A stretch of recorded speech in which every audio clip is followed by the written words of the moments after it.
Welcome along everybody to the first race meeting of the season for the British Racing and Sports Car Club 2021. It's the Caterham and Fun Cup race weekend at a rather damp Donington Park here in Leicestershire. Scott Woodwist and Andy McEwen in the commentary box for the weekend. Andy, finally nice to be back racing. It's been quite a long winter, 6 months since we last held a BRSCC race meeting, but finally, despite the weather, we're getting back underway and in the best possible fashion with the first race lining up already. This is going to be quite a special weekend to kick things off. Yeah, you'd think by delaying the start of the season slightly till practically the middle of May, that would guarantee us some good weather, but we should know better than to expect sunshine in May in the UK. What we have got, though, is one of the best racetracks in the country, in my opinion, for good, close racing, and it's a circuit that's perfectly suited, really, for the kind of cars that we've got racing with us today. We've got all of the Caterham Motorsport Championships here, with the Road Sports Championship heading out first. They are ideally suited to Donington Park's high-speed, sweeping layout. We've also got the National Formula 4 Championship with its season opener today, and later on this afternoon, the opening round of the Fun Cup Endurance Championship, a 4-hour race to start the season off, and that is set to be an absolute thriller. So yeah, I think we've got a brilliant circuit, some great grids, and hopefully some really competitive racing coming despite the weather. Well, that's certainly the hope, and of course, coming up for this first race, the Caterham Road Sport Championship, we've had quite adverse weather conditions all morning, but with qualifying, had a couple of interruptions, but thankfully racing is going to get underway. So, the cars are already in position. They're going to be heading off onto their green flag lap very shortly. So, the Caterham Road Sport Championship, for those who are new to Caterham Racing, at least the Caterham Motorsport Factory Prepared Championships, this is for drivers in their second season of motorsport, because they've only raced for one full season last year in the academy. They raced separately originally in their own allocated groups, which is green and white, but now this is the first chance they properly get, and in terms of a championship aspect, to race against each other. And what's quite intriguing, quite exciting, is that we've got both the academy champions lining up on the front row of the grid. I think the sprint down towards Redgate Corner is going to be a little bit spicy with that. Yeah, I've just been down in the holding area actually chatting to both of those two drivers, Tom Cockrell on pole position, Taylor O'Flanagan alongside him, and Tom said he's actually really looking forward to this race. He enjoys the wet conditions. He went well in qualifying, nearly a full second quicker than anybody else in qualifying was Tom Cockrell. Taylor was a little less sure, and although he's clearly on the pace, he's qualified on the front row, they both, I think, are very keen to get into that first corner first, because visibility as much as grip levels are going to be a real challenge today. As soon as you get up to any sort of speed out there, it's just going to be a big ball of spray, almost impossible to see where you're going unless you're the first car in line. So you're absolutely right, we've got all of the ingredients here for a really fierce first corner battle between those two. Certainly so, and as they head around onto the grid for the opening race, I think I'll be able to give you the grid in terms of how they line up. I think I was looking at another Caterham Championship grid. Here we go. So the first grid of the season lines up as follows, and it is those two academy champions from last year on the front row. Car 59 Tom Cockrell starts on pole position with number 11 Taylor O'Flanagan alongside him. Row 2, two more familiar names from the front runners in the Caterham Academy Championship, 22 Hugo Bush and 25 Dominic Mansberger. Then it's the Row 3 for number 42 Christopher Broom and number 97 Gwyn Jones, who won a race last year, who we're looking to try and build on that in these slightly upgraded cars. Nick Timpson then comes next on row 4 alongside the number 3 of Sam Gibbons. Rounding out the top 10 is Adam West in car number 93 and then 98, which is James Hall. Chris Griffith then comes next on the 6th row of the grid on car number 20. Alongside him is Steve Lancaster. Ron Mounsey and Ryan Lovett will line up on the 7th row of the grid in 13th and 14th positions.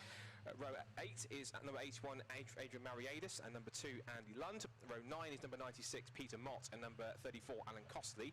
Kevin Turner and Andrew Berg line up on the remainder of the top 20 on row 10. Row 11 is number 88 Michael Koo and number 57 Ian Hapgood, followed by Marcus Eales and Mark Firth on the 12th row of the grid. Then it's Mike Hilton and Simon Arnold on row 13, and then towards the back, had to qualify separately. I think it was some kind of mechanical, I think even maybe a rain light issue, I think it was in qualifying, which forces Alex Vincent to start from the back of the grid for the first race. And I think maybe with some 26 cations in front of you, he's going to have the worst of the visibility, given that the rain is not only it's only still falling, but it's actually coming back a little bit as it eased off towards the end of this morning's qualifying. Yeah, it looked over the lunch break as if maybe we were going to have no further rain going into this afternoon's races, but yeah, it's back. Not quite as heavily as it was earlier on, but probably enough that the track isn't going to really start to improve as far as standing water is concerned, and that's always a bit of an issue here at Donington because it is such a sweeping, undulating circuit.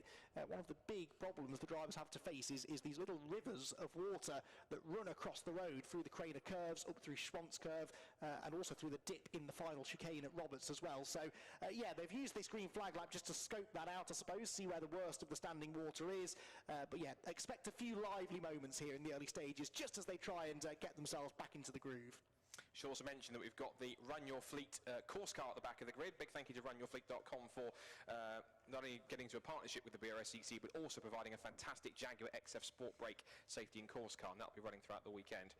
So, get ready, because it's finally time to end the wait. We've waited 6 long months, but finally the racing is underway here in the Caterham Road Sport Championship for 2021. It's a good start from pole position from Tom Cochrane on the left in the red and white machine. Ted O'Flanagan slots in nicely, and also coming up down the outside looks to be Gwyn Jones taking it a wide line. Dominic Mansberger, who's always a demon in the wet, he was last year, is heading up the inside for second place into Redgate Corner, but everyone is being incredibly careful, tiptoeing their way through, and it's, I spoke too soon, number 5 is around. So number 5, just to remind myself of that, was number 5 has gone around on my screen, and he appears to, but didn't have a number 5 on the grid. No, is that maybe 25, Dominic Mansberger, who you were just saying was so good in the wet? No, I think he's still there, isn't he? No, Mansberger's still there in 3rd position. Cochrane was a little bit sideways as he went through, and they're still struggling for traction and grip as they come through the Craner curves, and they're being so tentative. It really is as bad as it looks up there weather-wise, because they're really having to be so tentative. In the full dry conditions, they'd be an absolute full chat nose to tail, but in these ones, particularly for the first race of the season, and their first proper competitive race for a while, at least with these upgrades, they're learning as they go on the fly. Even though they've had a full season of racing, there's still a lot that they have to keep on taking in and adapting to, particularly with the weather this bad so far. Yeah, and we saw there through Redgate Corner just how easy it is just to spin up those rear wheels. These may just be cars racing in the road sports class, but they're powerful enough that it's easy to spin those rear wheels. Not probably a good idea to start banging into each other either on the first lap through Coppice there. That second place battle was getting a little bit feisty as they went through the top part of the circuit, but Tom Cockrell it is then that will lead them down to the chicane for the first time, and he is doing exactly what he said he wanted to when I spoke to him in the holding area. He's building a little bit of a gap now over the rest of the cars behind. They come out of the chicane, splash their way towards the start-finish line, and the first lap of the season is complete. So Cochrane then leads the way. O'Flanagan in 2nd place. Mansberger is up 1 spot to 3rd, and Hugo Bush, who started 3rd, he's now down to 4th position. It's the 97 Jones is up there in 5th position. Nick Timpson 7th, and it's Hall, West, Lancaster, and then the rest of the top 10. Ron Mounsey rounds out the top 10 at the end of the first racing lap. 20-minute race. And the first lap, at least off the grid, was about a 1:43 at least for the leader, but the first proper flying lap is when we start to get a judgment of the driver's pace. And just look at the amount of standing water and spray through the Craner curves. This is incredibly difficult, and I think they're thankful for those windscreens, because of course they lose those when they move up to 270R, but I think they're making the most of those and the wipers, and to not get a face full of spray, and they're enjoying it while it lasts, because of course they won't have, if they were doing this in the 270Rs, they wouldn't have that benefit. Yes, I mean, they get wet enough in these cars as it is, because there are no roofs on Caterhams, so all of the drivers were sat there with umbrellas in the holding area earlier on, trying to keep the worst of the rain off them. Number 17 there getting a little bit sideways as it drops down into the old hairpin. and makes its way back towards the top end of the circuit. But Cockrell then with a 1.3 second lead at the end of the first lap, and it does look as though he's starting to make good his escape even further now. O'Flanagan is busy, isn't he, really, just defending there from Dominique Mansberger, who got ahead of Hugo Bush on the opening lap. So Mansberger then living up to your billing here, Scott, as a bit of a rainmeister, and was applying pressure there to one of our reigning Academy champions. He certainly was a rainmeister when we had the opening rounds at Alton Park, as you were there, of course. That was incredibly wet also, and the performance he put on was fantastic, where he sort of started a bit sort of further back, 4th or 5th on the grid, worked his way towards the front, and was a very enjoyable winner. He was the first winner of the season for his particular Academy group in the white group, but he finished second in points as a spin for 88. And 88, that's Michael Kerr, I think, that's had a rotation around at Coppice.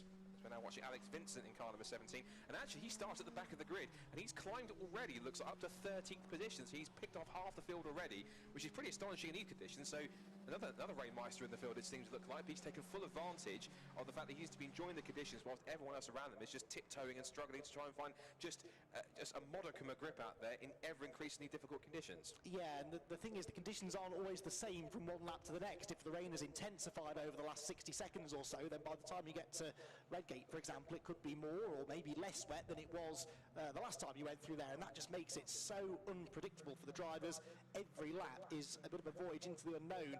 Taylor O'Flanagan, just as I said that he was losing touch with Tom Cockrell, actually, though, he responded on the previous lap with a new fastest lap then, which was, I think, 1 minute 39 they're into, aren't they now, which is pretty much matching their qualifying pace. Pole position from Cockrell was a 1:39.263, but O'Flanagan was quicker than him there on the first full flying lap of this 20-minute race. The gap then was pretty much halved between the two at the front of the field.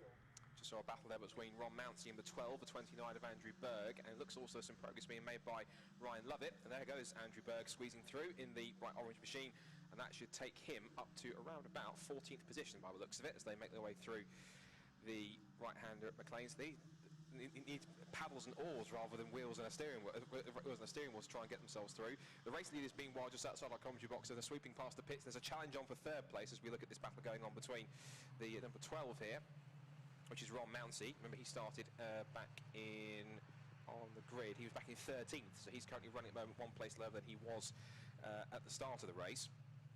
Lead gap is still about 0.8 of a second as we're seeing Ryan Lovett also squeezing past. Mouncey's going to try and hold on the outside line, and typically in racing circles the outside line has more grip in these wet conditions because there's less rubber, because obviously on a racing line you have tons of grips, therefore you want to be on the ultimate line to get the most amount of grip on the road. But in the rain you want to stay off the rubber, because obviously when you apply water to the rubber it becomes wet and therefore you lose traction. So you'll see drivers moving off line and taking what's called the karting line, which is off the typical line that you would take in the dry in order to get the line. For example, Ryan Lovett here, not just making a move, but he'll have substantially more grip under braking heading into Redgate. Well, that's the theory anyway, but he makes the move up the inside and into 14th place he goes as we look back at the leaders. And Tom Cockrell here has lost the lead because Taylor O'Flanagan's through.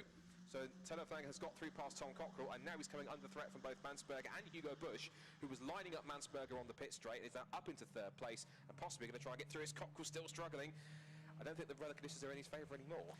No, this isn't what I expected necessarily. You can see him hunting around for a grip, taking that wide line through Coppice that you just described, but it's not really working. Although, actually, having said that, he does get a better exit onto the exhibition straight. He is closing back in now on the yellow number 11 of Taylor O'Flanagan, and the top two once again are together. And this is the battle we were hoping to see, isn't it, really, between these two Academy champions from last year, making the graduation together up into road sports. We were kind of hoping this would be the fight, at least in the early stages of the season, and possibly for the duration of the championship. That seems to be the case, doesn't it? Because they both are pushing each other on here, both of them setting fastest laps. It's Scott on the inside line into Redgate corner.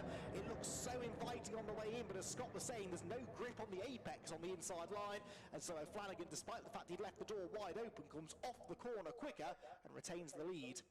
And Cockrell actually using the better traction off the right-hander at Coppice to set the fastest lap of the race. He's put in a 1:37.497, but look at Hugo Bush also offline trying to find grip, and O'Flanagan, again, that's not him out-braking himself. He's purposely running deep into the old hairpin to find the grip, because the apex is the last place you want to be in the wet conditions. So he's certainly trying to find as much traction as he can, and also keep an eye on Dominique Mansberger. Of course, the black and green car just at the back is shot in 4th position. These four all together, and this is, for the most part, looking at it, mainly kind of, if you're comparing green group against white group, it's mainly a white group show, because it's three of the top white group drivers against the green group champion. So I think in terms of bragging rights, particularly towards the end of last year, they're proving which group, in some cases, was the fastest. Yeah, it's always interesting to see, isn't it? The Academy Championship split into those two groups just to try and keep the grid numbers down, essentially, because they are all rookie drivers. Big moment there, a bit of standing water, I think, at the top of Coppice. There's also a green flag at the top of the hill at Coppice, which suggests there's a yellow flag just before it. Someone's been off up at the top part of the track. This lead battle further intensifying now, as again O'Flanagan carries a lot of speed into the chicane there, trying to find the grip. I'm not sure that worked quite so well though, and so Cockrell does have a run now coming on to the start-finish line. We're approaching half race distance, and this could be the first real chance here maybe for Tom Cockrell to reclaim this lead. He goes from the outside to the inside, that's covered by O'Flanagan, but to be honest, the outside is probably where Cockrell needs to be to try and find the grip. Loses ground on the entry to the corner, but look at the speed he's got through the middle of it. Comes off the turn well, and they'll be side by side through Hollywood for the race lead. Taylor O'Flanagan and Tom Cockrell, with Hugo Bush waiting in the wings if this all goes wrong, which it could do, because side by side through the crater curves is not easy at the best of times, especially in these foul conditions. I think though Cockrell's going to do it. He's got the inside line for the old hairpin.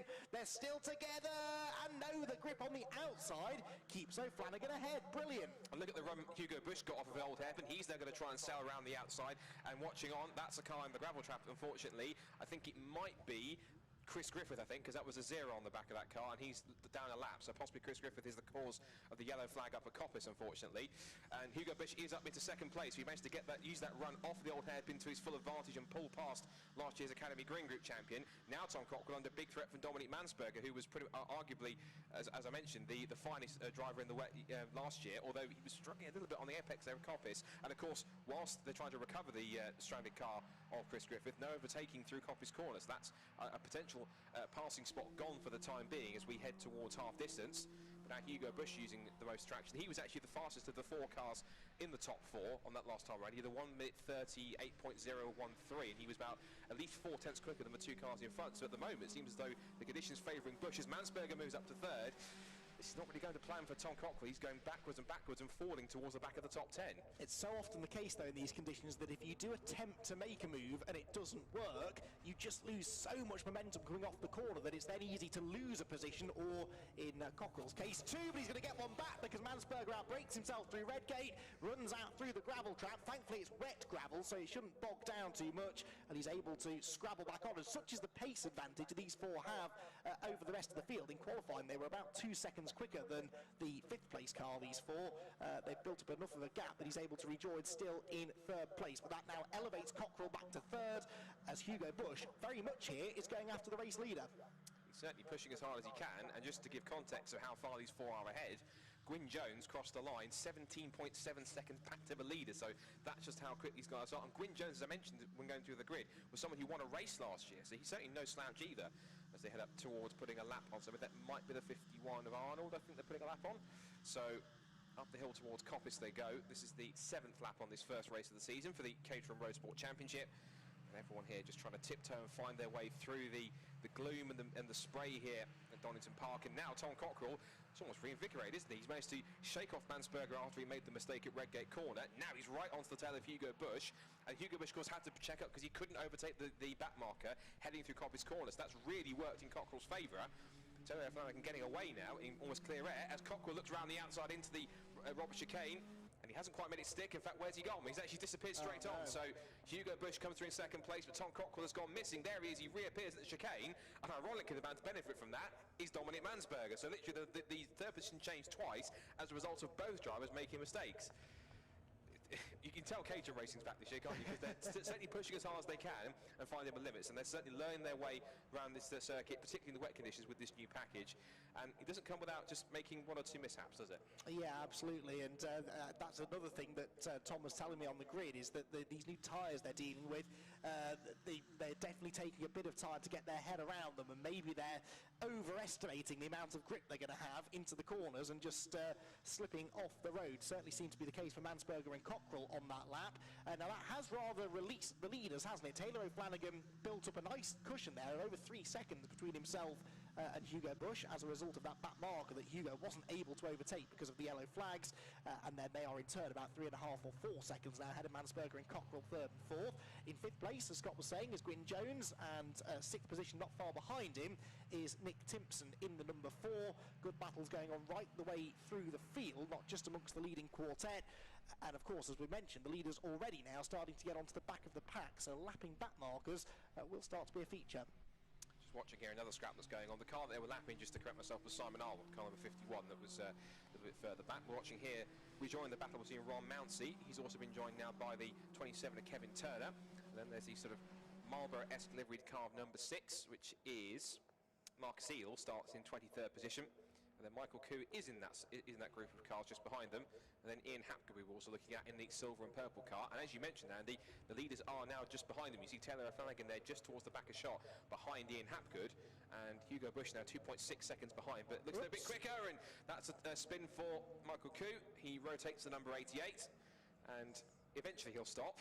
Eventually, yes he does, because it's quite sodden grass out there. So he has to wait for the car to sort of finish what it's doing and then try and get a handle on the brakes. And even particularly in these conditions, Andy, of course, with how much rain we've had this morning, actually being on the grass, actually some cases can cause the car to accelerate even quicker rather than trying to slow you down. So for someone who's in their second year of racing, that could be a pretty terrifying experience. And it's not a good experience for Hugo Bush either, because he's gone off the road at the old hairpin, again just proving how treacherous these are. And that's the worst thing you want to do. You want to feather the throttle, not dig yourself in, and I'm afraid Hugo Bush will be kicking himself for that one.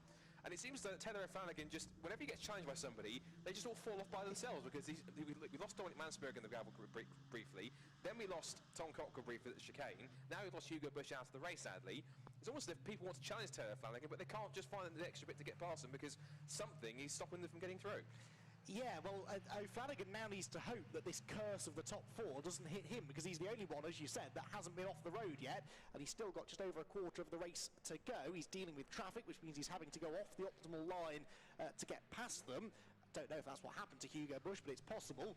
But you've got a feel there for Hugo. That's some valuable points that have gone away from him now, when he was in a fairly comfortable second, and actually was coming back at the leader slightly on the previous lap with a personal best lap. Through across the start-finish line there goes the number 6, that's Marcus Eels. He's just got a lap down. Marcus Eels running in the 19th place, as you can see on a very snazzy scoring pylon down the left-hand side of the screen, showing positions changing, personal best lap times coming in for a number of drivers, as well as the conditions are maybe getting better, or more likely, Scott. I think they're just getting more used to the weather conditions, aren't they? So they are finding a bit more confidence now, perhaps a bit too much in one or two cases.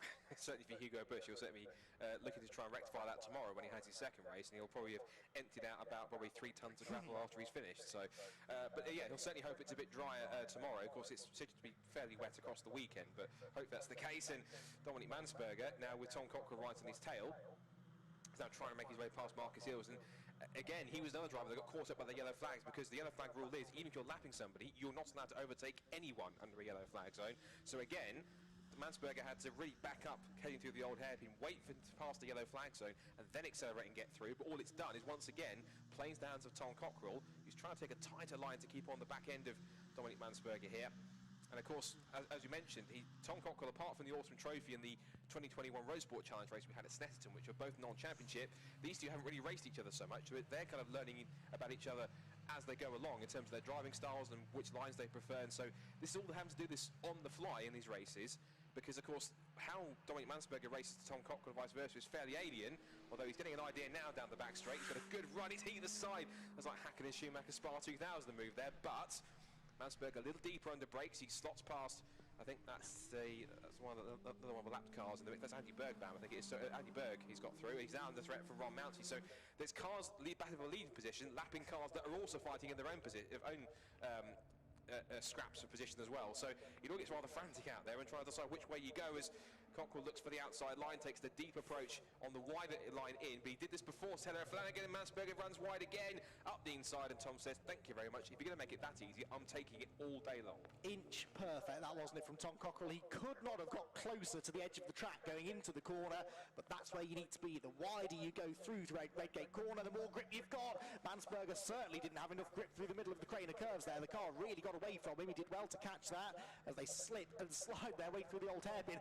At no point do either of these two drivers have full control of their cars. The cars are just sliding around all over the place, and when you're running behind another car, as Mansberger is, you can't even see where you're going, really. So I cannot stress to you just how difficult this is to race this close to each other without, touchwood, making any contact as Mansberger goes up the inside again through McLean's. But although it's the quick way into the corner, you just don't come off the corner quick enough, and so Cockrell is able to hang on. It's all the standing water on the apex that causes it, as Cockrell again showing that casting line, the wide approach that you take. It looks fairly heady, you think they're going straight on, but it's absolutely natural. Meanwhile, back at the front with 2 minutes to go, Taylor O'Flanagan will be keeping everything crossed that he can keep it on the road, and he has kept it pretty trouble-free. Well, that's probably going to be cursed to the commentator now, I've said that. But he heads out of the Robert chicane. Meanwhile, for second place, Cockrell did get his nose in front. Mansberger tries the deeper approach on the outside line. The chicane is all over the AstroTurf on the inside line, but Tom Cockrell's already through, and holding on to second place. We're going on to, I think, possibly the penultimate lap of the race, because lap time so far around about the 1:40, so they are at least for Taylor O'Flanagan. But that said, the last lap time for Cockrell and Mansberger was some 2 seconds quicker. So either just Taylor's trying to hold on, although trying to hold on to the position now is Tom Cockrell, but he tries to go. They're always trying to outdo each other, and what they can do to take each other out or take themselves out of the race, because Mansberger was so close there, almost made contact. It's an entertaining battle, but I'm sure for those two teams, for the two families and teams watching on for these guys, they'll be watching through their hands at this point. I know I said you want to go as wide as possible through Redgate Corner to find the grip, but Cockrell was off the circuit then trying to find grip, and as he rejoined, Mansberger was understeering into him, and they did, I think, bang wheels, but nothing too significant damage-wise.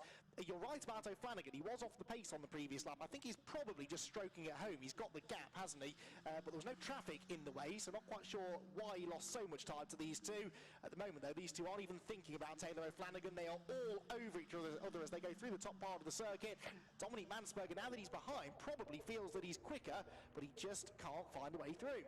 And what was noticeable there, if you spotted it, Tom Cockrell was all sorts of skittish on the run towards McLean's corner. He nearly lost the back end of the car. Shades of when Anthony Reid lost his Nissan Primera up there in Donington, the BTCC in 1998. Very similar vibes there, where he almost lost the back end but just about caught it. Flanagan almost seems like he's gliding it through the Robert chicane now. He's going to come across the line and he will have one more lap to go. He's thinking, really, another one? Really? He just wants to see the checker flag and secure the first win of the season. Cockrell has managed to hold on to second place, somehow in these conditions, and then Dominic Mansberger in third, but there's the gap.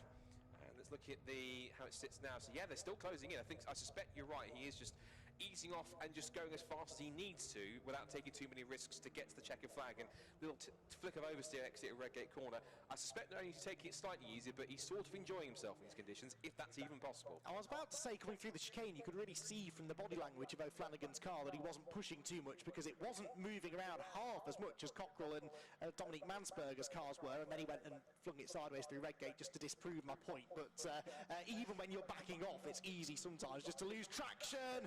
Tom Cockrell losing traction, not because he's backing off, but because he's trying to do the exact opposite and hang on to that second place from Dominic Mansberger.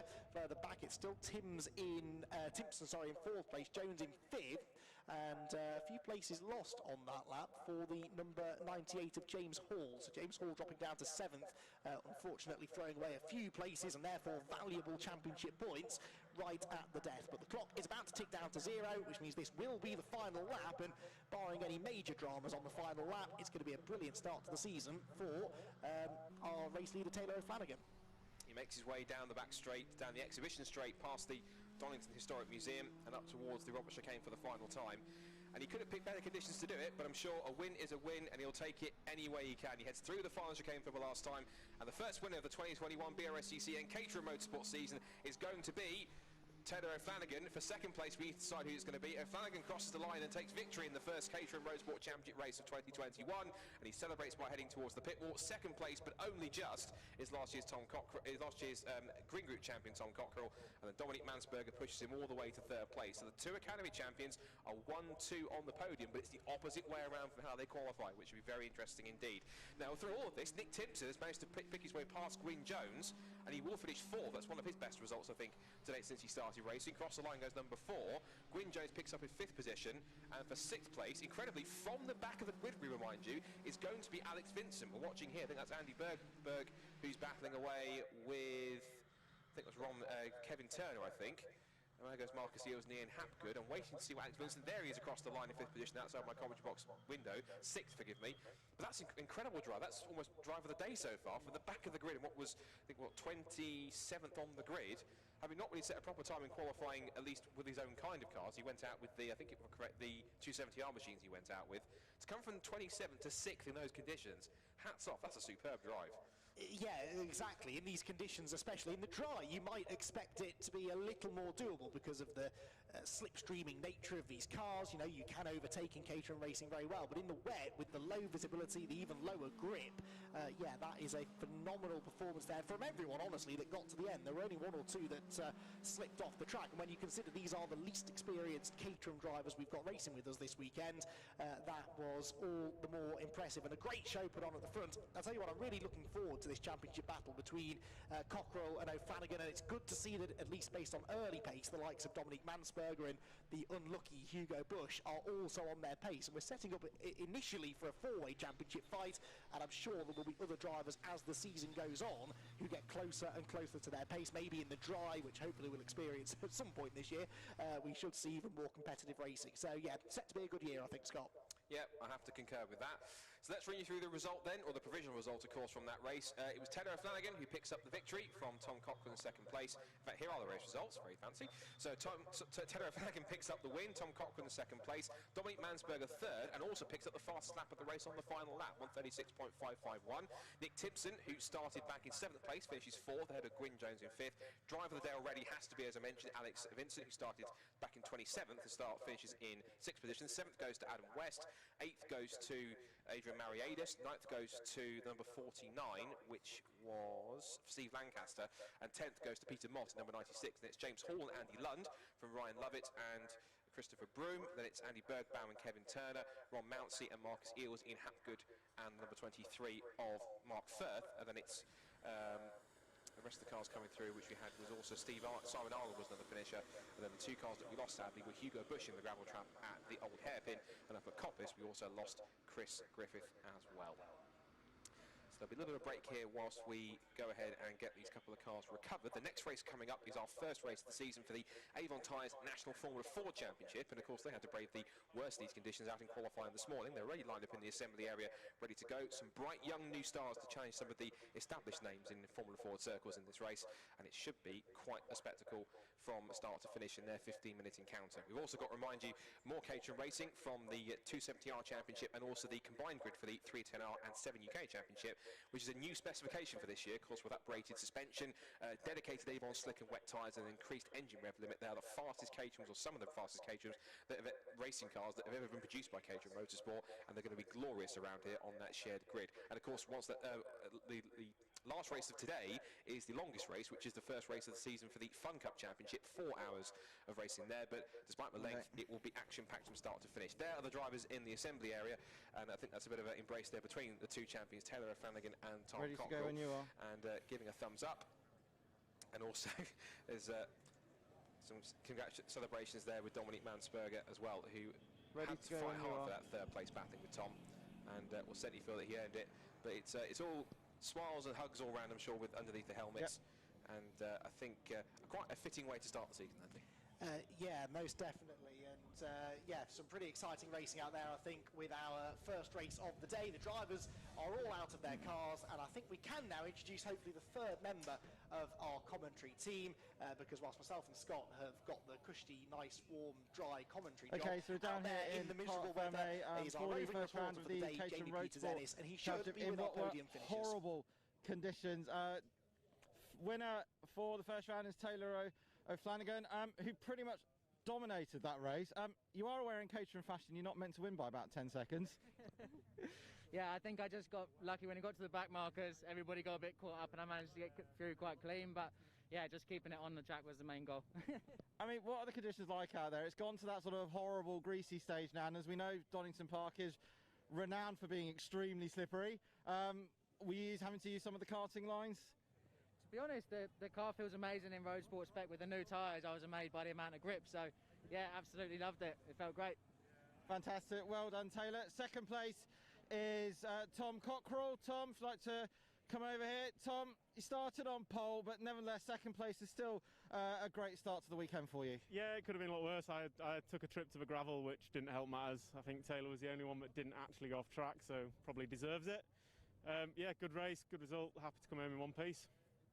And like we say, conditions are horrible out there, aren't they? Yeah, well, it's good fun. Plenty of drifting going on. All right, excellent. Well done. Thanks a lot, Tom. And in third place was Dom Mansberger. Dom, you were pretty busy out there, weren't you? And right at the end, you were catching Tom. Just pipped you towards the end, but you're probably hoping to go one better or even two better next time round. Hopefully tomorrow a bit better, but it's anyway, it's good to be on the podium again. And yeah, today was all about getting the race finished and to score some points, because it's a long season, 14 races, and we've seen many spins out there. So yeah, I'm happy with that. Fantastic, well done. There's your top three for the first round of the Caterham Road Sport Championship. I'll hand you back to Andy McEwen and Scott Woodward, who will take you through our next race, which is the Avon Tyres National Formula 4 Championship.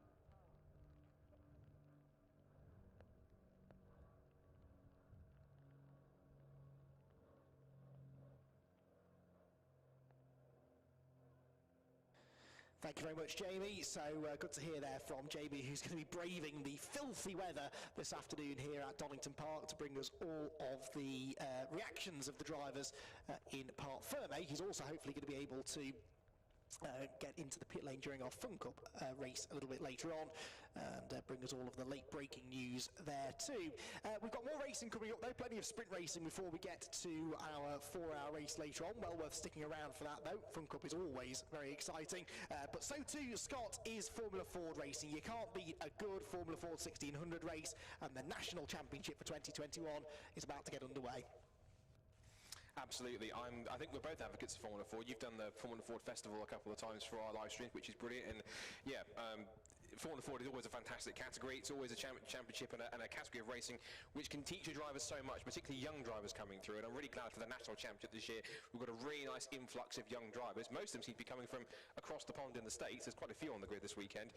In total, there's about 4 or 5 American drivers on the grid this year, 4 of which are on the grid for this weekend. It's a little bit shorter than we would anticipate because there's some drivers unable to get over because of restrictions, other drivers just not able to have their cars ready in time. But we should, for the remaining rounds coming forward, starting at Knock Hill, be able to see a few more cars on the grid as we progress. But they're coming around onto the grid now to begin their first race of 2021. And we can run you through the runners and riders and who will start where. So on pole position is going to be number 67, the Team Dolan prepared Van Diemen of Chris Middlehurst, of course son of former British touring car and saloon car ace Andy Middlehurst, and he also had got an affiliation with Nissan, of course, back in those days. But he certainly blazed his own trail in Formula Ford, so he's been someone who's the only person last year that wasn't called Neil McLennan to win a national Formula Ford race, and he did that at Brands Hatch, so we're hoping to kick off things in 2021 in the same fashion. Alongside him is the first of our rookies for this weekend. Well, technically a rookie in terms of his first full national campaign, but he's not qualified for a Rookie Cup because he has raced in the same kind of racing as Formula Ford in the US, the equivalent F1600. That's Max Esterson for Low Dempsey Racing, and he will start on the front row of the grid. He had pole right up until the last minute, and then one of the last final laps of the session, Middlehurst just stole it away and managed to put him down to second on the grid. Third on the grid is Joey Foster for Don Harbin Racing in the 2021 spec Furman, and that car has already won a couple of races this year, having done the opening rounds of the Northern Super Classic Championship at Mallory Park last weekend. He took a brace there, which was excellent. Alongside him is someone who has also achieved something that Joe Foster has, which is won the Formula Ford Festival, and that was last year's winner, Rory Smith. He's making a part season here, whilst he also commits to historic Formula 3, but it's good to see him back on the grid this weekend in 4th in car number 45. Alongside him, but just behind him on the 3rd row, is number 89, his teammate Jamie Sharp at BM Racing. That's the team looked after by Andy Brickles and the MacArthur family, so he'll be looking to try and make some impact, and he's a former British F4 racer, as he's also the man alongside him on the 3rd row of the grid, Carter Williams, who made a last-minute return to the championship this year, whilst he also dovetails Formula Ford with a few more British F3 races. But he's done British F3 and British F4 since he last did a full season back in 2018, so it's good to have him back, and he's running with James Oldfield's team in their Van Diemen chassis. Row 4 is another one of our sort of races to watch out for, which is Alex Walker, just there on shop. They're going through the old hairpin in the Kevin Mills Racing Spectrum. Kevin Mills, of course, the reigning teams champions, if you like, from last year when they took Neil McLaren to the title and he won all but one race. So he starts 7th on the grid and looked pretty handy in some racing he did at Donington a couple of weeks ago. I think picked up a race win there, so he'll be one to watch out for. Jack Wolfenden is 8th on the grid in his 2017 spec Furman chassis run by Solly Motorsport. Just coming to the shot in a second, the black and yellow car, which should be there in a moment. But he was also at Mallory Park, picked up a couple of second places, so he'll be certainly in fine form. Then row 5 sees 2 more rookies. 62 Colin Queen, another of the drivers from Low Dempsey Racing, also from America. He brings CIK FIA karting experience in the past couple of years. And alongside him is Lucas Romanek, who is also quite a prominent karter, and he's now kicking off his circuit racing career here in the Formula 4 Championship. Row 6 is Carlos Sakoon Formula Ford regular Luke Cooper in his Swift SC18 chassis. He's been already out in action a couple of times in their local Formula 4 Championship. And then back alongside him on the 6th row of the grid is former W Series driver Megan Gilchrist, the Canadian young racer who is looking to make a full season after she tested a car towards last year and also took part in the Formula Ford Festival, and she's looking forward to that as well. And I was hoping we'd also be able to get Will Everington, who's in the only Miguel chassis on the grid, the 2011 Kent engine car, but the last time I saw him, Andy, his car was stuck in the assembly area with what looked like some mechanical problems. Yeah, the team had the rear bodywork off the car. They've just reattached it, I can see out of the window behind us, which is a good sign. The bad sign is that Will Everington is stood outside of the car without his helmet on, so I don't think we will see Will in the race, which is a shame. Don't know what the issue is. He qualified okay, he ran all of his laps in qualifying, but yeah, unfortunately will not be taking part in the race. Interesting grid this, isn't it though, Scott? There's a few people out of position. Luke Cooper should not be 11th on the grid, I would say, so he should move forward. Yeah, this should be an entertaining race. It should. Let's see the rookies versus the established challengers here in the National Formula 4 Championship. The red lights are up. Let's see who wins the sprint down towards Redgate Corner. Lights out, and we're racing for National Formula 4 in 2021. It's a decent start from Colin Queen from the 5th or 6th row of the grid. He gets edged onto the grass there by what looks like Lucas Romanek as they head down towards turn 1 for the first time, and it is side by side between Chris Middlehurst on the left and Max Etterson on the right. He might favour the outside line, but Middlehurst edges him wide and also trying to get through. Looks to be Rory Smith with a great exit through Redgate. He'll be alongside his fellow festival winner Joey Foster, and he gets a great drive around the outside to have to hold on to 4th position. Now in the mix there is Jamie Sharp in 5th. As you see the spray just cascading off the cars as they wind their way through the S's of the through the Craner curves and into the old hairpin for the first time. A little bit of a slide there as the top few get away. Carter Williams holding on to 6th place ahead of Alex Walker, and there a decent start for Luke Cooper. You said he shouldn't be back at 11th place, and he's trying to prove that right by making up a couple of spots. He's up to about 9th position or so behind Carter Williams in the black and white Oldfield Motorsport car.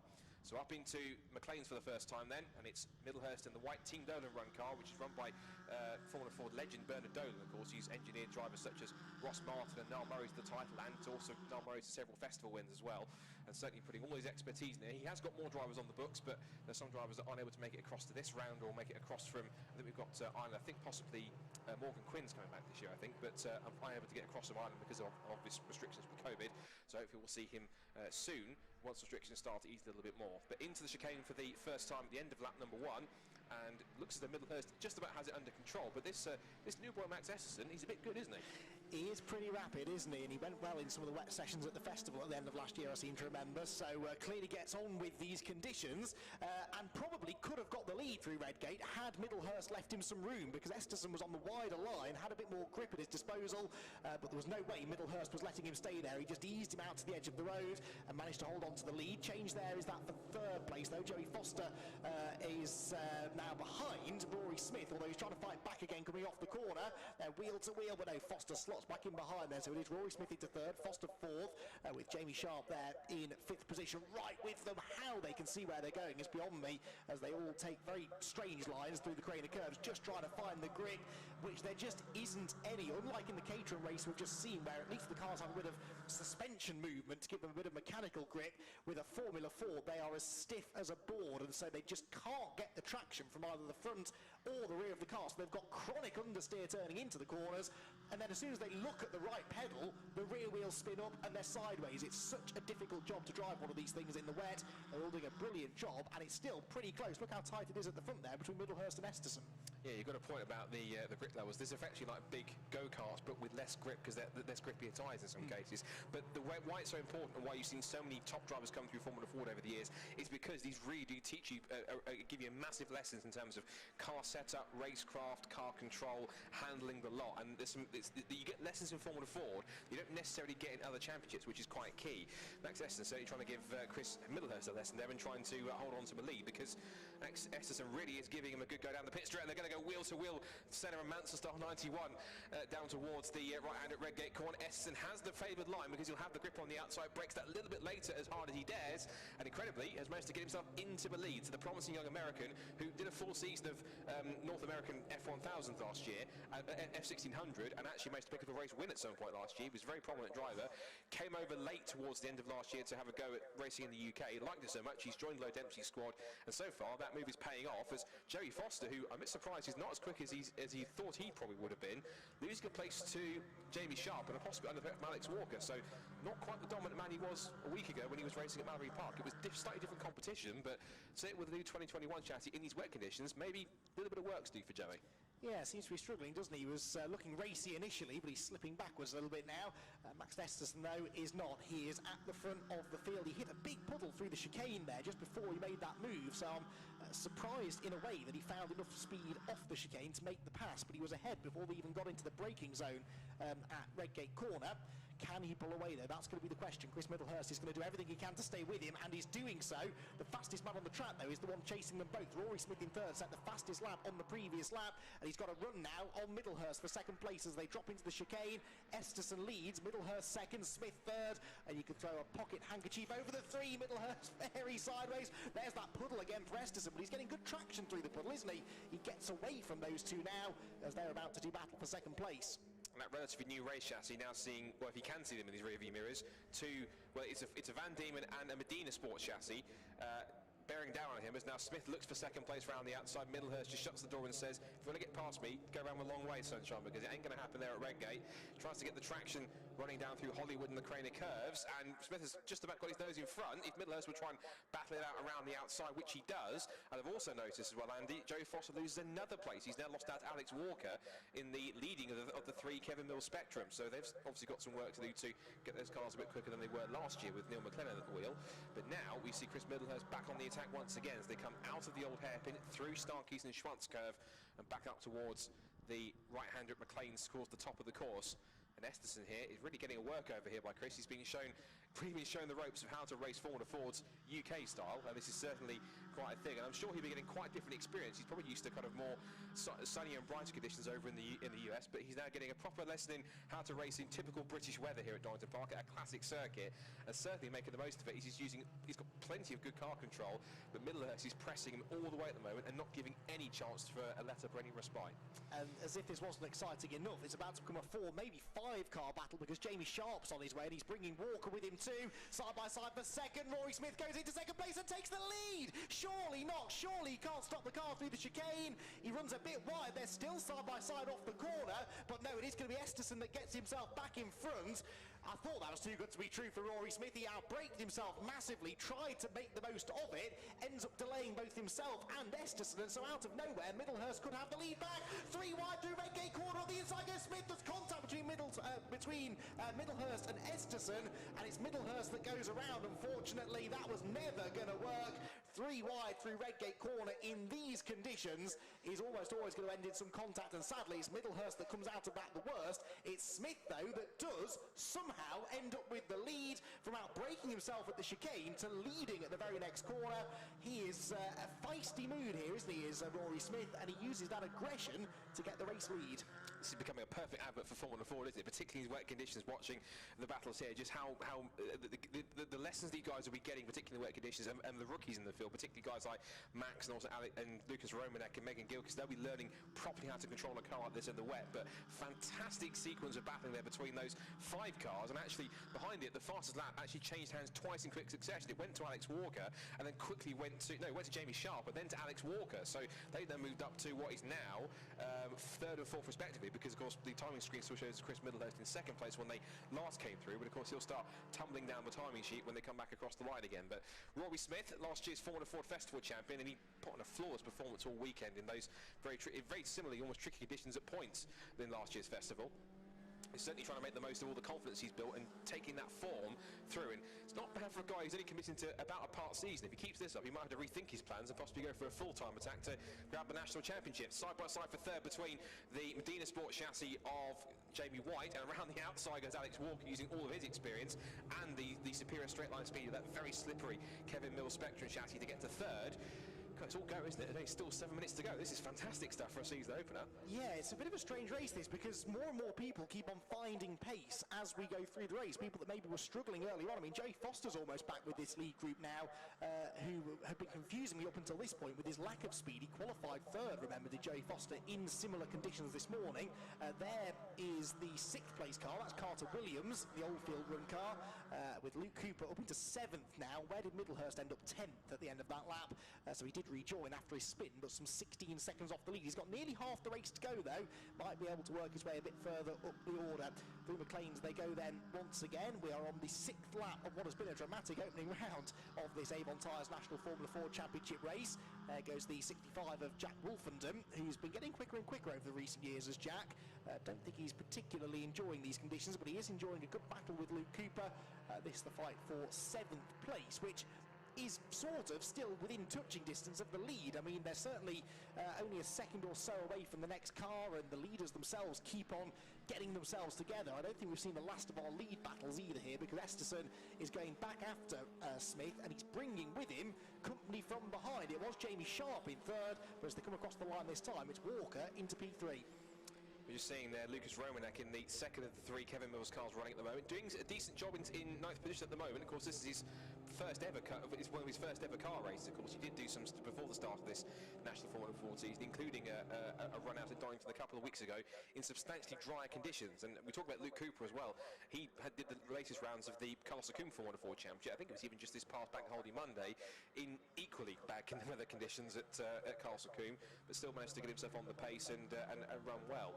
So trying to make his way up through the order in 7th place, and Jack Wolfenden certainly learning all the nuances of his chassis in these wet conditions in 8th as well. So less than 5 minutes to go in this first round of the championship, and it's still Smith that leads the way by 1.1 seconds from Esterson in 2nd place, but Alex Walker's now set the fastest lap of the race again, 1 minute 31.212, and he was quicker by about 8 tenths per second than Esterson on that lap, by about roughly 2 tenths per second than Smith, because Esterson lost a couple of tenths, or he did at least on the previous lap, because he's now starting to put Smith back under pressure, and Walker's closing in, and of course, as you say, Andy, he's bringing Jamie Sharp with him, and Joey Frost's not there too far away, so it only takes one mistake or one little slip up from one of these cars in these top 5, and the whole order can change in the blink of an eye. Yeah, definitely, and there's plenty of time still for a bit more shuffling as Rory Smith is all out of shape going into the chicane. Esterson is with him now, and Walker likewise. Jamie Sharp keeping a watching brief in 4th. Then it's Joey Foster that comes through in 5th position, a slightly lowly 5th, but if they start tripping over each other at the front again, he could be right back with them. New fastest lap for Alex Walker in 3rd position. Remember, Alex started 7th on the grid, and here he is knocking on the door of a podium, maybe even the race victory, but he's got 2 hard men to get past if that's going to be the case. First of all, Max Esterson in 2nd, and Rory Smith in the lead. They're fishtailing around. Still quite a lot of standing water there through the crater curves. Yeah, Max Esterson found out the hard way there. He's heading through the right hand, all of a sudden had a massive tank slap around to try and control, and that's not easy in the Formula 4, particularly when conditions are as bad as this. So they head through the old hairpin. Jamie Sharp was a little wayward at the final chicane, but he's managed to get back on the tail of 3rd place man Alex Walker. And the pace between the 3 cars behind Rory Smith was quicker, because they were all in the 131s and all did at least personal bests, whilst Rory Smith did a 32.0, and certainly he's not having the pace advantage that he had a couple of laps ago. So the context in terms of who's got the advantage in terms of grip and pace out there, it really is changing lap by lap, because Smith had a gap for a couple of seconds. Now it's come back towards Max Esterson. Alex Walker's in the mix now, that he might possibly get himself involved. Jamie Sharp, who's been steadily improving in Formula 4 in the last couple of years since he transferred from British F4, seems as though he's probably coming of age now. Even with 3 minutes to go, I couldn't even tell you who's the favourite for this victory, because there are 4 cars in the mix, all equally matched. I should also mention, I think if I'm correct as well, that is Oh, sideways. I was about to say 4 different chassis, but it's 2 Medina Sports chassis, a Ray and a Spectrum. It just shows that even though it is a multi-chassis category, they're so evenly matched because they use almost identical mechanicals to make sure they're very evenly matched and as fair as possible. It just shows how competitive it really is. Esterson now looks to the outside into Redgate. Alex Walker just keeping an eye on the 2 in front. Esterson tried to go around the outside, a move that was blocked by Middlehurst earlier in the race, and Rory Smith has also been clearly watching what Chris did and obviously think, right, I'm going to mimic that, and just slots in front to defend the position. But Walker now right on the back of the Low Dempsey Racing prepared Ray. Jamie Sharp was a bit wayward there through the corner curves in 4th position and falling backwards. But yeah, there's no clear indication as to who's going to come out on top of this. It's any of these 4. Joey Foster in a lowly 5th position, and Carter Williams, you can see, also in 6th position in the Oldfield Motorsport cars, back in 6th with Luke Cooper. As for Chris Middlehurst, well, he might be back in 10th position, but using all the clear track as best he can to just probably enjoy himself and have some fun and try and get himself some setup feedback for the guys back at Team Donington to maybe set the car up better for tomorrow for race 2. Well, he's the fastest man on track right now, new fastest lap for Middlehurst, possibly because he's the only one that can see where he's going, because he's got no spray that far back. He's got a chance, maybe, of catching Romanek before the end. He's about 5 seconds behind, but he's only about a second a lap quicker, so now I think 10th is as good as it will get for Middlehurst, unless the others start falling off the road, which could happen, because this battle is only going to further intensify as we move now onto the final lap of the race. Rory Smith has the lead. Max Esterson in second really wants it though, and he gets very close to the rear end of the number 45 car out of the chicane. They're pairing off a bit here, aren't they? The top 2 getting away now from Walker, who had that mid-race spurt of speed, and he's now fallen back into the clutches of Jamie Sharp in 4th. Across the line they go then. Now the fastest lap is set by the race leader, but Esterson in second is matching him beat for beat here, isn't he? There's still only half a second in it as they start the final lap of this Donington Park National Circuit. Down through the Craner curves they go again. Smith the leader, but will he be the leader at the end of the lap? Esterson again, not for the first time there, getting completely sideways through that pool of water at the top of the Craner curves, and that time it did lose him a little bit of momentum. That'll be proving he's got fantastic car control to hold a car like that in such a big slide through the Craner curves in weather conditions like these. But the fastest lap of the race, we should point out, was from Rory Smith, was a 1 minute 30.656. I think he was the first man, in the entire field who set a lap time which is even close to 1 minute 30. So a sub 1:31 lap time at this late stage in the race, where the pace advantage keeps on yo-yoing back and forth between drivers, particularly this late stage on the final lap, is certainly going to be tense. Scrap for third on with a few corners to go between Alex Walker and Jamie Sharp. As Rory Smith turns his way into Coppice for the final time, and let's see if he can hold on, or if somewhere through the spray Max Esterson can find a toe to possibly try and make a move into the final chicane. I think he might be a little bit too far back to make it happen. Maybe Jamie Sharp could get a run for 3rd place, and they're still battling further back. But this man certainly ended his season with a fantastic win at last year's Formula Ford Festival in Brands Hatch, and he's going to kick off his Formula Ford campaign for 2021 in the best possible fashion. He splashes his way out of the final chicane, and Rory Smith heads to the checkered flag and wins race 1 of the season for the National Formula Ford Championship in 2021. He crosses the line to take victory for BM Racing. Second, after a superb display for Low Dempsey Racing's Max Esterson, and Alex Walker from 7th on the grid picks up the final podium spot, and he just holds off Jamie Sharp for 4th. 5th goes to the number 3 of Joey Foster. 6th for Carter Williams, 7th for Jack Wolfenden, 8th for Lucas Romanek on his debut, 9th for Luke Cooper, he slipped back a couple of positions, and he only finished just 6/10 of a second ahead of the earlier leader Chris Middlehurst, who had that spin at Redgate Corner, and everyone has made the flag because Megan Gilchrist and Colin Queen also crossed the line at 1.4 seconds apart in 11th and 12th. Well, that wasn't bad, was it? Not a bad start to the season, that. You know, Formula Ford racing is always exciting, but sometimes in the wet, the general lack of mechanical grip that these cars have can sometimes need the drivers to be a bit more circumspect and just try and survive. Well, that was not survival there, was it? They were really going for it, throwing the cars around, and it's not even that they're particularly experienced drivers. Some of them are. Rory Smith and Jamie Sharp, they've got a few seasons under their belt. Joey Foster's done 1 or 2 Formula Ford races over the years, hasn't he? But then you throw in the likes of Walker and Esterson, who are still really learning their craft in this championship, and they're right up there. It's again set to be a really competitive season, and I hope that we do get some dry racing here this weekend, because I think round here in particular in the dry, the racing, if it's that good in the wet, it can only be more exciting when the conditions get better. So yeah, enjoyed that one. Yeah, and Formula racing is always exciting at Donington Park. It's definitely a driver's favourite. They always like Formula racing of any age is always a favourite at Donington Park for many drivers that like to enter, and it's always nice to see Formula 4 race at Donington. I think the last time we had National Formula Ford here was 2017, if I'm correct. Oh wow! So quite a while, but it's good to have them back. And of course they'll be heading after this one with quite a full calendar. The next one's going to be all the way up in Bonnie, Scotland, where they go to Knock Hill, and that is on the weekend, I think the 6th of June, where they'll be heading up to be part of the David Leslie Trophy, with hopefully some Scottish contingent in that as well. So let's confirm the provisional result then. It is Rory Smith who takes the first victory of the season for the National Formula 4 Championship, and he wins by just under a second from Max Esterson in second place. Alex Walker picks up third place after he started 7th and finished third. Fourth goes to Jamie Sharp, fifth to Joey Foster, sixth to Jack Castle Williams, seventh to Jack Wolfenden, eighth to Lucas Romanek on his debut. Then it's Luke Cooper, Chris Middlehurst, who spun up at Redgate Corner in mid-race to drop to 10th, but he got one of the fastest laps of the race.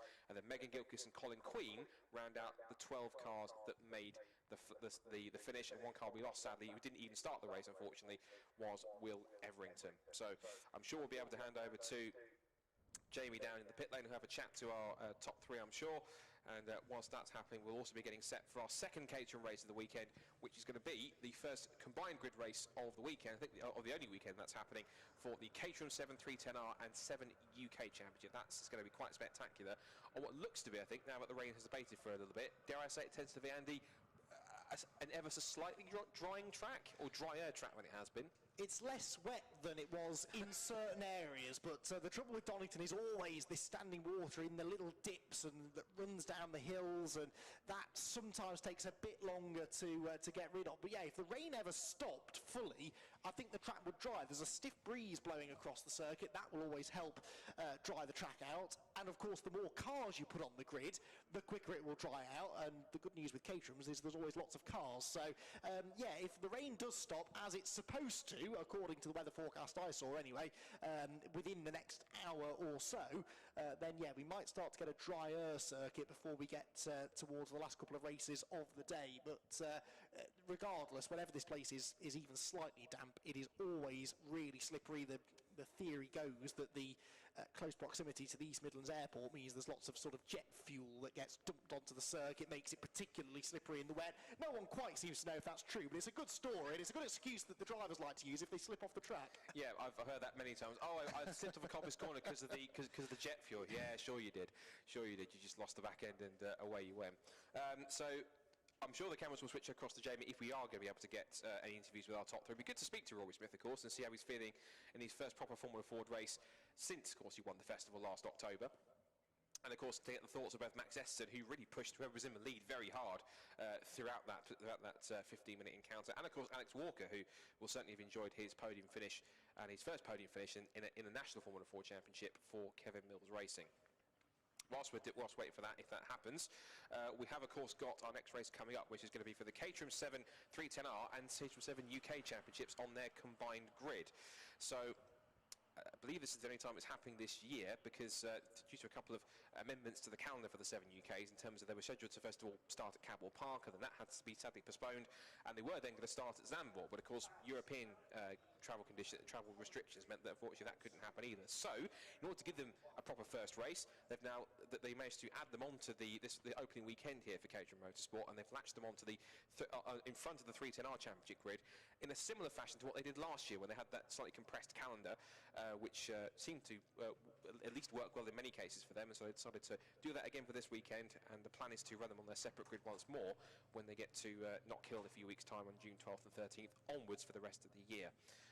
So one thing we should mention is that as the cars are heading out of the assembly area on the GP loop, is that there has already been some point scorers in the 7 UK Championship, because they do also have, unique to the 7 UK Championship only on the Caterham Motorsport roster, a Super Pole shootout, and that was for the top 5 finishers in that in the regular qualifying session.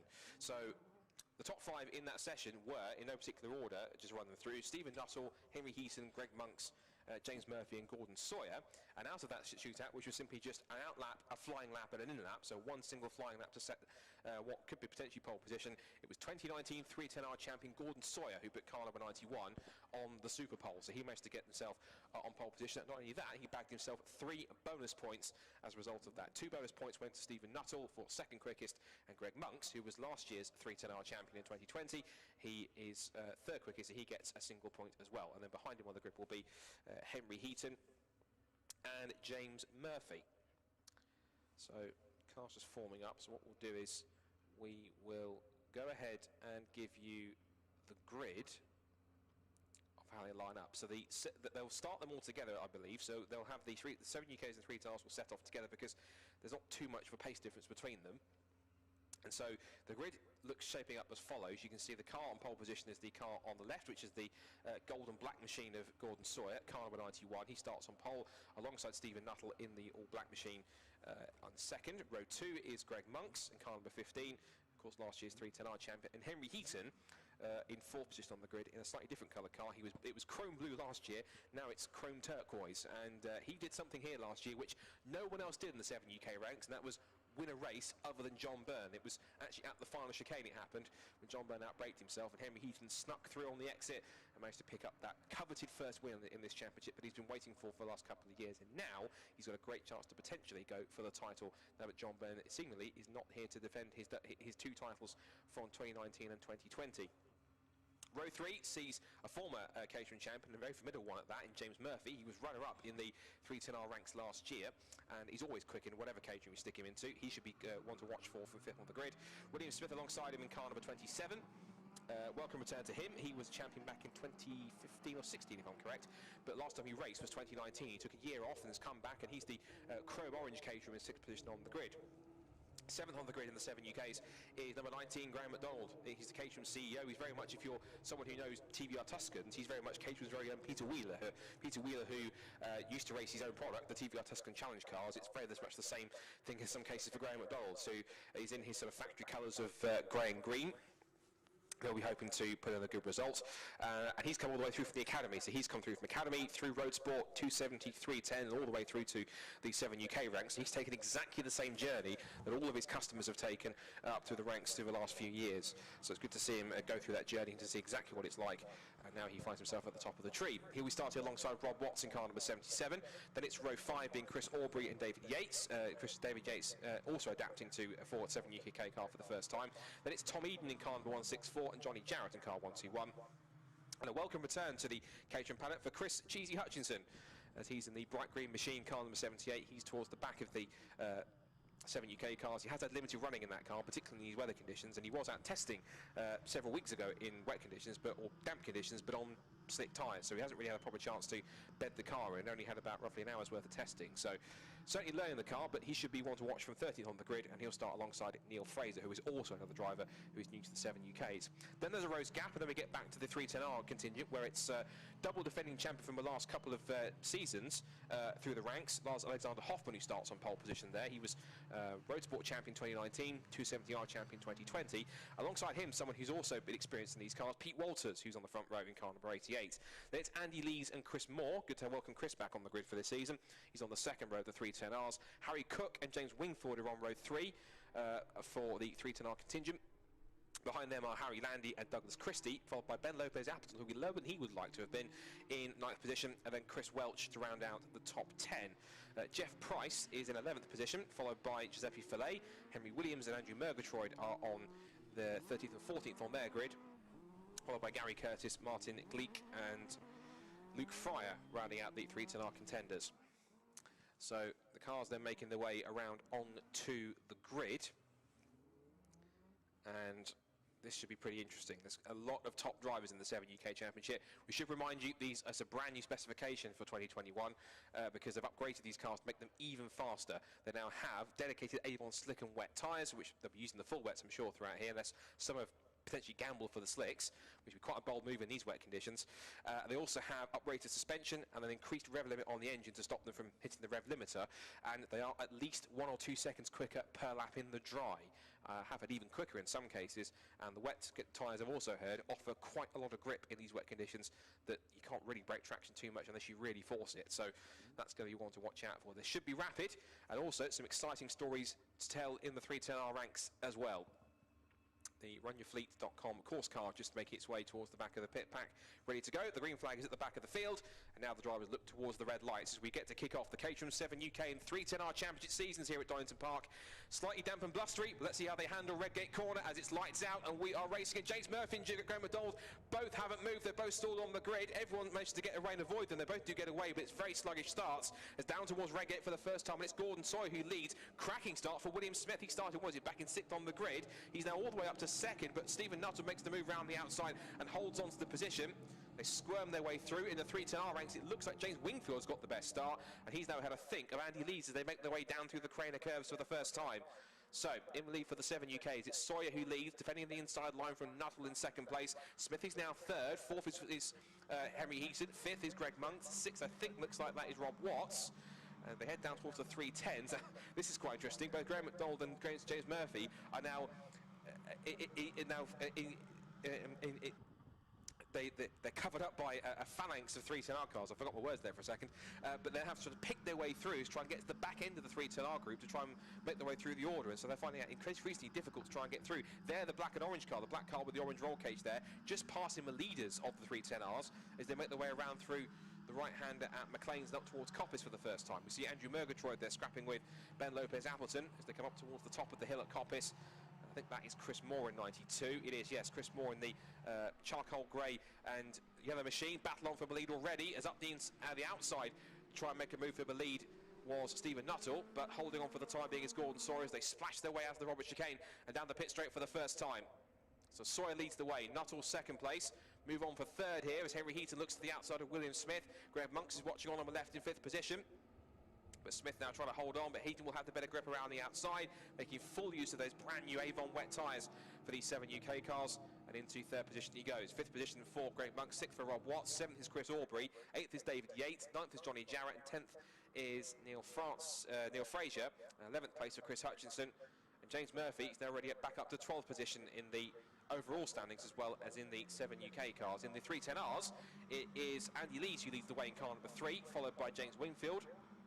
Lars Hoffman there is going for it. Now, Andy Lees was in second place, but I couldn't quite see him in the shot there, unless he's had a mistake somewhere at Redgate Corner. Can't see anything out of my commentary box, but I definitely saw James Wingfield battling away there with Lars Alexander Hoffman. And they crossed the line, respectively, in second and third place. So Andy Lees actually has got a couple of seconds gap, so he's probably out of shot by the time I saw him. He is in the 7 UK ranks, turned their way out through Coppice for the second time and down the back straight towards the Robert Chicane. And Gordon Sawyer then making the most of these wet conditions of these brand new tyres they've got for 2021. But Stephen Nuttall, very, very experienced. He's jokingly nicknamed the Roger Federer of Caterham racing because he's won a championship in all the first 4 of the 5 ranks on the Caterham ladder. The only one he's missing is the top title in the 7 UK ranks. He might well be in a position this year to get it if he can try and get himself first of all in front of Gordon Sawyer and then pull away. Fastest lap of the race temporarily did go to Stephen Nuttall, but it was then snatched away immediately by Henry Heaton in third place, and the turquoise number 10. 310Rs come across the line behind them, and it is going to be Andy Lees who still leads the way by quite a margin, by 1.7 seconds from James Wingfield. Lars Hoffman is in third place, fourth place now for Chris Moore, and Harry Cook in fifth, Douglas Christie, and it's Giuseppe Fillet, Andrew Murgatroyd, Ben Lopez-Appleton, and then Jeff Price rounding out the top 10 in that contest. You see there that James Murphy battling away with Chris Hutchison in the 78, and respectively, Chris Hutchison sending one up the inside of Tom Eden in the bright yellow 164. Eden looks for the undercut, and Chris Hutchison learning very much as he goes in this new car. Of course, he hasn't raced for a couple of years. Last time he raced, he was the 310R champion back in 2018, and that was after a long few seasons getting his way all the way up through the ranks of academy and upwards through the different steps on the Caterham Motorsport ladder. But he's took a couple of years, seasons off, and got this brand new car. Certainly trying to make the most of it here in, I'm sure, less than favourable conditions for everyone.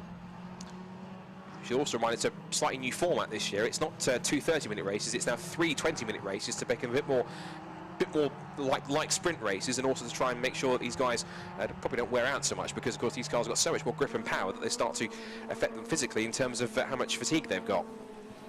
Leaders in the 7 UKs head down towards the pit straight. We're looking at Chris Hutchison still here as they turn through. Now James Murphy in the car number 3, they're just in the front of the shot. There he goes.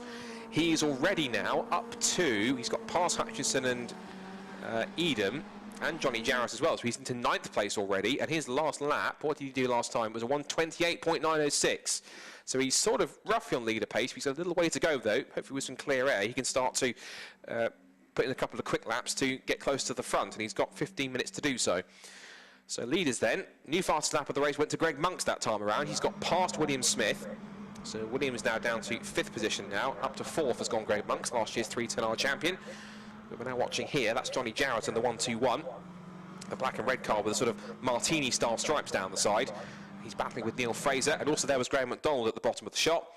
And now we're looking at some of our 310R runners here. 21 is Harry Landy, and he's got ahead of Ben Lopez-Appleton. So Lopez-Appleton was ahead of him on the pit straight, but Landy's managed to make a move on the run towards Redgate Corner.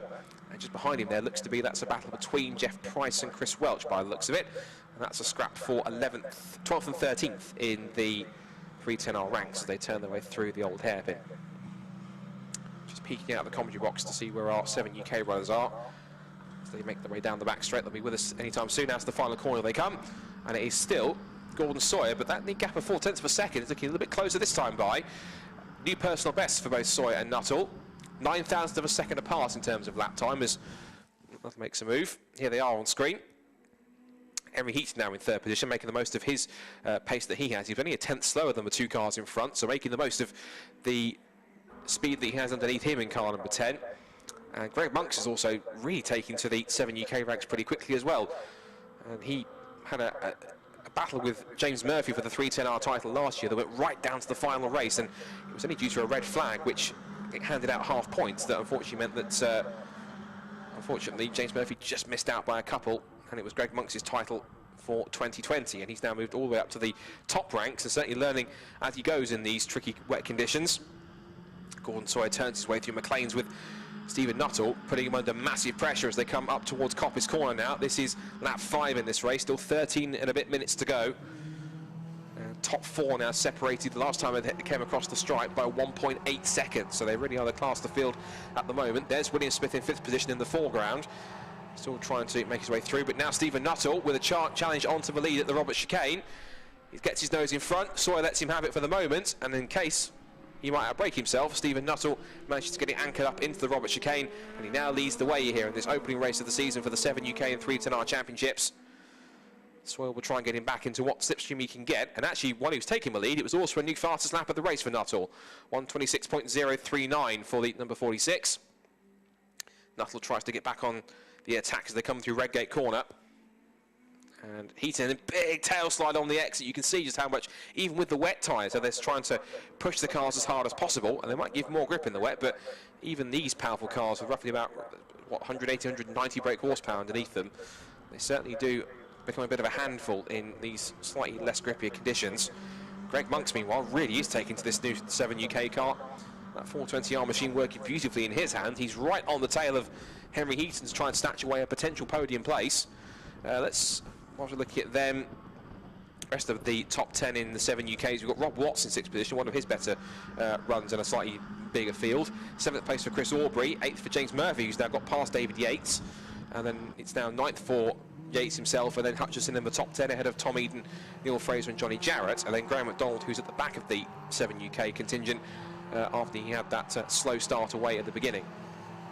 As we watch the 7 UK cars with the scrap for third going on, Heaton then having to go very defensive to hold off a very feisty Greg Monks as they turn in through the right-hander.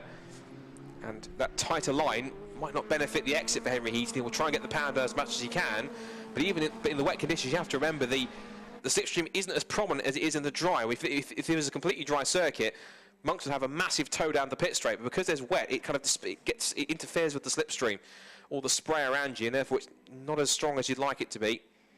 Sawyer just a little twitch of oversteer as he went through Redgate, and that might just give a glimmer of hope for Heaton and possibly also Greg Monks to get involved. Stephen Nuttall now has a gap of almost 0.9 of a second and trying to pull away. Now he has a clear track ahead of him. Through the old hairpin, top 4 altogether. When they came across the line, the gap was 1.6 between the first 4 cars. William Smith is in a little bit of no man's land in 5th position. We're looking here at a battle between 12 and 77. That's Chris Aubrey, who's got past Rob Watts. So Chris Aubrey in the lighter grey and yellow machine, past the black and fluorescent yellow car of Rob Watts. Rob had a different colour car last year. It was the bright red chrome we had on that car, rather than the sort of slightly more two-tone aspect that he has on this car. She have mentioned the 310Rs, who of course obviously also in this race too. Now Pete Walters has managed to make his way up to the lead in the 310R ranks. And there's James Murphy chasing after the lead at the scrap that's going on for 6th and 7th place. There's Chris Hutchinson up to 9th, and he's past David Yates as well. 310Rs, as we continue to watch the 7 UK battle at the front with between the top 4. And I'll cover the 3 tails in a second, because Gordon Sawyer actually got a really poor exit from the Robert chicane, and not only has he lost second place, he's lost third as well, because past him in quick succession they've both gone Henry Heaton and Greg Monks. So now the pole position man, an early leader, is down to 4th at the back of this pack. And what this might now mean is possibly Henry Heaton has got a clear shot now to go after Stephen Nuttall. But he'll have to keep one eye in his mirrors and alongside him, because here comes Greg Monks on the inside line. And that was a very late chop there to get in front of Henry Heaton, who just about lets him have the space. And Greg Monks, you can't tell it's his first 7 UK race, can you? But you can tell he's a champion from last year in the 310Rs. He's certainly using all the expertise he's had over the last few years throughout the academy and up through the ranks to really push hard. We've got Stephen Nuttall there coming up to put a lap on one of the back markers towards the tail of the field. That's possibly Henry Williams, I think, who's trying to just stay out of the way of everyone. And this is the tricky part, particularly in these faster cars here, trying to go either side. Henry Williams smartly keeps out of the way and lets everyone through. It's a good drive from Henry, so well done from him for letting everyone through. Now that Greg Monks has got quite a cracking run here for second place. He's right on the tail of Henry Heaton, and he is now alongside, so he might well get a chance to hold himself in front if he's able to hold the line and put himself inside for another position, as we see a couple of cars running straight on to get out of the way of the faster cars. The car up there is the car number 23, which is on track. That's the Broad GP Special, I think the ex-Christian Zaruta car, which is Martin Gleach at the wheel. So he's now managed to stay out of the way. It's now second and third on, scrapping amongst each other. Henry Heaton versus Greg Monks again. Gordon Sawyer watching on, and Heaton looks for the undercut on the exit of Redgate as Monks runs wide and off the road. Car number 38, that's one of the 310R machines, off into the barriers. And that is Jeff Price by the looks of it. And it is getting even treacherous. It looks like he's lost both of his rear wings, but it looks like that's possibly the only thing he's lost. Might have damaged the suspension slightly, but even so, where he is, he's going to find it increasingly difficult to get back on the circuit. So yellow flags will be flying there whilst he tries to recover from that little off. But now second, third and fourth practically nose to tail, as Stephen Nuttall has just about a second's worth of a lead here as they make their way up towards McLean's. And with 7.5 minutes to go, Andy McEwen, who's back in the box after some adventures around the Fun Cup paddock. You wasn't expecting that with this race going on. Just to fill him in on that side of things for those who just joined in as well, Stephen Nuttall taking the lead early on, and Gordon Sawyer, whilst he did start from pole position and also was as far as the lead, has dropped back to fourth in recent times. And so now it's now second, third and fourth battling amongst each other, whilst also trying to do something like Nuttall, who they've got to be careful doesn't get away too far, otherwise it's going to be quite easy for him to take his first win of the season. Yes, making the break is such a huge part of Caterham racing. It's hard to get away from the pack, isn't it? But as soon as you do make that break, then it sometimes will be quite difficult for the chasing pack to get back to you. But lap times there, you can see Heaton going quicker now than Nuttall, so he's reeling him back in once again. They head through Redgate Corner. You can see visibly there the gap has come down with Greg Monks in third, Gordon Sawyer there, the yellow and black machine in fourth, carrying a lot of speed there through Redgate Corner and getting right back onto the tail of the two cars ahead. That's the wet side of the road there that Nuttall was aiming for. Now, ordinarily, the outside line is where the grip is, but when there's that much more standing water out there, I don't think that's necessarily where you want to be. He gathered that together there, but that was a pretty scary moment at a very fast part of the track. And Stephen, actually, it looks as though his pace has dropped off a little bit, so that little mistake he made there seems to really play into the hands of the three cars behind, who seem to almost recognise that they have to call a temporary truce to their battles to try and catch up to Stephen and try and put him under pressure. I thought we'd lost him for a second there, but it's just it's in the mix of lapped cars that he's trying to get past as they come up the hill. But Stephen now getting caught up in that lap traffic, and that's not going to help. And one of the cars he's actually lapping is Ben Lopez Appleton, who I'm surprised he's as far back as 9th in these conditions, so he's not really enjoying life in the 310Rs as much as I think he or I probably thought he was going to, but not quite a satisfactory weekend for him by his standards, I'm sure, as the battle for second, third and fourth goes through. And that's not really helped Gordon Sawyer, because while Ben Lopez Appleton's only trying to keep out of the way and be involved in his own battle, all it's done is it's actually held up Gordon Sawyer, as now he splits those two, as now we see that's Andrew Murgatroyd, who is having a scrap, I think, with Douglas Christie, and that is over 7th and 8th position in the 310R ranks. To quickly just recap where they are with the 310Rs, it's Pete Walters who leads the way with 5 minutes to go. He leads ahead of Andy Lees in second place. Chris Moore is third, from James Wingfield in fourth. Last year's 270R champion Lars Hoffman is fifth. And then we have Harry Cook, Doug Christie, Andy Murgatroyd, and as we saw there, both Ben Lopez Appleton and Harry Landy. Through the old hairpin they go. Stephen Nuttall trying to very carefully work his way through this traffic as he glides past Doug Christie, a very similar liveried black and gold Caterham that Stephen Nuttall is behind the wheel of. 4.5 minutes to go in this first race of the season, and Stephen trying to get through this added aspect of lap traffic as best as he can. And there goes Greg Monks, who's now ahead of Henry Heaton. So Greg Monks is up into second place, and Henry Heaton back into third. So all this lap traffic really has played into the most part out of these top four. Looks to be it's Greg Monks that has played the hands of the most. There is Lars Alexander Hoffman. There are the leaders in the 310R just flashing through the shot in the front of camera. This is the scrap for 5th and 6th between Hoffman and Cook. And now we see the leaders here. A battle on for second place. Andy Lee's under threat from the 92 of Chris Moore, which is the charcoal and fluorescent yellow coloured car. But Andy Lee's in the golf colour machine just sends it back around the outside with a superior grip and holds on. And the traction that with the loss of traction that Chris Moore had on the exit of Redgate has only played not just to Andy Lee's hands, but also potentially James Wingfield, who is daring to go side by side in these adverse conditions where we've got all that standing water off the racing line. But it looks as though, for the most part, 92 Chris Moore has stayed in front. Yes, he has. So Moore holding on to third position as hard as he can, with Wingfield having one of his more improved performances. He's a little bit in the background in 2020, but he seems to have really stepped up his pace over the winter and some of the testing that he's done, and managed to get himself into the sort of area of pace that puts him into being a top 5 contender, which is quite positive to see. Just over 3 minutes left in this first race of the season.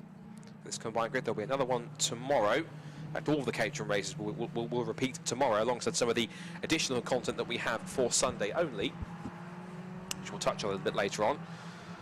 But now, with less than 3 minutes to go, there is still places and victories and podium positions and trophies to be decided.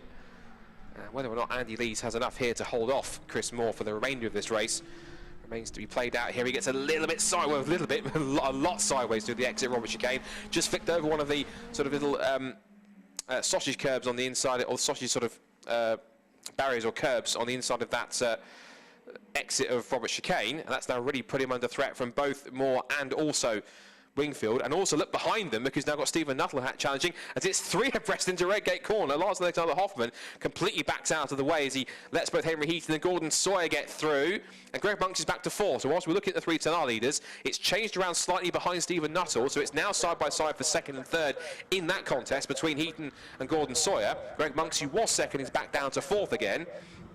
Stephen Nuttall there in the meantime, as now Sawyer goes back through to 2nd place, or does he, because he runs wide on the exit of the old hairpin, and back up the inside goes Henry Heaton, gets the traction on the exit through left-hander at Schwantz and Starkeys, and he's possibly going to be back through by the time they get towards McLean's. So here's something interesting. The two leaders, one leader's about to lap the other, because you now see the Pete Walters, number 88, he's now about to be put a lap down by Stephen Nuttall, as they continue to negotiate these very tricky conditions here at Donington Park on the first weekend of racing in 2021. There's James Wingfield working away at the wheel, just allowing both Sawyer and Heaton to make their way past in 2nd and 3rd. That battle continuing to rage. There's going to be, I think, one more lap to go this time by, because a lap time, the fastest lap of the race is 1:26.039. We've got 1 minute 15 left to go on the clock or so.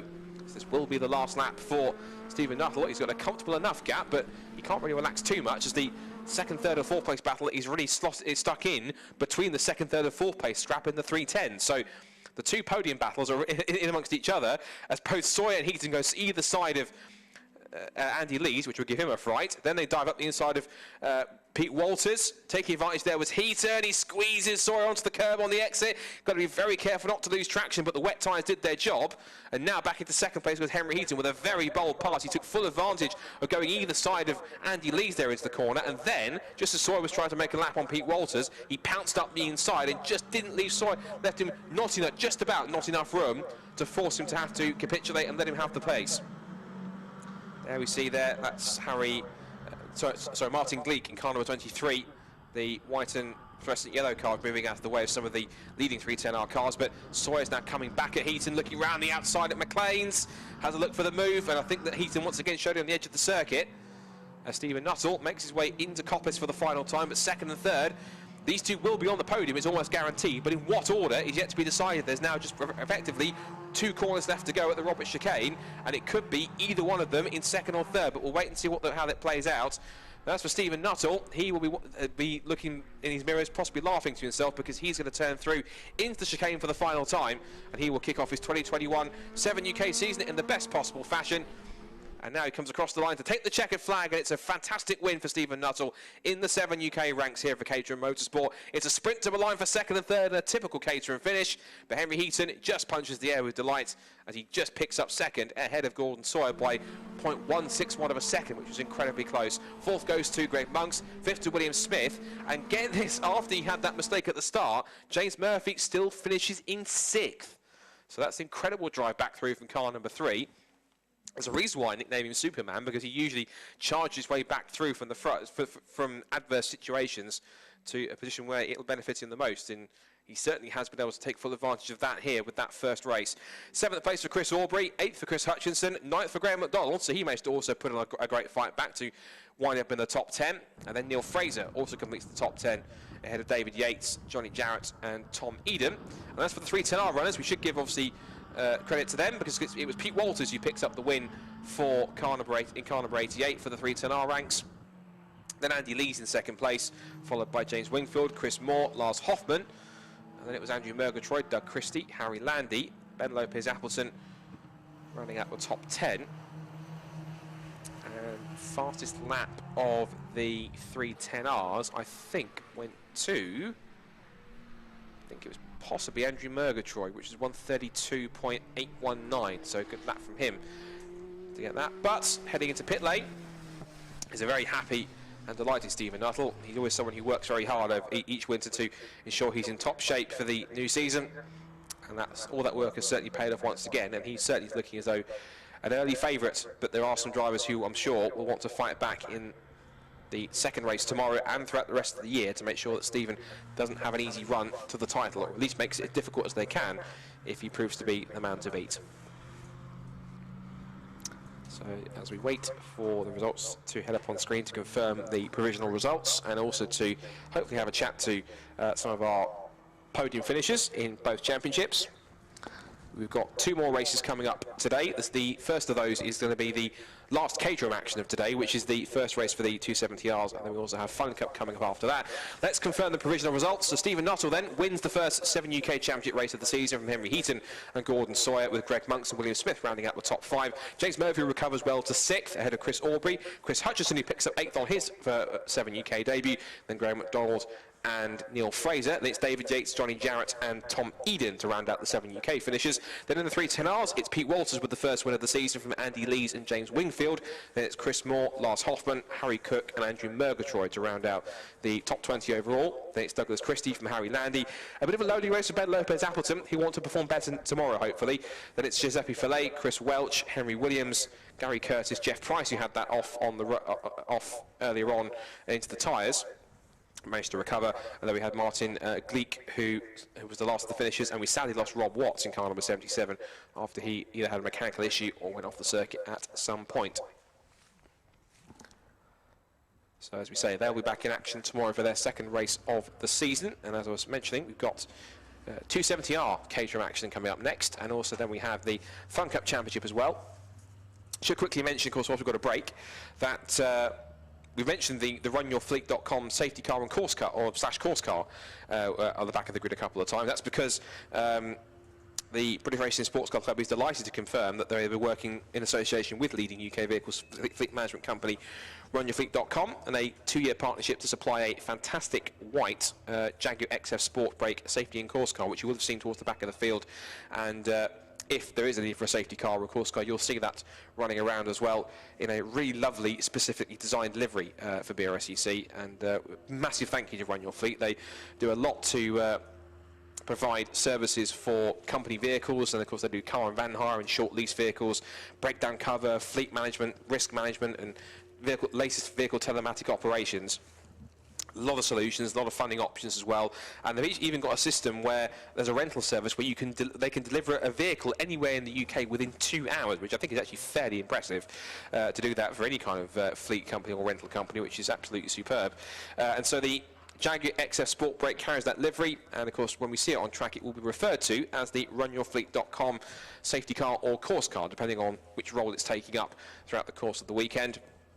If you want to find out more about Run Your Fleet, you can head to their website, runyourfleet.com. You can give them a call on 03445 733 111. You can also send them an email at info@runyourfleet.com. And they're also on Facebook, Twitter, YouTube, and LinkedIn. And once again, massive thank you to runyourfleet.com. We've got a couple of representatives here. I know that Gary Late is here from Run Your Fleet, and he was not only very admiring the car, but also very appreciative of the work which BRSCC has put in already. And that was quite a wonderful moment with the handover, of course, between himself and Peter Daly, the chairman of BRSCC. I know, of course, that he, along with everyone else in the club, is very, very supportive and very appreciative of all the support that they've given so far.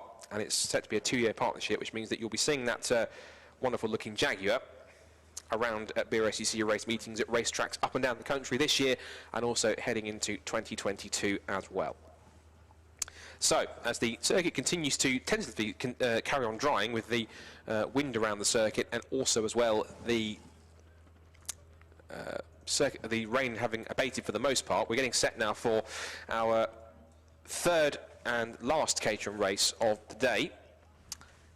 And that is course 4, the Caterham 7 270R Championship. Now this is the middle step in the Caterham ladder, because they start to have a little bit more mechanical upgrades on these cars. The way it works with these cars is that when you start in the academy, you then use the same car effectively for the first 4 of the 5 championships on the factory Caterham Motorsport ladder. You start with academy, and each year you then put on specific upgrades to bring it up to the relevant specifications. So you upgrade to go to Road Sport, then again to 270R, and again to 310R. It's only when you go to the 7 UK Championship that you then pick up a bespoke Caterham race car chassis, which we've just seen on track at the moment. But this is very much the middle ground. I'm actually very privileged to say I've actually had a go in one of these cars a couple of weeks ago at Bedford Autodrome, which was quite an experience, and it is a very fun, drivable car with a lot of grip, particularly in dry conditions. I certainly wasn't pushing it quite as hard as the cars drivers will be out there this weekend, even with the wet conditions.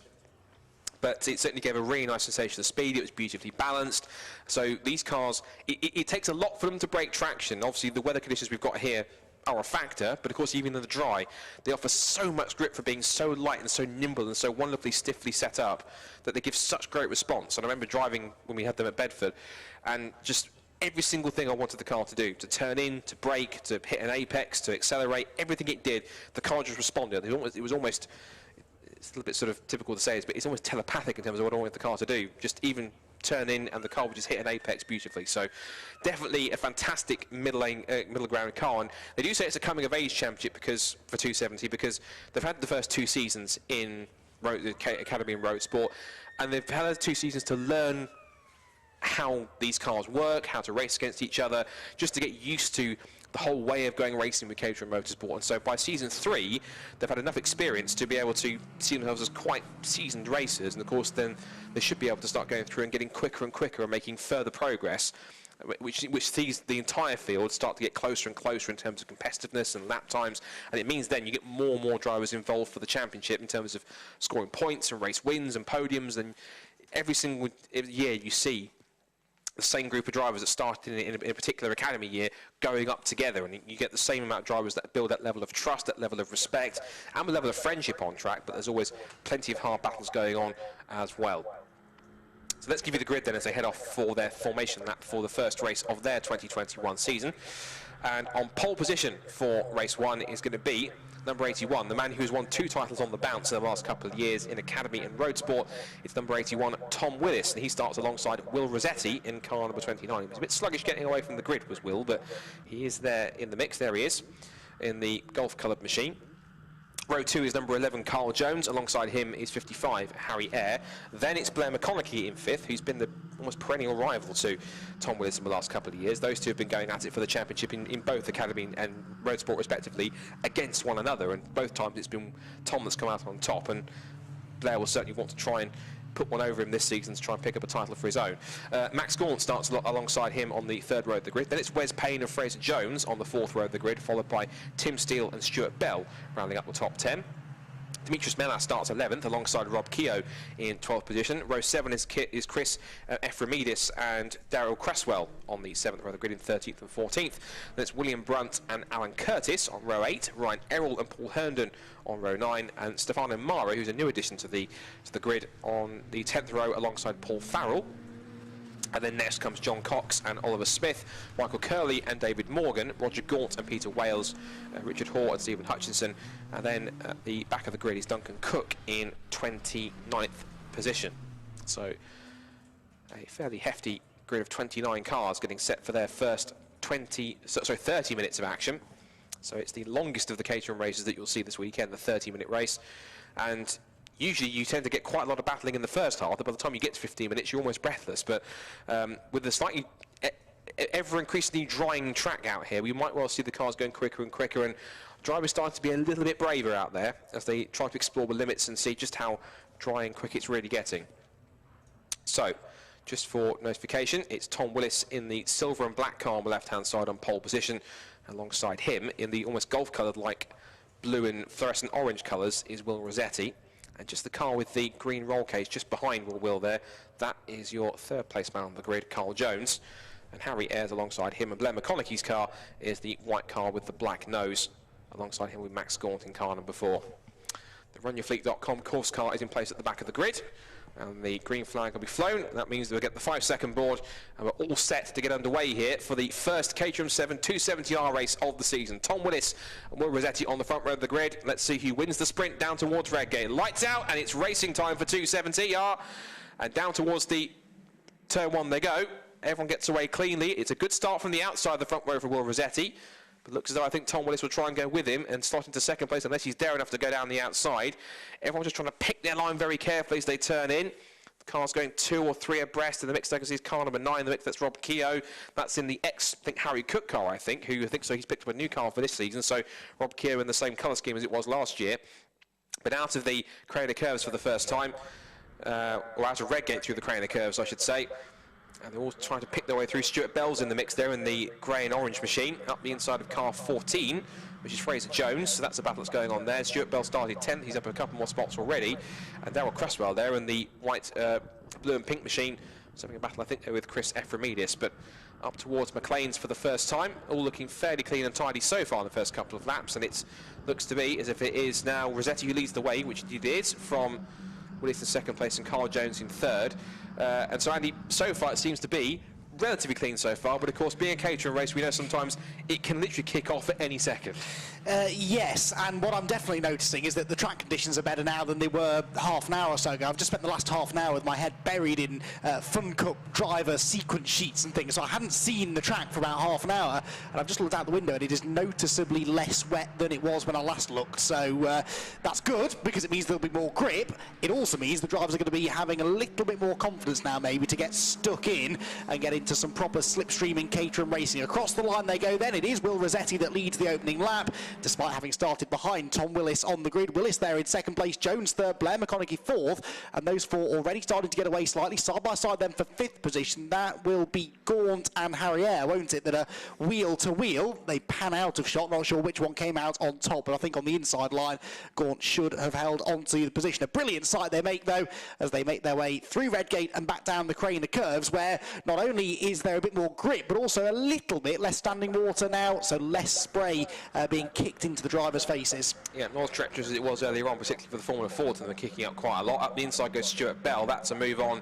Wes Payne, looking to get the undercut. That's a slightly different colour car for Wes Payne. It's quite a fancied up pearlescent colour scheme. He had a more of a purpley sort of pearlescent colour scheme, where he's kind of a bit more, he's kind of gone full, I don't know, like a pearl or slightly rainbowish colour was. I couldn't quite tell what it was. Or it's very pearlescent or iridescent on that colour scheme in either way. We'll have to talk about colour schemes though. We've got some racing to look at, which is of course our top three here of Will Rossetti, Tom Willis and Carl Jones, and not too far away is Blair McConaughey. And I was mentioning in the build-up, of course, with Tom Willis and Blair McConaughey, and I mentioned it in the preview as well, on track at least in the last 2 seasons, and even in the esports race for CaterhamRace.com, Tom Willis and Blair McConaughey I might have to come back in a second because they move on for second place. But those two on track just cannot leave each other alone, because whenever one is, there's the other, and they're always battling amongst each other. They might have a chance now, actually, because Carl Jones slips past for second place into the Robert chicane, and Blair McConaughey is right there. Case in point, Carl Jones up to second place, and look who's right behind Tom, causing more trouble. The third year in succession, and these two really have an everlasting rivalry that just doesn't seem to end. I think secretly they do both enjoy it, but at the same time, it's quite amusing that where one is, you literally always find the other. And you just know that at the end of any qualifying or practice session, the first thing they each do is look to see where the other one is, and 9 times out of 10, as you say, they're not that far away from each other at all. Max Gaunt there on the outside line, the number 4 car. He has lost a few places on that lap, hasn't he? Because I mentioned he was, well, I think he was 5th at the start of the previous lap. He has now dropped his way down into 8th position, with Harry Air up into 5th position. 6th place now is the number 19, as you can see on the side of your screen. That's Bell, who started 10th, did Stuart Bell. So there's been quite a lot of shuffling in the midfield there. Well, right the way through the field, but certainly on that particular lap, the second half of the top 10 really jumbled up a little bit as people start now to settle into a rhythm. 30 minutes this race, so they've got time to pace themselves, in theory, in the early stages.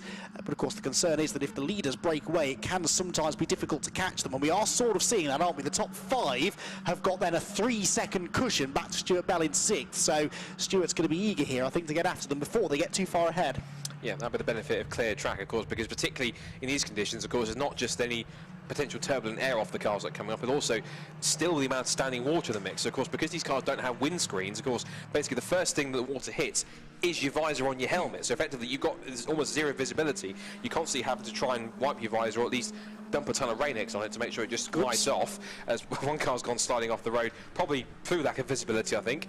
Couldn't quite tell who that was as he comes back onto the track, but either way, that was Wes Payne. In fact, he was a bit slow on the exit of that corner. He's now dropped from what was 7th to about roughly, he's gone behind the 14, which is Fraser Jones. He's roughly now down to back about, well, 10th position. He's lost 3 spots there, as Gaunt, Keogh and Jones all took advantage of that straight away. Leaders, though, Will Rossetti is now leading by 1.3 seconds with a new fastest lap of the race at the end of lap number 3. Battle there between 27 and 53. That is Chris Ephraimidis and 53 of Tim Steele. And it looks though, I think possibly that was Ephraimidis in front. So it's nice to see there's a couple of new names in the grid amongst all those who have moved up from the 270R ranks, because it is typically drivers that will go through the same in the academy class that go up together. But you do occasionally get some new drivers popping in to kind of pop out the field and be a few wildcards that you might not know too much about or what to expect from them. So it's nice to see from time to time that they pop up. Yeah, that's always exciting for us as well, because as you say, there is this natural progression through the Caterham ranks, and so we kind of have an idea who the pace setters are likely to be at the start of the season. But when there's a brand new name that comes in, as you said, it is a wild card. We never quite know how they're going to fare and where in the established running order they're going to find themselves. But yeah, that's the great thing about Caterham's, isn't it, though? It appeals even not just to brand new drivers, but to drivers that are looking for a long-term racing career in many ways. There are certainly worse things you can do if you want to learn how to be a racing driver than strap yourself into a Caterham. They've got absolutely no aerodynamics, all about mechanical grip. You've got to be comfortable with a car moving and sliding around underneath you.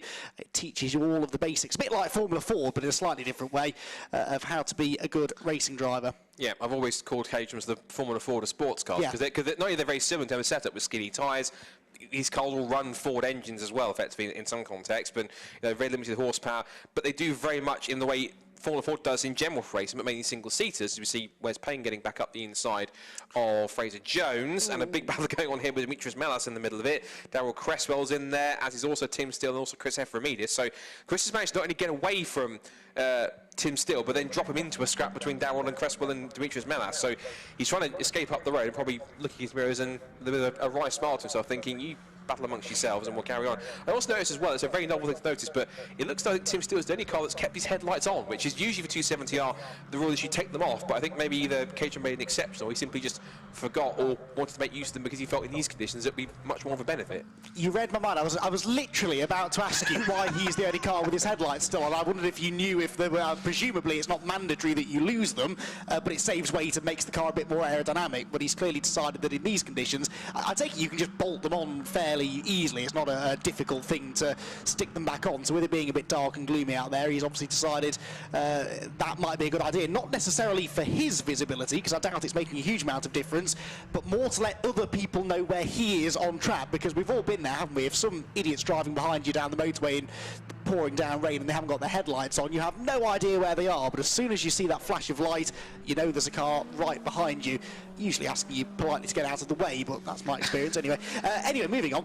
Yes, Tim Steele in 13th position is certainly not letting those headlights slow him down, is he? He is staying right on the tail of the group of cars ahead of him. His nearest rival is Darrell Creswell in that number 8 car, who he's going to try and attack on the run towards Redgate Corner. At the head of the field, by the way, Will Rossetti, well, 1.6 seconds, let's call that now, ahead of Carl Jones in second place with Tom Willis third. So the gap's ever so slightly going out, although Willis on that lap, Scott, was quicker than anyone else. Yeah, fastest lap of the race for him, 1:33.767, and he was at least, looking at the pace advantage, he had about roughly 6 to 8 tenths better than the 2 cars in front. He was 6 tenths quicker than Rossetti, 8 tenths quicker than Jones, so certainly using the advantage that he's got, and of course proving why he's a double defending champion in the previous 2 ranks.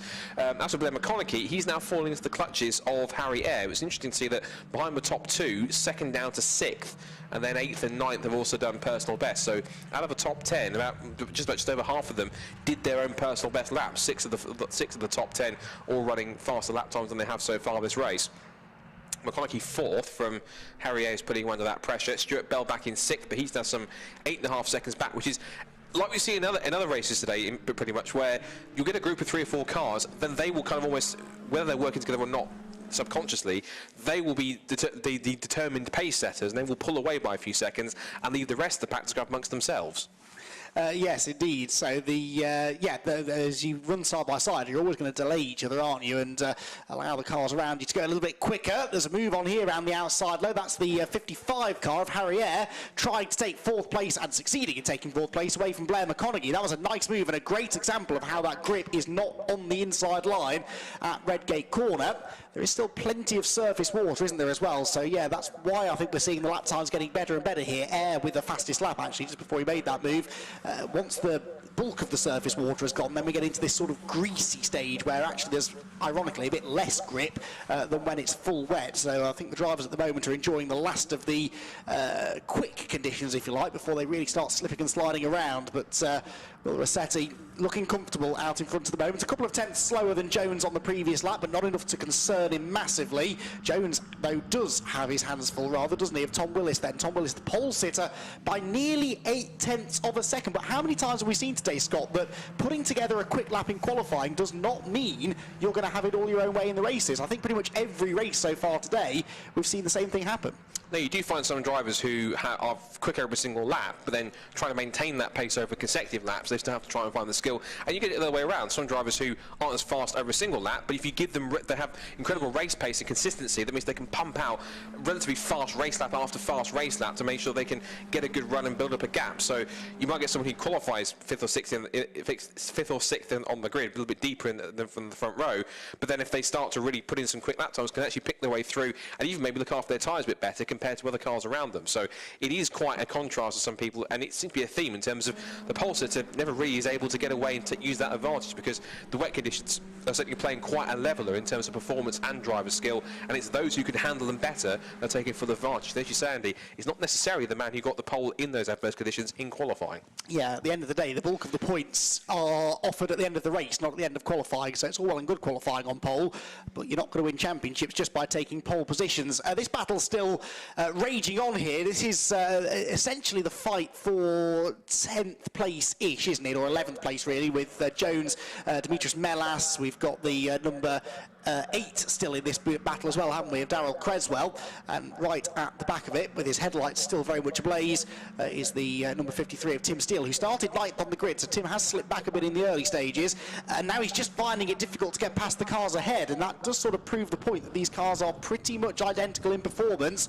well-regulated championships, the Caterham Championships, mean that there's no performance difference between the cars. That means that if you're going to make an overtake, you have to make it happen yourself, and this group have been in the same positions now for quite a number of laps. No one really able to find the opening or the advantage they need against the car ahead, but it's close enough that one little mistake could really see this battle ignite. So with all of these different lines being taken, the ever-changing grip levels, don't count out a few positional changes before the end. Likewise at the front of the field, because Carl Jones in second place just posted the new fastest lap, 4 tenths quicker than the leaders. The gap went down 2 laps ago, went out again last lap, back down to under a second and a half at the end of lap number 8. And that fastest lap has been yo-yoing between the top 4 or 5 drivers over the last few laps anyway, so that's a valid point in terms of the grip levels are adapting, and it's those who can seek out where the grip is quickest that will be able to get those faster lap times and take full advantage. And it's kind of only then one person has to be the pioneer and say, right, this is where the grip is, and once everyone else sees that, they think, right, I'm going to go there next time. So it's intriguing how everyone has to kind of take a different line, and eventually one will stick, and it's off. One car off in the gravel who hasn't kept it on track, sadly, is number 77.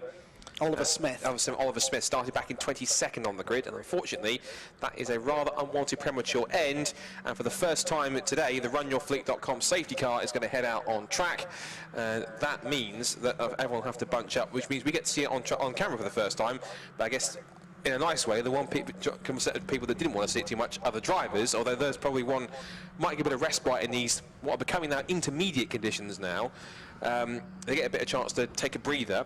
I guess the one person who really didn't want to see it is Will Rossetti, because of course he loses that 1.3 second advantage. As small as it was still an advantage, and he now has to cope with the fact he's got Carl Jones, Tom Willis, Harry Ayer and everyone else behind him that will be snapping at his heels on the restart, and it'll be down to him to decide, effectively determine if he keeps onto it or not by the quality of his restart when we get going again. Yeah, the only saving grace, I guess, is that all of these this time behind the safety car does count towards the 30 minutes. So I guess if we spend 2 or 3 laps here behind the runyourfleet.com safety car, then we might, that at least gives him a bit of respite in that it's a couple of laps less that he has to defend from Carl Jones. But you're right, Carl is going to be rubbing his hands with glee here. I'd probably try and get some heat into them as well, because it must be rather chilly pedalling one of these open-topped Caterhams around the Donington Park circuit. But Carl Jones will be putting all thoughts of the uncomfortable position that he finds himself in to one side, because he sees now a real chance to challenge for the lead. There's the live snatch vehicle already into action. They've kept Oliver Smith at the wheel so that he can help with the recovery by steering the car to safety. They might even just drag him out of the gravel and send him on his way back to the pit lane or something. The live snatch here at Donington is really, really useful, because it means that we can neutralise the race for the shortest amount of time possible, and hopefully allow the marshals to move the car pretty quickly, get back to racing again very, very soon. And when we do, we're going to have just over probably a third of the race to go. And still, realistically, any one of 5 drivers can win it, because, as you've said, all of those top 5 drivers have, at one point or another, been the fastest car on the track. Yeah, and that will certainly be an interesting scrap between them, because now they're all back together. You get to see exactly who has got the pace now, rather than having to try and watch drivers pick up a few more tenths per lap to try and close that back in again. So the Jaguar XF Sport Brake safety car, which has been supplied, thank you, by runyourfleet.com to the BRSCC for this season, has picked up the leaders and is leading them around at that reduced pace. Thankfully, Oliver Smith has managed to, with the help of the live snatch, amble his way out of the gravel, across the grass and back onto the track. He has sadly lost a lap, though, and he won't have enough time, unfortunately. I don't think. It's highly unlikely he'll get that lap back, sadly, so he will have to run towards the back of the grid. And thankfully, his on the timing screen, it shows him as the exclamation mark next to it, saying that his car stopped. And usually that means that his car is out, but thankfully when he comes back through, he'll be back on the timing screen, albeit 29th and last, sadly. So let's just give you a recap of where we are then in that race order. Will Rossetti then leads the way from Carl Jones in 2nd place. Tom Willis is 3rd. Harry Ayer is in 4th position, followed by Blair McConaughey in 5th. Stuart Bell is 6th, from Roger Gaunt, Wes Payne, Rob Keogh and Chris Ephraimidis. Chris actually having quite a good run. This is his first, as far as I'm aware, his first race with Caterham Motorsport, particularly in the 270R rank. Started 13th. He's currently running in the top 10 at the moment, so good run for one of the newcomers to the championship this year, and certainly showing his worth. 11th place for Dimitris Melas at the moment, who, looking back at, to talk about him for a second, he was someone who was pretty quick. He was massively quick in qualifying back in the academy days in 2019, and took a race win. I think it's Stetterton, if I'm correct as well. I should know because I was there, I think. And then 2020, looking back at the points table, it might not tell the whole story, but it tells a story that he didn't really have the year he was anticipating based on some of his form he had in the academy, because he ended up towards the bottom of the top 20, but his ultimate pace proves that he can perform much higher than that, but just didn't get the chance in the truncated season that we had to really show what he could do against some of the drivers which he was as quick as in the previous year in the academy. Yeah, that's an interesting point as well, because the 2020 season obviously was a shorter season than normal, so a lot of drivers that have maybe just spent 1 year in whatever championship they were in last year and then moved up to the next level, they've got a bit less experience maybe in that particular category than they normally would have done, so it's sort of fast-tracked almost the progress up through the Caterham ladder for a few drivers, and maybe that's just leading to a few of them maybe not quite fulfilling their full potential here right at the start of 2021, but we are hopeful we'll get a full season of racing in this year, and they'll get their full year of experience in whichever category it is they're racing in. So yeah, interesting point there actually. Certainly a bit less track time last year than they would have been hoping to have. We're hoping though we can give them another 10 or 11 minutes here of racing time at the end of this one, because as far as I can tell, the extrication of Oliver Smith's car down at the old hairpin has been complete. I haven't actually spotted whether he came back into the pit lane or whether he's tagged to the back of the queue.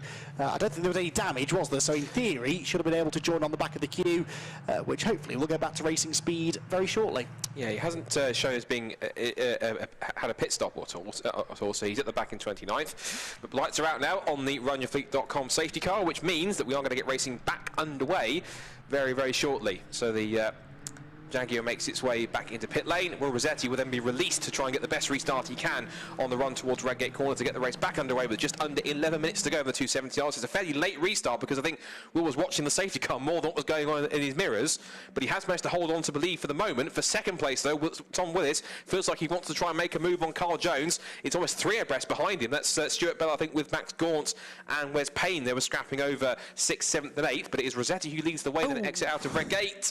That was close between Max Gaunt and Wes Payne, wasn't it? Yeah, Wes is one of the drivers for whom this has definitely been a benefit, this safety car, because he had that off, didn't he, at the chicane earlier on, where he decided to let the marshals down there have a closer look at his car, try and decide exactly what colour it is. I see what you mean, by the way. It looks a completely different colour based on which angle you're looking at it from. I quite like liveries like that. He's going quickly as well. He has gained a place, more importantly, despite almost making contact with Gaunt as they went through Redgate Corner. Up towards McLean's we go then. Battle on for second place. Jones under pressure from Tom Willis, who's trying to get himself back into this now. Tom Willis having started on pole position. Jones goes in very deep trying to find the grip, and that did sort of work. He comes off the corner quicker than the cars around him, gaps Willis and gets right back onto the tail of Will Rossetti, the leader. So top 5 altogether now, nose to tail. There's Blair McConaughey, who's holding on to 5th position, and Stuart Bell, I think is supposed to hold on. And that's Carl Jones loose to the back. I think there was contact, must have been possibly maybe with Tom Willis, possibly Harry Air, because he's lost the right rear wing. Tries to get back onto the circuit, but it looks as though I think that the fact he's missing a part of his body where it suggests there was a little bit of a touch on the exit of Coppice Corner, and that's now not only released Rossetti, but it's boached everyone up for second backwards. And I think also we lost Tom Willis as well. I think we have. Tom Willis has disappeared, and has even Harry Air gone somewhere as well, because we've now got, well, Harry Air's still there. He's in 3rd place. So let's just reset from where we were, because it all happened so quickly. So it was well spotted by Andy when that happened. So Will Rossetti leads. Blair McConaughey's in 2nd place now. Harry is up to 3rd. Rob Keogh's up to 4th in Harry Cook's old car. Then it's Stuart Bell 5th. Wes Payne, Max Gaunt, Fraser Jones, Chris Efremides and Demetrius Melas. As for Tom Willis and Carl Jones, well, Carl Jones come back through in 15th. As for Tom Willis, sadly, nowhere to be seen. Willis, I think I saw in the background, was still digging himself off the grass on the exit of Coppice, because he spun, I think, trying to avoid Carl Jones. Jones had already gone round, and I think Willis either collected him and then spun, or spun trying to avoid him and got into the side of Jones. Either way, he ended up pointing the wrong way and a long way off the track to driver's right coming out of Coppice Corner. So that has completely changed the complexion of the race now, because all of a sudden, with 8 1/4 minutes to go, Will Rossetti, the leader, has a 3.2 second advantage now over McConaughey in 2nd and Harry Air in 3rd place. Up the inside there at the old hairpin, there's a move being made by Michael Curley. The 99 moves ahead of Oliver Smith in the number 77. So there is Oliver Smith, who of course is technically a lap down, but very much still in the group. as they drop down through the bottom of the hill. But that has blown apart now, that leading quintet of drivers that we were so looking forward to seeing the battle between, and it really has handed this on a plate now to Rossetti. And also, ironically, you think about it, I was literally about to say before that what looked like was perceived move for second place was going on, ironically, at the detriment of Tom Willis, who spun, of all the people it benefits the most, it's Blair McConaughey's. He's up to second place now. So Blair now up into a podium place. Harry Air is third. And hats off to Rob Keogh, because we know it's a quick car from last year that won races, but certainly making the most of it is Rob. And now he's under threat from a Stuart Bell, who... It's nice to see him back as a front runner in the last couple of seasons, because it took a year off, as there's now side by side for second place going on between Air and McConaughey, and Air splits his way through up into P2 past McConaughey, which is quite a handy move there for Harry. But Stuart, a couple of years ago, he was battling for the title and had quite an unfortunate accident up actually here at Redgate Corner, which left him out of racing for about a year or two or so. He did come back to do some racing last year, but up until that point, he was actually in contention for the championship and was always a very quick driver. So it's nice to see him back, but not just that, but to show he's lost none of his speed and be able to keep up with the front runners, and look as though if he gets a bit more track time this year with the car he's got underneath him with these upgrades, potentially in the front for a possible title challenge if he can get himself a bit quicker. Yeah, if he can start off this quickly, then you imagine the more races he gets back under his belt again, the more competitive he will become. And critically, he stayed out of trouble in this, whilst others have not. So you don't always have to be the quickest driver out there to score good points. Just stay out of trouble, avoid the contact that others get involved in, and you could find yourself running towards the front, which is exactly what he's doing now. Rossetti then leads the way. It is now, as we've said, Harry Air, look, in second position, the green and yellow car. Now, what is his lap time here going to be in relation to Rossetti? You can see that he's getting away from Blair McConaughey in third, but what's the lead gap going to be? It was 3.6 seconds at the end of lap 13. At the end of lap 14, it's 2.9, and there was an overtake in there as well for Harry Air. So Air is quicker than Rossetti, but 3 seconds in 6 minutes. Can he get there? You were saying about how this race was on a plate for Rossetti. So I shouldn't have said that, should I? it's the typical commentator's curse or so in the cases, because it's cursed for Rossetti in losing pace to Harry Air. So, but I've made as many gaffes as well, so I think that's possibly equally as bad at times, I'm sure. Anyway, 5.5 minutes to go then. Well, Rossetti does lead, but of course, as well pointed out by Andy, of course, the fact that Harry is lapping that quickly means that the time that he's got and the amount of lap time, a typical lap time is a minute and a half. So roughly, he can get about another 3 or 4 laps in, and if he's that quick, it's doable. But of course, as the late great Murray Walker said, of course, catching's one thing, passing's another. And you've spotted something on Andy, on the timing screen. No, I was reading the wrong number. I thought Wes Payne had dropped down the order, but it's the similarly liveried number 8 that had lost a place there of Darryl Creswell. So no, all good still. Wes Payne running in that 6th position. There is Blair McConaughey in 3rd position, and again you can see that gap between 3rd and 4th definitely going up now. Yeah, as a general rule, if I say that something's going to happen in a motor race, the exact opposite will almost always happen. So, yeah, I was fully expecting it. I said that just because I wanted there to be a good fight at the front. I thought if I say that this race is over, then there's every chance that Harry Air was going to prove me wrong, and that's exactly what he's doing. Well, he was on the last lap anyway. Let's see what the lap times are this time, though, because, of course, it could be that Rossetti has responded now. He does a 1:33.728, which is fractionally quicker this time than Harry Air. So there you go. The gap goes back out again by a few hundredths of a second, but possibly Rossetti was just taking a bit longer to get some heat back into the tyres. Now that he has, he's managing the gap. Here's the battle behind, though, for 4th position, and that is Rob Keogh then just about hanging on. Rob, from 12th on the grid, finds himself in 4th position, and I don't think that he's keen to give that 4th place away here anytime soon. Defending busily there from Bell behind, whilst further down the order, those that were in strife earlier on are trying to work their way back towards the sharp end of the field as well. Most notably, of course, Carl Jones, who is now back into the top 10. He's in 10th position, Carl Jones, after that spin earlier on. Tom Willis is... as there's another moment there at Redgate, Scott. I'd love to tell who it is, but I couldn't see the numbers, so unfortunately I have to wait and see on that one. One thing I've discovered as well, which I probably should know if I did a bit more research over the week, is that the Rob Keogh that's in that cage room, I'm assuming is the same one. It's the same, I'd like to think the same Rob Keogh that was second in the G40 Cup in 2019, which probably explains the reason why he's actually quite prominent in one of these cars already, because the Ginetta itself is quite obviously a nimble car on its own, so he's obviously quite used to small twitchy, nimble little sports cars. But of course, getting to grips with the Caterham is, some cases, a little bit of a different animal compared to anything else that you drive. So, but racing experience included, Rob appears to be taken to the Caterham pretty quickly. And of course, he's got a strong Caterham in Harry Cook's car from last year to put underneath him from Williams Automobile, so certainly making the most of it. And yeah, looking at it now, that makes sense as to how he's been so quick in his first time out there. As for the leaders now, with just about 2 3/4 minutes to go, again, I say it's rather tentatively, but even down to Redgate, it is getting drier and drier out there. So, because it always looked like it was, the camera gave the illusion that it was actually almost bone dry, but it's not. There's still, as you can see, plenty of water on the circuit, particularly off the racing line. And the gap actually now has gone back up now to 3.6 seconds between Rossetti and Air, because it was a new personal best for Will Rossetti, 1:33.225 compared to a 1:33.7 for Harry Air last time. But McConaughey was a couple of tenths quicker than the 55 car in third place, 1:33.5 for his personal best. Rob Keogh is holding on for fourth, and then we've got this battle going on here between Payne. Oops, car number 30 off in the gravel. That is Max. It's Roger Gaunt. Get the right driver. Roger Gaunt in a semi-livery car, it's obviously Max. They're obviously related, but Roger Gaunt off in the gravel. That looked like it was up at Coppice. Yeah, popular place to go off, that, isn't it? That blind crest, the car goes light, and when it's a bit slimy and greasy like it is up there, it's very easy indeed to slip off the road. But there you can see he's absolutely fine, jogs away, in confirmation that it is at Coppice, because we got that iconic shot of the cars appearing over the hill just in the background as he jogged through the gravel, which is not easy to do. I've fallen over in many a gravel trap, you'll be shocked to hear, Scott, because they're quite difficult to walk through. Anyway, on track, it's equally as slippery, but it's not stopping them from getting stuck in here, is it? We've got side by side again, and a bit of wheel banging maybe. That's where it's Payne, isn't it? Going up the inside of Stuart Bell for 5th position, and I'm not convinced they had to bang wheels there, but anyway, Wes Payne's gone through, and that probably has fired Stuart Bell up a little bit now, so expect him to try and fight back at Redgate Corner. There are the leaders, only 2.1 seconds apart now, as Harry Air again pumps in a decent lap that time and closes in slightly on Rossetti ahead. McConaughey a safe third, Keogh looking ever more secure in fourth. The real battle, the one for fifth, with Wes Payne, who was ahead last time we saw it. I think they're still wheel to wheel coming off Redgate, with Payne just about keeping his nose in front. Yeah, it looked like Stuart Bell. I saw the flash of the colours, and it looked like it was the grey and orange car that was still in front of the Wes Payne kind of pearlescent, iridescent coloured car. We'll get confirmation. Yeah, there it is. It's still... Oh, no, maybe it's not. No, it's not. Sorry, forgive me. I didn't realise Rob Keogh was still that close in front of them. So it's Rob Keogh, then still Wes Payne, then Stuart Bell.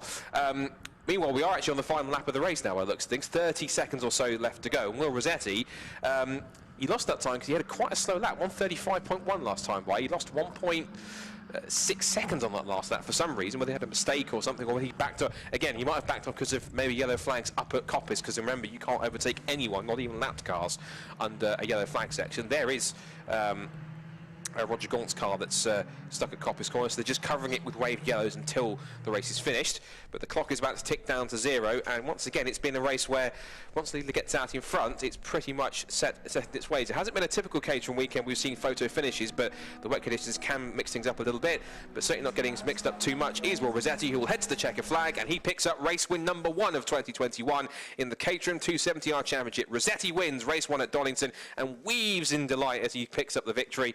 Second place for Harry Air, and third for McConaughey. He's equally delighted. Fourth and fifth a sprint to the line. There has been a change for fifth because Stuart Bell did get past Wes Payne, but it's fourth for Rob Keogh, fifth for Payne, and Bell is sixth for Payne.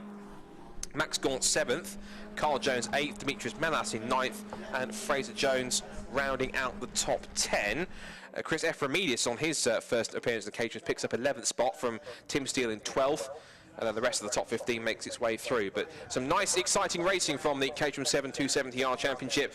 And of course, that will be the perfect start to the year for Will Rossetti. He's also had winning starts to seasons before, in seasons gone by. And we'll certainly be hoping that 2021 is... This is certainly a positive omen for him, and the start of what hopefully can be a nice title challenge. But he knows he'll have plenty of top drivers in the mix. And whilst Harry Air and Blair McConaughey picked up second and third, I think the one that's impressed me the most, truthfully, out of everyone in the mix, has actually spotted... I've just spotted on a timing screen as well. A new fastest lap of the race from, of all people, after you managed to get back on the road, Tom Willis, who finished 15th. He managed to get back on the road and was ambled his way back onto the circuit in some 27th position. But even then, he used the safety car to his advantage. He picked up, what was that, about 12 spots or so after he recovered off there to 15th, and gets the fastest lap point as well as a result of that, which is which could be even make a difference if he has to drop that round or even use those points to his advantage later on. But whilst the top three are established catering races, I have to say the one that impressed me the most is Rob Keogh, 4th place for him after he picked up a strong result. Let's quickly go through the result then on screen. So it's Will Rossetti who takes the first victory in the 270R ranks from Harry Eyre and Blair McConaughey. Then Rob Keogh on his Caterham debut, at least I perceive it is, 4th for him, excellent result. Stuart Bell is 5th. From Wes Payne in 6th, then Max Gaunt, Carl Jones, Demetrius Melas and Fraser Jones. Chris Ephraimidis 11th on his Caterham debut. Tim Steele finishes 12th ahead of Darren Cresswell and William Brunt. Tom Willis recovers, going from pole to a spin and then back up to 15th with the fastest lap of the race from Mara, Herndon, Curtis, Farrell and Cox in the top 20. And then Stephen Hutchinson ahead of David Morgan, Ryan Errol, Peter Wales, Duncan Cook, Roger Hoare, Michael Curley and Oliver Smith, who had that off in the gravel that caused the safety car, and we managed to get back out, albeit 2 laps down, and we lost Roger Gaunt late on after he went off at Coppice in the gravel trap. So that's the end of the Caterham racing action for today. Not for the racing action as a whole today. We've still got one more race to go, which is our effective sort of main event of today, which is the 4-hour season opener for the Fun Cup Championship. And Andy, of course, being the Fun Cup expert, will be the one that will be leading proceedings for that with myself alongside him to give some support from the knowledge that I have of Fun Cup. And it's a 4-hour race, being endurance, yes, but if you've never watched a Fun Cup race before, strap yourselves in, because usually they are pretty much 4-hour sprints from start to finish, and there is always some exciting action to go on. There's driver changes, there's a little bit of refueling going on, there's mandatory pit stops, and you get driver combos of 2, 3, 4 drivers depending. It's always very exciting stuff, and it is set to be a good thing as well. So cars are making their way into pit lane, and of course they'll go off for their own podium ceremony. And whilst that's the end of the Caterham racing actions I was mentioning on the stream, Andy, we now come into a championship which you yourself are very much well versed and very much in favour of yourself. Of course, I know you're a Caterham fan, but I think if I was to ask you the question, which club racing championship would you watch for the rest of your life, I'm pretty certain that you have to see your answer will probably be what's coming up next, which is our first endurance race of the season for the absolutely spectacular Fun Cup Endurance Championship. Because, as I was mentioning just on the stream, yes, it's a 4-hour race, but don't think for a second that you're going to get a moment to relax, because it is literally like a 4-hour sprint race from start to finish. As you well know, having commentated on so many Fun Cup races over the last few years, there is never a dull moment in a Fun Cup race at all. You don't know where to look at points. Yeah, I mean, the amount of conversations I have with people who are often very well versed in motorsport and in endurance racing, where I find myself having to sell the Fun Cup to them. You know, they see that it's a championship of 3- and 4-hour races for cars that look a bit like VW Beetles, and they think, well, that's not going to be very exciting, is it? And I've realised that there's no point trying to sell it to them with words. The best way to sell this championship to somebody is to show them a race.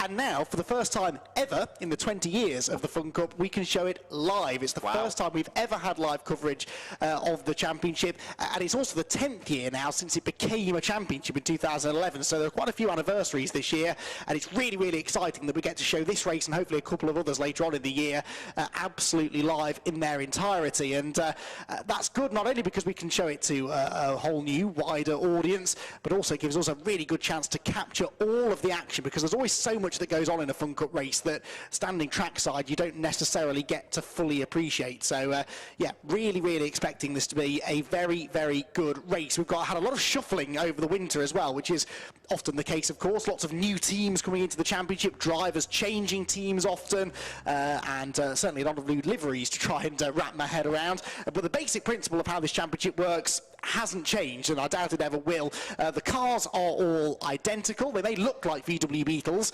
but underneath they are proper racers. It's essentially a mid-engined rear-wheel drive single-seater chassis with this big bulbous VW Beetle silhouette body thrown on top of it. They've got big wings, lots of aerodynamics, not a huge amount of power though, so the drivers really have to throw the cars through the corners to make their lap speed up.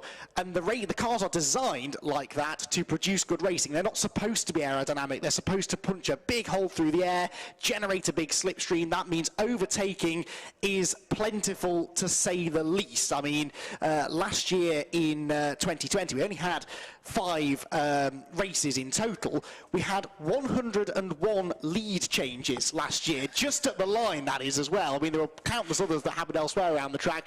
Over 5 races. I mean, how many other championships, even endurance championships, can boast those sort of figures? And that wasn't even a record. The record actually was the year before, when we had 139 lead changes over the course of a season. So that gives you a taste, just a little taste of how exciting this next 4 hours of racing is going to be. Also, throw in the fact it's a completely random grid, so it's not based on qualifying times. We could have quick cars coming from the front, the back, or the middle. The only team that know where they're going to be starting are Olympian, car number 1, because they are the reigning champions in Fun Cup, the winners of the most recent race, or if it's the first race of the season, as this one is, the reigning champions, have to start from the back of the grid. So straight away, you generate excitement by putting the quickest car right at the back of the field, and often some slightly slower cars with less experienced drivers up towards the front. There are pit stop windows every 40 minutes. All cars must pit within that 10-minute window. You don't have to change driver. There are a couple of teams that are double stinting drivers I've seen over the course of the race, but generally you'll see one driver jump out, one driver jump in. They may choose to refuel, and how much fuel you put in is down to you as well. We'll cover all of that when we get into the pit stops later on. But one thing they don't want to be doing is changing tyres. These GT radial tyres should last the 4 hours fairly comfortably. They don't need to change for rain or dry either. It's a grooved tyre that works well in all conditions. So in theory, we won't see any tyre changes, but strategy is still very much a part of the racing.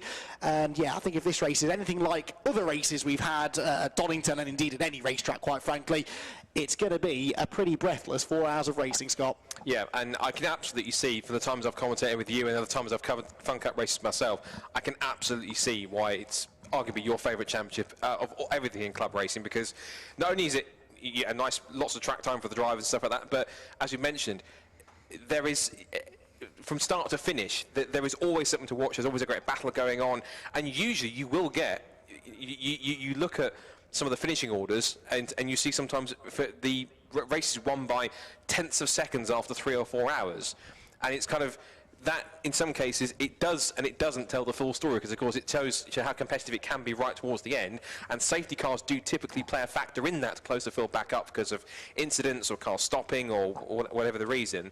But also at the same time, it doesn't tell the full story, because it's the journey of how you get to that point which makes it so exciting, and therefore, and you compare it to other endurance series around the world, and it's the reason why it's so popular across in Europe. I think it even stretches far afield as places like Abu Dhabi have some kind of a championship as well. And of course, every year you also typically have the kind of almost got like a world final in some cases, which is the big Spa 25 hours, and that's not me saying that's 25 hours.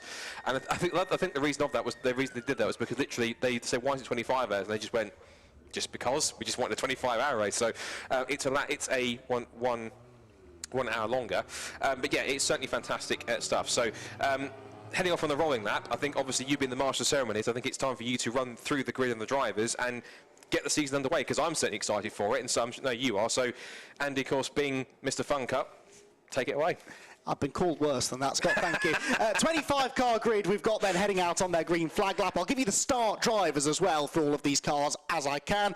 So it's number 212, Make Happen Racing, that have the pole position. That car is being started by Steve Walton alongside him, number 171, Agua Caliente's Rob Perry. Row number 2 then for 110, that's Team Viking, runners up in the championship a few years ago. Mark Home will be sharing the car with the very rapid Nigel Greensall there once to watch, and it's Mark that takes the start from GCI Racing.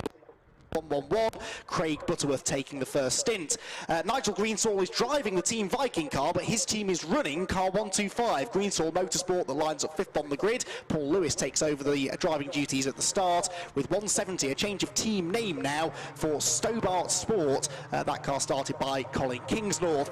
Row number 4 is number 188, that's Enduro Motorsports Chris Wetherall, and he's got the 248 CCS Media Racing car for company on that row. That car started by Steve Johnson, and then rounding out the top 10, we have the 108 Greensaw Motorsport car, the second Greensaw car, started by Sam Smith, and they have got Agua Caliente's second car alongside them, number 207, started by Paul Turner. Then it's the 146 car of PLR Racing, one of the most experienced teams on the grid. Ben Pitch starts the car, and he lines up on that 6th row alongside the 103 Enduro Motorsport car of Morgan Tilbrook. Then it's GT Radial, tyre supplier and series sponsor, number 97, that line up 13th on the grid. The car started by Ellis Hadley, whilst Track Focused, a team that you'll have seen out racing in British GT amongst other things in recent years, their 262 car is started by Teddy Wilson from the 7th row. Then rattling through the rest of the grid, we've got on the 8th row the Tacosis with Raw Motorsport car. That 158 is going to be started by Alex McLeod, but former Clio Cup champion Paul Rivette will take over at the first round of pit stops. The number 14 Team Greenheath car is next, ahead of 104 EDF, 221 Dispatch Bay Express. That car started by Andy Bicknell should fly. They've been championship contenders for the last number of years. 61, the MJ Tech GT car is on the 10th row alongside Uvio Hoffman's Lotus, former champions Farchini and Fabio, sharing the car. Neither of them are Italian. We'll get into that story later on as well. 99 JPR car is on the 11th row alongside Stand 2 Motorsport 101. Then towards the back, 98, the Track Life, 246 EDF Motorsport second car, and the reigning champions Team Olympian at the back. The scene is set then, 4 hours of racing in the Fun Cup get underway at Donington Park, and the rush towards Redgate Corner begins. It is Make Happen Racing that hold on to the advantage from pole position. Let's hope they all get through here safely. It's damp, it's greasy, it's not really as wet as it was when they went out in qualifying earlier on, but that means that they don't really know how much or little grip they will have. Dispatch Bay there getting eased out a bit wide in the midfield. Uvio Hoffman's Lotus already gaining ground, and so too our Team Olympian, the reigning champions. That car being started by Chris Doval has passed 2 or 3 cars already. Down the hill they go, change for second place there. That's GCI Racing into P2 now. Craig Butterworth has moved himself ahead of the first of the 2 Agua Caliente cars. Lots of different lines being taken through the old hairpin. They start to build speed again now through Starkeys, up through Schwantz Curve, and towards the top end of the circuit. Everyone keeping out of major drama, but the leader gets very sideways through Schwantz. That was Steve Walton, who's under all kinds of pressure here from the 111. At the inside goes Craig Butterworth, and he's going to try and take the lead, I think, as they go towards Coppage for the first time. It's side by side wherever you look, including at the front of the pack. Have we had our first lead change of the day? No, we haven't actually. The 212 car is still leading the way, but given how close it is at the front of the field, I don't think it's going to be long here, Scott, before we see the first of what is likely to be many lead changes. Yeah, I think given the record of Fun Cup, I think it certainly will be back and forth. In fact, it might even happen just now, in fact, because now heading down towards the braking zone here. Oh, GCI no! off the Rogers Make Happen Racing. That is unfortunate. Lap 1 of race 1 of the season, and that is not exactly the situation you want to find yourself in. No, Steve Walton, he locked the rears there, which is quite easy to do, and there's more cars off. Look in the background, PLR, I think, have tangled with somebody. There's a car in the gravel. Well, you wouldn't think this was a 4-hour race, would you? Did that car get out of the gravel? That's the real question. I don't think it did it? I'm also not entirely sure who it was. Let's see who's dropping down the order. If it helps with colours, it was blue and white, I think. It was a blue and white, sort of like a pattern delivery, I think it was, on that car. I saw a glimpse of it that would had that issue.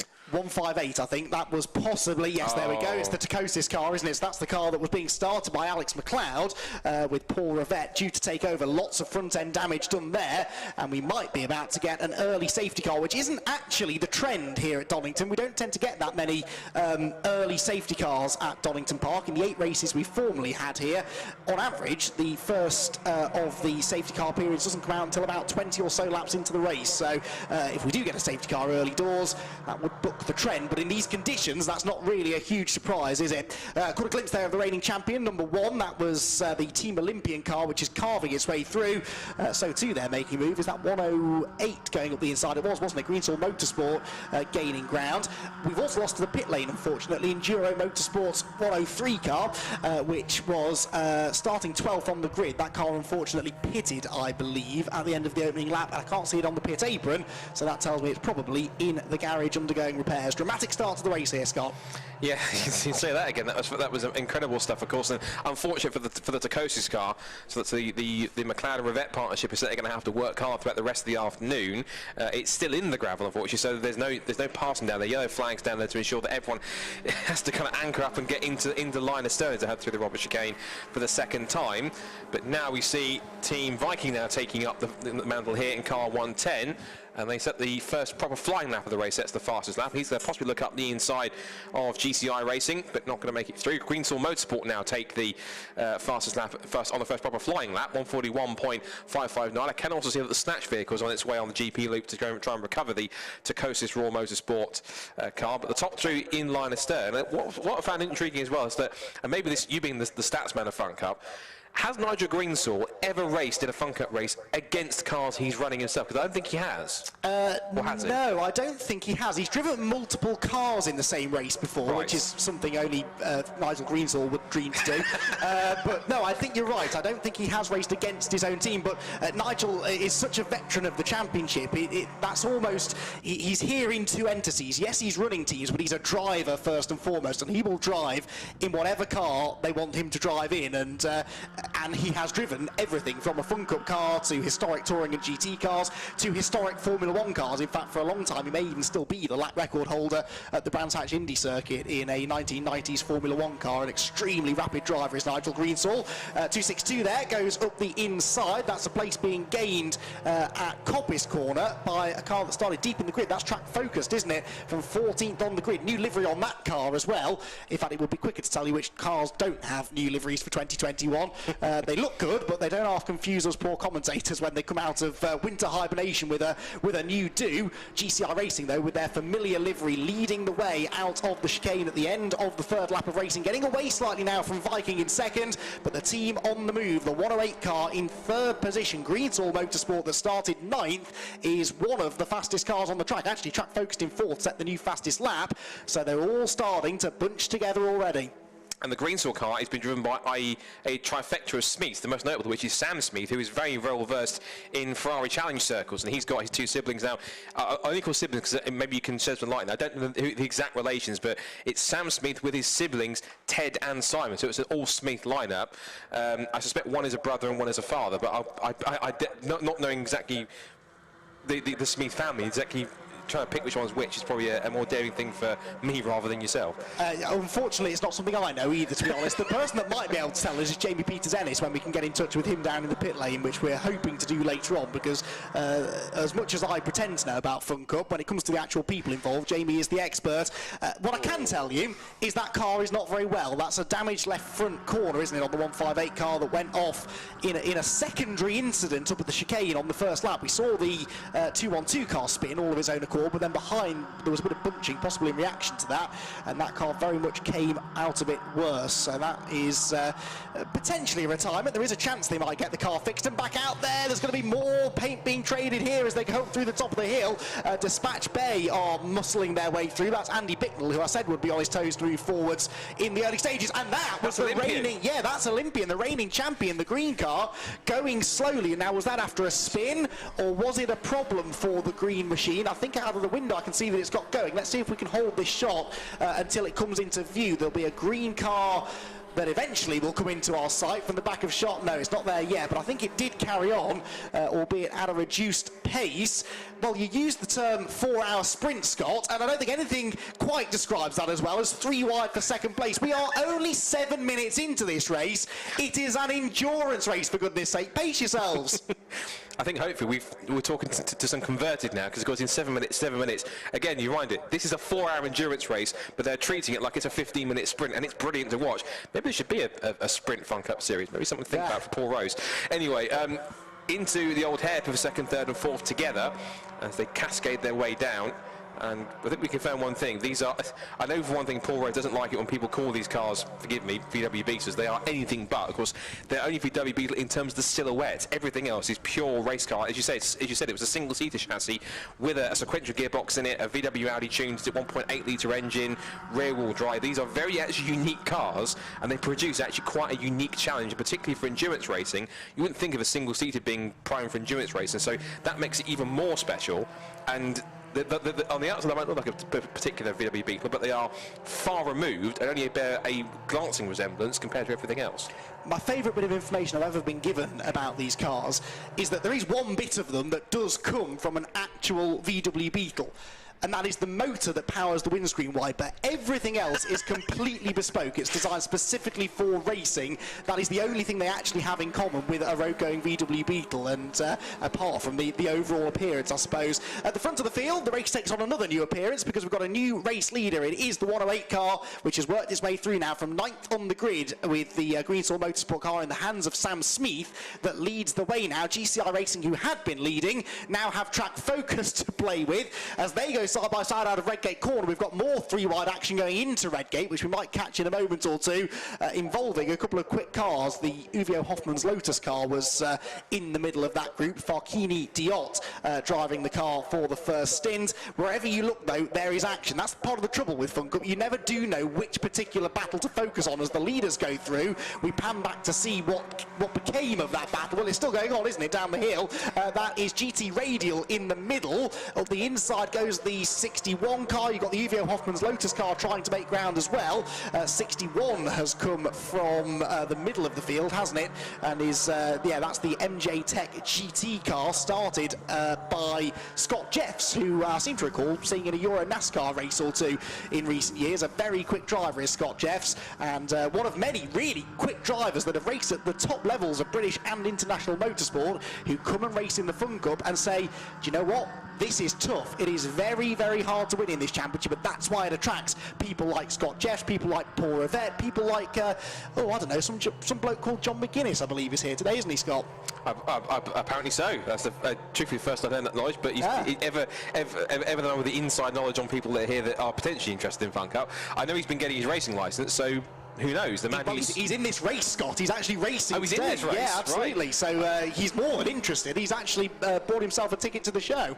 Fantastic, good stuff. I couldn't see his name on the entry list, so it must have been a late edition, if not, or on that sort of thing. Unless it's a car that I'm surprised I just didn't for some reason. Oh yes, there he is. Steve Ellis handling John McGuinness. Yeah, so he's going to be out third. So yeah, the multiple-time Isle of Man TT winner and multiple-time lap record holder around there is getting a brand new experience, which is fantastic. So that was one I think must have been either glossed over me when I was getting the entry list through and just didn't. It was a late edition, so that's brilliant.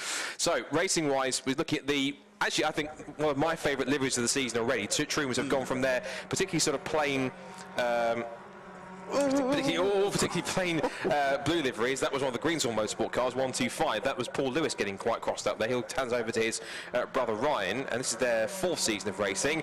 More position swapping going on here. This is the 104 car, which is the EDF Motorsport car with Christian Prosser, former Brit car and F1000 racer, in the mix, and he is now going to make his way up the hill with a couple of cars in the mix battling around him, including GT Radial, PLR and Team Olympian, who are still 18th place. And of course Team Olympian have Christopher at the wheel of that, so after their smaller mishap, which we think must have been a spin, he's trying to make his way back at the first as much as possible. As for these guys here, Uvio Hoffman's Lotus, that was the Agro Caliente car 207 that elbowed out the way, so that was Paul Turner being almost practically shoved aside by Farkini as he heads through, and he's certainly, not only is he quite a character in the paddock, and I think that's an understatement to describe Farkini.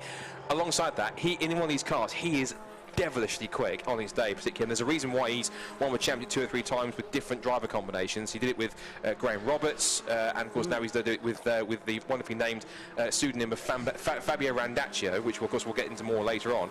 But yeah, whichever driver he hooks up with, he seems to gel with them very quickly, and he's incredibly fast on one of these cars. There's a reason why he's won 2 or 3 championships. So he is despite being the character that he is one of the authorities in terms of how to drive one of these cars quickly. Yeah, that's the great thing about the championship, though. It attracts really good drivers, but when they get here, they realise just how much fun it is to be a part of this paddock. It's full of characters, and that is how motor racing should be. A change of position there, by the way, for Dispatch Bay, diving up the inside of the 170 car, that was. So that is where am I looking? 6th position. In fact, 2 places gained there by Dispatch Bay. They were 8th at the line, and they were 6th by the time they came out of Redgate Corner. They got past the Greensall car as well. Everyone's scrabbling for grip and traction as they go through the old hairpin. This is now that greasy stage that I was talking about that really the drivers don't like. They prefer it to either be one thing or the other, either full wet or full dry. And now that there's not too much surface water, the tyres are just sort of sliding across the surface of the road,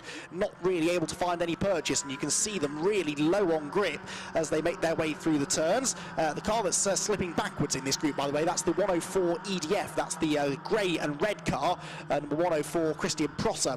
at the wheel for the first stint, the car that he shares with Adam Cunnington even, and that car just having gained ground initially is now starting to slip further down the order.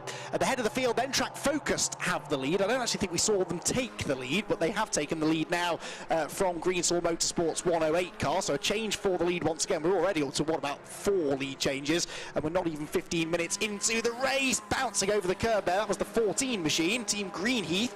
Gary Bate is the latest driver to find his way ahead of Paul Lewis in the 125 Greensall Motorsport car, and now Farkini is there as well.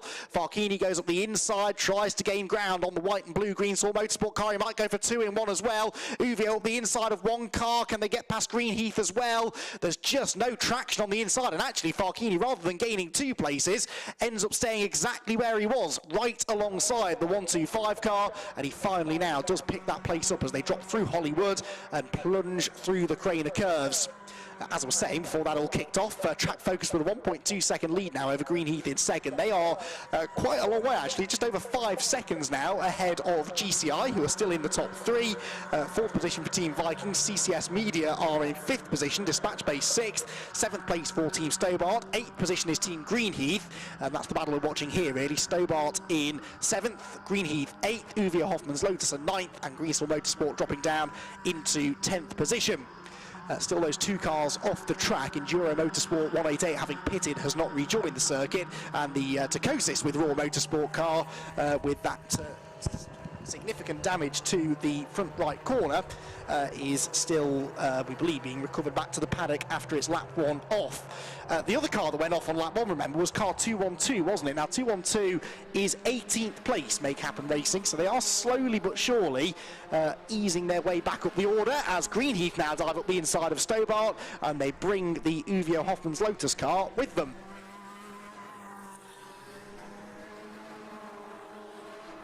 So as they wind their way back across the start-finish line, then we are 15.5 minutes into the opening round of the 2021 Fun Cup Endurance Championship. Battles are plenty up and down the order as the track conditions continue to evolve now, going from full wet to damp and hopefully eventually to full dry. Greensall Motorsport off at Redgate, and they can't find a gap back in the traffic to rejoin, so had to slam on the anchors there and let that whole group go through. That's massively frustrating. They've rejoined in what I think is 16th 16th place, no, 15th place, just behind GT Radial, as the 104 car makes a daring move up the inside of the Craner curves, and then makes another one going into the old hairpin. So 104, which was slipping backwards last time we saw them, is now starting to march back towards the front. There goes the 97 car, meanwhile, GT Radial car being started by Ellis Hadley. That is the car that Steve Peat will take over, and then Isle of Man TT legend John McGuinness. Steve Peat himself, though, is a bit of a legend in downhill biking of some sort. Sort of, I don't think it's motorbiking, I think it's downhill sort of BMX champion. 8 times champion, I think I read, is Steve Peat. Very, very well-established driver and rider, I should say, but making his move into the Fun Cup this year. Going to be fascinating to see how they get on in the GT Radial car, GT Radial, a tyre supplier that supply all of the tyres for the championship. They're also the series sponsor, and we are very grateful for their continued support in the championship. Very slow lap there for Greensall Motorsports 108 car that's in 2nd position, so for some reason they dropped about 7 seconds, nearly 8 seconds actually, to Track Focus. They had been closing in on them on the previous couple of laps, but there's been a problem of some sort there for the car in 2nd position. Try and get to the bottom of that. Hopefully they've not been off and damaged the car. It's quite easy to break the front splitter off these cars, and that will, in the dry at least, lose you maybe 3/4 of a second to a full second a lap.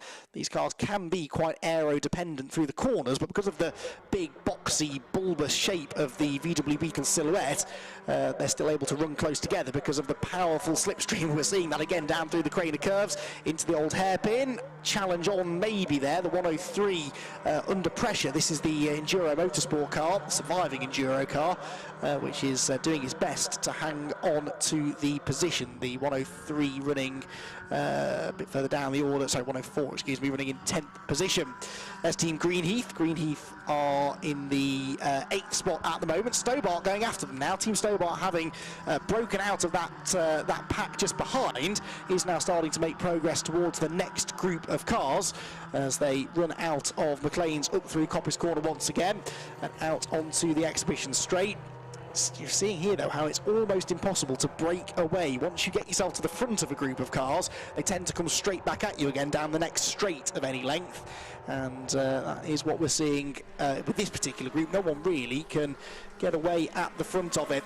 Race, though, dare I say it, at the front at least here, Scott, is starting to settle down into a bit of a rhythm. As I say that, there's a car in the gravel at the chicane. Oh, that's the 104 that's had a very up and down start to the race, in that they lost a lot of places initially, started to gain them back, and now they've gone off and maybe done a bit of damage to the left front corner as that dragged the splitter onto the floor. I think it has. Looks like it. Yeah, left front damage, and that, as I was just saying, will certainly affect your front end downforce as the race goes on. They can replace those splitters in the pit stops, but it's a slightly lengthy process. So apart from that little moment there, Scott, things may be starting to settle down into a bit of a rhythm, but what a breathless first 19 minutes or so. We've got this 10-second lead now for Track Focus because of the strangely slow lap a moment or two ago for Greensall Motorsport in second, but the level of competition up and down the field is as fierce as ever.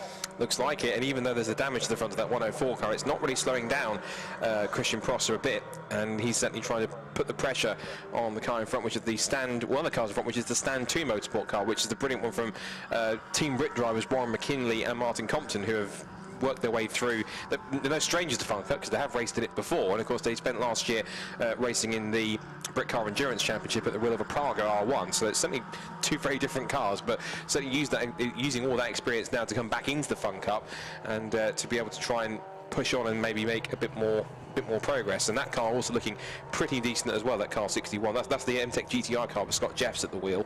Not only a Euro NASCAR but he's also fairly prompt for somebody who raced a mini challenge in the back in the day as well, so plenty of experience. And he's with, I was doing some research on myself actually for driver experience. He matches up with Martin Gibson. I think I got some experience with Martin Gibson, if I'm correct. And Martin Gibson's done quite a bit. He's done many truck racing. Of course, he's done the Tegiwa Type R Trophy. But he's also been someone who's done some endurance racing, a little event called the Nürburgring 24 Hours. I think he was in a class winner there. So endurance racing, he is no stranger to, and certainly trying to make the most of the ability there as he has to hold off Christian Prosser. And the car they're both chasing down is the Aqua Caliente car, number 207. And Aqua Caliente, Paul Turner at the wheel of that, and he'll hand over to Rob Croydon at the first pit stop sequence. And they're all kind of chasing at the moment the Stobart Sport car, which is looking well in 9th position. And that we should mention, I think, if you haven't already, is one of 4 cars that is carrying in the Masters class for Fun Cup, which is for drivers, I think, is it over 50 in that, or 55?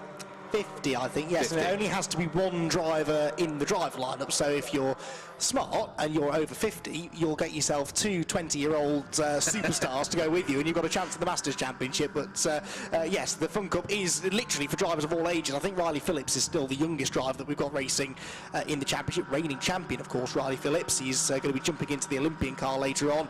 I think if he has turned 20, he's only just turned 20. He's a real youngster.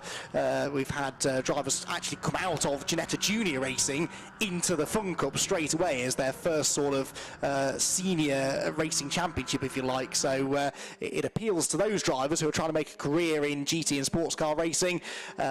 And it also appeals to those that have the money and they just want to go racing once every month in a really competitive and cost-effective endurance championship. 12.8 seconds the lead now for the race leader. It's Track Focused with still Greensall Motorsport's 108 car in second. This really is one of the best battles on track now. This is DispatchBay.com in 5th position, the orange and black 221 car. They've got had a slight facelift on that livery over the winter, I noticed as well. They've got CCS Media right behind them. That's the 248 car being pedalled by Steve Johnson, and coming up the inside of them, or attempting to, is Farkini in the Uvio Hoffman's car, Uvio Hoffman's Lotus car I should say, that started 20th and now does make the move for 6th position, going into the old hairpin, finds some grip on the outside line through the left hand part of the Craner curves, and Farkini showing that pace you were talking about early on here, Scott. Not only is he a quick driver, but he's got some seriously good racecraft, and he's used it all now to move into 6th position from 20th on the grid. And impressive stuff in, what was it, 23 minutes minutes to go from 20th all the way through to 6th at the moment. And it's not uncommon that you see that, obviously, because we have that random grid draw. The Fun Cup means that, yes, you get a faster car, not just the driver who, because there's also the rule as well, for the first round of the championship, you have the reigning champion start at the back of the grid.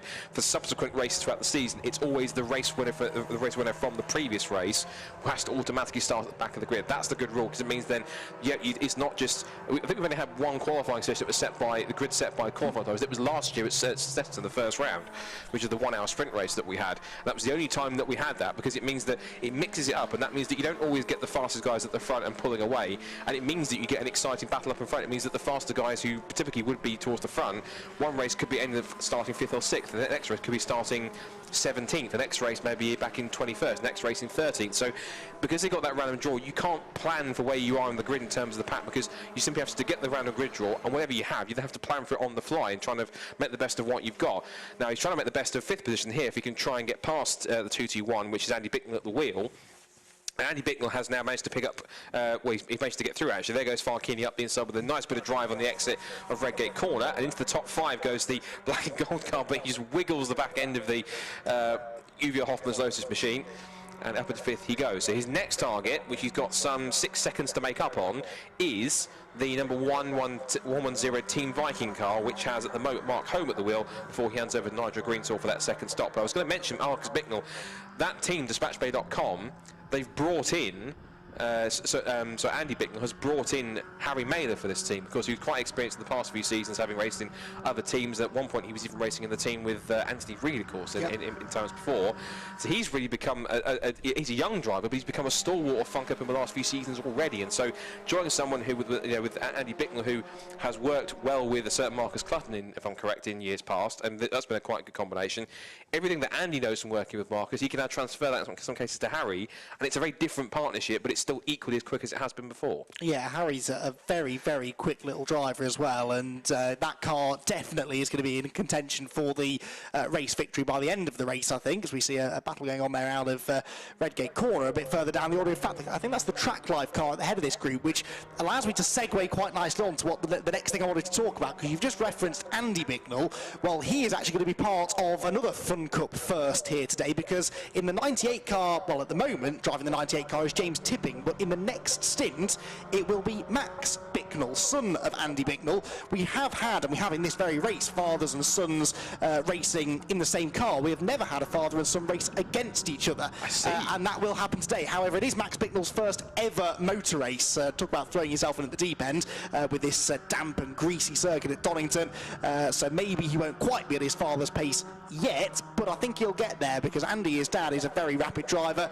and I think at one point or another later on in the afternoon they might well be sharing the track at the same time, which could be interesting. You say that, but it'll only be briefly, because I've noticed actually they're on alternating stints. So whenever Andy's on track, Max is in the pit lane, and vice versa. The only time they'll get it is if they happen to find each other on track during the kind of crossover period when the pit stop window happens. So I think it will happen at some point, but they won't be as close as we might have hoped them to be at some point, because they will be on alternate stints. So when one comes out and finishes their stint, the other one for the next one will be going back in for their respective car, which is going to be intriguing to watch. This is the battle here was running wide 61. That was Scott Jeffs trying to get round the outside of. That wasn't Stobart Sport, was it? That was 103 Endurance Motorsport. So that's the 103, which is currently being driven by Morgan Tilbrook, which he shared with Marcus Clutton. So good stuff here between Scott Jeffs and Morgan Tilbrook. And Stobart Sport in the mix as well, battling away with the Stand 2 Motorsports Coldplay car with Martin Compton at the wheel. We've also got the Agro Caliente car in the mix there as well, which is the 207, which is driven by Paul Turner. As now down the outside looks Martin Compton on the Stobart Sport machine. And the 170, which has Colin Kingsnorth at the wheel, which he will hand over to Richard Webb at the first pit stop, is certainly trying to get his elbows out, and also trying to close in there too. So you see is car 97, which is the Ellis Hadley car, which he'll hand over to, of course, Steve Peat and then John McGuinness. But again, classic example of Fun Cup. We're now half an hour in. We've got a group of 7 cars, very evenly matched. And again, 3 abreast into Redgate Corner, all forgetting there's still 3.5 hours still left in this race. The thing is, as soon as the cars in front start running side by side, it kills their momentum, and momentum is king in these cars. They're not that powerful. They're light, and they do accelerate quite well, but you've got to try and keep your corner speed up. And so when 2 cars at the front of the queue start going side by side, especially through a tight chicane like that one, it just bottles the whole group up. And when you've got the run, you want to take it, because the car cars are all identical. It's not easy to overtake someone who's running the same sort of pace as you. So when you get the run, there is that sort of incentive to seize the opportunity and move through, and that's why they do go for those gaps, even at the early stages of the race, that maybe leave us sort of sitting here thinking this can't possibly end well. 9 times out of 10, though, they do seem to make it work. Around the outside goes Scott Jeffs again. He's not afraid to go around the outside. I guess he, as I said, has been racing in Euro NASCAR, although they don't do a huge amount of actual oval racing. He's not afraid to go wheel to wheel with people and try some interesting lines to make the moves, and he's going to do it this time on the outside of Coppice Corner, gets himself ahead of the 103 car, so that will now move him up another spot, and the 61 machine starts to once again move towards the pointy end of the grid. Martin Compton losing out again here. He lost that place to the Team Stobart car a lap ago, and now it looks as though he's going to lose 10th position, because up the inside goes the Agua Caliente 207. I don't think anyone in this group is in the same position they started the lap in. Actually, it has all changed around over the course of the last lap of the Donington Park National Circuit. At the head of the field, though, it is still track focused, 14 seconds clear. They've just posted another fastest lap of the race, but Scott, we know that means nothing. A 14-second lead at this stage of the race is really pretty worthless, isn't it? Yeah, there could always be an appearance from the runyourfleet.com safety car, and there could always be something that can bunch the pack back up again. So it's that lead. We do get performances in the Fun Cup where you do get teams or cars that will run away and get up a command performance, but usually it's not without at some point them having to close it back up and having that lead advantage completely wiped out, which is quite a key thing. We should just remind people that the 103 car in the mix, and I think even we forgot about it for a second, the 103 car is several laps down because it did get caught up in that first lap accident. So it has been in the pit lanes to fix itself. So it is running, but it's 20 in that pack at a good pace, but it's 23rd and 6 laps off the lead and 5 laps behind the nearest car, which is the 246 EDF Motorsport car with a brand new pair, which is Vlad Vasiliev and Matt Dawkins, and this is their first ever race weekend. And Matt was actually, I saw he put quite a touching Facebook post out over this week saying, you know, he's come on a very long journey to get to this point, and in fact just gone past the pits, past us here in front of the commentary box, and he has got a lot of support for this season in terms of his first season of proper racing with this Fun Cup. So good to see some enthusiastic newcomers and some that actually see racing Fun Cup as something they mean. Meanwhile, DispatchBay.com are in trouble. That is Andy Bickman at the wheel, and unfortunately that might mean that there's some troubles there. Now, the big question is, did he jump or was he pushed? And of course we didn't catch it on camera, but we'll have to wait and see who he was fairly close around. You could argue he was around kind of what CCS Media Team Green, that sort of point of the track. Yeah, he was in that battle. Well, yeah, he was, wasn't he? He just got sort of to the front of that battle, hadn't he? So it's quite common to lock up the front brakes, or indeed rear brakes, as we saw from the Make Happen Racing car on lap 1 going into the chicane, and you do have that tarmac runoff area to sail down if you do get it wrong. So I'm inclined to say he possibly got there by himself, but only Andy will be able to tell us at this stage. Down into the old hairpin comes this massive group of cars, which, as we've said, does include the laps down 103 car, but everyone else here fighting for position. And this is a significant battle. It's 8th, 9th, 10th, 11th, 12th and 13th place cars all in a long line. At the head of it is Agua Caliente now, so that has been a change since we last checked in with this group. In fact, it's been a change since the start of the lap, because Stobart were in 8th position at the start of the lap. They've dropped down to 9th now behind Agua Caliente, and as they race towards Coppice Corner again, they'll head onto the back straight, back into that slipstream, and we'll see some moves made again. Well, Scott Jeffs again takes the high, wide and handsome line through Coppice Corner. He's got that move made now, hasn't he? He certainly likes that wide line, particularly with these drying conditions where there might be a bit more grip on the outside. Although, ironically, as it's drying out, you want to go back onto the racing line for as much rubber as there is, because of course with it being so wet, if there was any rubber on the track overnight, or in many cases, then in that situation the rubber would have been washed away and the circuit will become green as it's known. So therefore the only rubber that's really going down is kind of roundabout now as the circuit starts to dry out, and the ability for rubber to start being laid down is properly being used, because the tyres be burning up a little bit more than they usually would do. So down the pit straight they come once again. There's this battle here. Is Agua Caliente versus M-Tech GTI. Stobart Sport are now trying to put effectively another lap at this, or putting a lap on the Enduro Motorsport car. Almost getting spooked out of the way there was car 97. That was Hadley at the wheel. Of course, he will hand that over to Steve Peat And big down slide for GT Radio. They really are pushing hard to make that happen. And the car behind them that's also closing is the 104, the EDF car.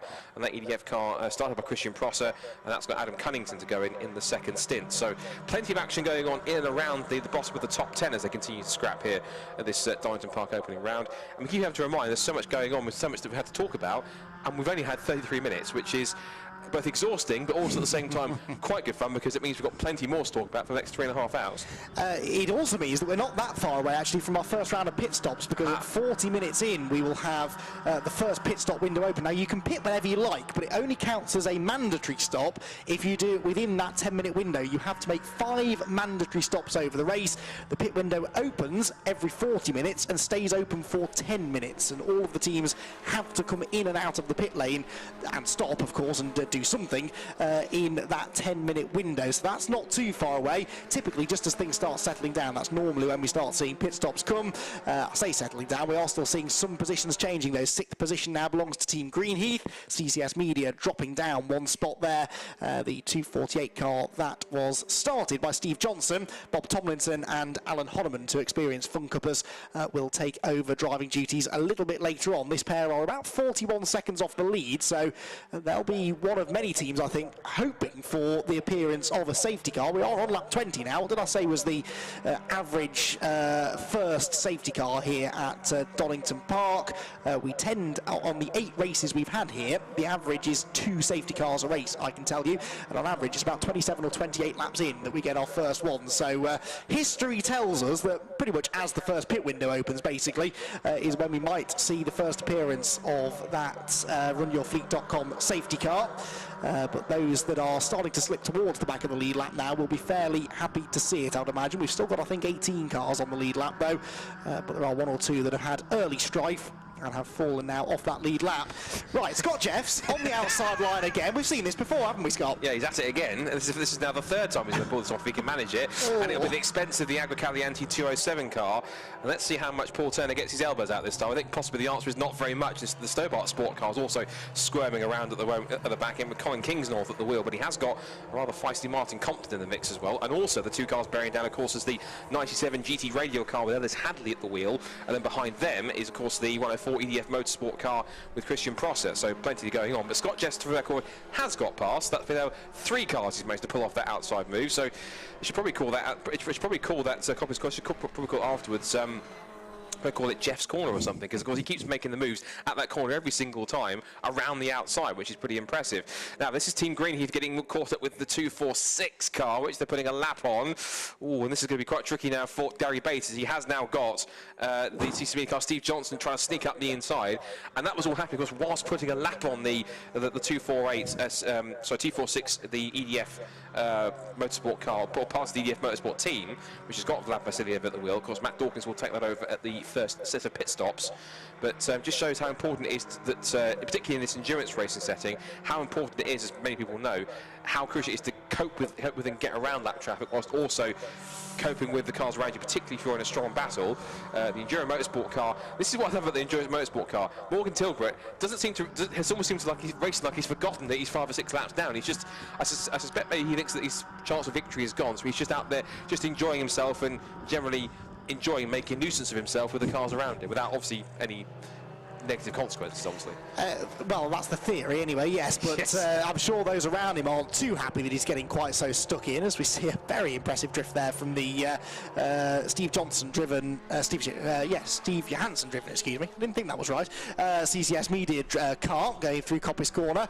I was about to make a point then. Oh yes, you score points as long as you finish, by the way, so even if you are multiple laps down, you can still score some points. The teams all have to drop their worst score of the season, as well as into the pit lane. You can see in the background went the 188 cars. That's Enduro Motorsport. Started 7th on the grid, and Chris Wetherill has brought the car in, but the pit window is not yet open, so that is not the mandatory stop. That is some sort of an issue, and I'm just looking out of the window to see if I can, it's going straight into the garage, so 188 is unfortunately hitting some sort of mechanical issues, and they're going to be in the pit lane hopefully not for too long to get repairs done. But this is my point for Enduro Motorsport. As long as they stay out there, keep logging laps. If others inevitably start hitting trouble and losing laps as well, you can still gain 1 or 2 positions. And we've seen for the last two years now, this championship has been decided by a handful of points. So even if it's only a 23rd place finish or something you can salvage, those points could always come in handy later on in the year. So yeah, true endurance racing mentality required here. You may be a long way off the lead, but well worth staying out there and plugging away at it. As we move in towards now this first pit stop window, just a couple of minutes away, there is Scott Jeffs. So Scott Jeffs is now into 8th position. His next target will be CCS Media, the 248 car, and that car is about 6, nearly 7 seconds up the road, isn't it? So the MJ Tech GT car has a bit of work to do now to gain any more positions, but Scott Jeffs has still done a good job to move his way through from 19th on the grid, and I think he actually lost some places on the first lap, so he's passed over 10 cars in this stint, and now of course typically he gets himself to the front of the group and they all start coming back at him because of the slipstream. So 207 Agua Caliente thinks about making a move, and Martin Compton doing well as well, staying right there with them. He's got some good pace in this first stint. Yeah, and he's got quite a handy car underneath him, of course, in 101, the Stand 2 Motorsport guys. Of course, they have run in the past previously with the help of, I'm correct, I think Jay Shepherd's Team 7 Racing Squad, but of course that's now sort of been changed now for what's going on here. And just casually 3 make it 4 wide down towards Redgate Corner.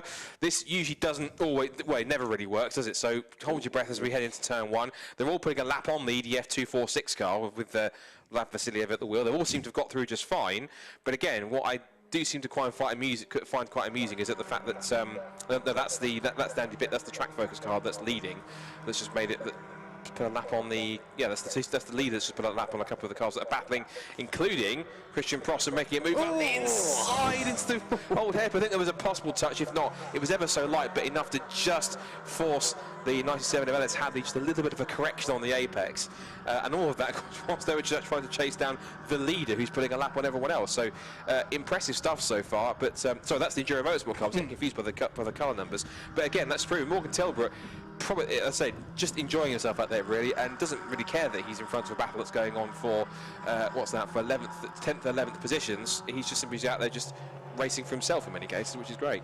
Yeah, absolutely. There was when there were 3 wide there into Redgate Corner, there were cars on 3 different laps. The 103, which was unlapping himself, the 246, which was being lapped, and then 3 or 4 of them all fighting for positions as well. Saw the Uvio Hoffman's Lotus car go across the start-finish line, by the way, putting a lap on the reigning champions. Team Olympian are already 1 lap down and haven't really recovered, have they, from that early drama? So I wonder if it is some sort of an intermittent, maybe electrical problem, maybe the car's cutting out a bit or down on power, because we would normally expect Chris Doval to have much better pace than this, and for him to be a lap down already does make the lives of his teammates, Christian Rose and Riley Phillips, a little bit harder, especially because Christian actually is a little bit under the weather this weekend. So I'm sure when he does jump into the car at this first round of pit stops, he would have much rather been jumping into it already in contention rather than having to drag it back into contention himself. Martin Compton, meanwhile, having already got past Agua Caliente, was then trying to get past Scott Jeffs, but you don't go round the outside of Scott Jeffs, he goes round the outside of you. Come on, Martin, get with it. Yeah, that's that Scott Jeffs move that he's trying to copy, but I think Scott was certainly making sure that he had the theoretical copyrights on that to make sure that no one else was going to pick it up. Track Focus haven't slowed down either, as our race leaders, to quickly check in with them, because they have just set another fastest lap of the race yet again, 136.117. This track continues to go on. Meanwhile, I think we have our first pit callers, and it's Make Happen Racing that are in the pit lane, 212. So that's Steve Walton, and he'll be handing over to Greg Evans for the second stint, and that driver change is already happening as well. Now, by the looks of it, I noticed we're also keeping track of who takes fuel and who doesn't as well. It doesn't appear as though, that's why I see them again, that they don't appear to be taking fuel on this stint. So it looks like they feel like they're double stinting for fuel, and just as quick as he came in, back out he goes. And that is a remarkable thing. It's hopefully, if some point we can get our rowing camera down there to have a look, because some of the pit laners, Team Olympian comes in for its mandatory stop, is that a Fun Cup pit stop with a driver change is, in some cases, quite a work of art. In many cases, because in most cases, teams have a system on how to get drivers out. And I watched the pit stop yesterday with the Stobart Sport guys, and one of the drivers, whoever it was, either Colin or Richard, one was literally dragged out of the car, and the other one was thrown in on the other side. And the pit stop these pit stops are much quicker in terms of endurance races than you think. There's no set time limit for pit stops. It's a case of literally change drivers and refuel if you have to as quick as you can. So impressive stuff from everyone involved. It's good to see that the pit stop's still pretty healthy. In the pit lane has come the EDF Motorsport, I think 246 machines. That'll be Vlad Vasiliev handing over to Matt Dawkins. And again, in these, they are refueling in this early stage. So it's very much a mix of strategies, isn't it, Andy? In terms of some will decide to fill quite heavy to go for the first couple of stints and then pit to make minimal fuel pit stops to save time. But it's that trade-off in terms of running with a heavier car earlier in the early stages and possibly losing time, whereas if you're running with a lighter car but having to possibly go ahead and make more fuel stops, it's a real trade-off you have to make. Yes, so especially it's almost more of a time-saving thing, because refueling one of these Fun Cup cars is not the fastest thing in the world. We don't have high-tech Formula 1 style fuel pumps. It's an old-fashioned fuel churn that a big burly team member has to bring out, and they stick it into the front of the car. There's a hole in the front of the bodywork, which you can actually just see on that 212 car, just above the 2 Rents logo on the bonnet. They stick the churn in there, and it fuels the car up, and it takes a few seconds. It's obviously a pressurised system, and then on their way they go. But they have the choice as to how much fuel they put in. So the standard amount of fuel is 1 churn, but you can sometimes put 2 churns or 1.5 churn in, and that then means that potentially you don't have to refuel at the next stop. And because, as Scott said, there is no minimum pit stop time, obviously the less time you can spend in the pit lane, the better. So there are a few different ways of doing it. Some of them choose to put a little bit of fuel in each time, so that you're always topping the tank up, but you're never having to brim it. Some of them choose to, as many have at this first stop, they choose to not put any fuel in at all, and then put a full tank in at the next time, so you save time on one stop and then you lose it again at the next one, and you're always trying to plan it so that your last pit stop is as quick as possible, really. So no one really wants to have to put much fuel in at the final set of pit stops, but a full tank of fuel in these Fun Cup cars should get you just about through 2 40-minute stints of the race. Pending safety cars, weather changes, of course they'll be using a bit less fuel now because it's wet out there, and they have to try, and there are some very clever people, much smarter than me, that sit in the pit lane and calculate all of this on the go, and make sure that their car has the ideal strategy when we get to the end of the race. What it also leads to, as we have this 10-minute window trickling through now, is that we get a real jumble up of the order. We've got some cars now that are pitted, some cars that haven't. The 212 car we've seen has now made its pit stop. They've also made their first driver change, therefore. Greg Evans has jumped onto the Make Happen racing car that led most of the first lap before it went off down at the chicane, or on lap 2 I think, wasn't it? They went off down at the chicane, and that car did not take any fuel, so it was a quick pit stop for them, and they're trying to use that to get themselves back into contention. Scott Jeffs is coming in, out into the race go PLR Racing, who I'm sure I saw come in a lap ago. So have they been in twice, or was it another red and white car? No, I don't think it was. So possibly a second stop for them. Well, we did have the 246 EDF car, which is all red as well. I thought I saw it after that, but that was at least 3 minutes ago, Scott. So I've deleted most of that from my memory. It'll all come out in the wash, as they say. Once the pit cycle has worked its way through, we'll see exactly who has gained and lost time. Yeah, that red 146 car, which now should be in the hands of the captain, Neil Plimmer, who is, I think, the most experienced Fun Cup racer in the country. He's raced in every single season of Fun Cup since right back at the very start in 2002, and the captain, as they call him now, because he is sort of de facto team leader these days as the most experienced driver. He's out in the race potentially after a slightly sluggish pit strategy. Where are they? Yeah, they're 20th place, and they are yeah, they're behind. I think they have lost time there because they're behind Olympian now, and Olympian have pitted too, and we know they were a lap down, weren't they? So yeah, PLR possibly in a bit of early trouble there. But certainly trying to make it up as best they can. Goes back in 20th position. This is a battle going on here between Team Greenheath and Team Viking, and Team Greenheath has actually managed to get ahead. So this is up to 6th position at the moment before we get into pit stops, and you can always tell who's going to make a pit call because, of course, they'll be a little bit slow. Oh, and off into the gravel's gone the Stone Sport Machine 170. Now, that car has just made a pit stop, but it's Richard Webb at the wheel. So either that's just out of the pits or possibly on what would have been not as warm tyres. But I'm afraid that's going to give a bit of a required snatch. And looking at lap times, what was the average lap time we said for a safety car? 27, 28 laps? Yeah. Oh, wow. Yes, it was 27.8 specifically, and we're on the 29th lap. So we've overshot slightly, but yeah, near enough, isn't it? Yeah, and so I suspect, possibly, given the position that it's in, it's kind of technically on sort of the racing line on the outside of Redgate as you go through corner exit. might well possibly prompt a appearance from the RunYourFleet.com safety car. And as you say, as we're in the middle of this pit window, it might well be quite a bonus for anyone that's trying to get through. It's 97, 98 look a bit wayward, and the track live car number 98 that also has made a pit stop. That's now got Max Bicknell at the wheel. Talk about a flash in the pan debut, going straight onto the circuit and then finding itself almost off the road. So Max is certainly learning quite rapidly on the fly here with the Life of Fun Cup, particularly in track conditions that are far from ideal, being intermediate. Track focus is still going pretty quickly despite the yellow flag at Stowbar, which actually that's a disappointment, I suppose. Should track focus really be setting fastest laps whilst there's yellow flag down at Redgate? Depends. They may just have passed that portion of the circuit before the Stowbar car went off. I watched it leave the pit lane, and then I turned my head through 180 degrees. It was in the gravel, so it was literally on the outlap, or barely even out on the track by the time it had gone out. But there you can see there is a live snatch in progress, so they might not need the safety car. What Julian Floyd, our race director, tends to do in this situation, where there is a potential safety car during a pit stop window, is he will let the pit stop cycle through, because otherwise you end up trapping people a lap down, and it all gets very, very messy. But in the meantime, they might as well try and recover it with a live snatch, although that marshal, I think, is struggling to find the tow hoop underneath the back of the car, because it is so deeply buried in the clearly very effective Redgate gravel trap.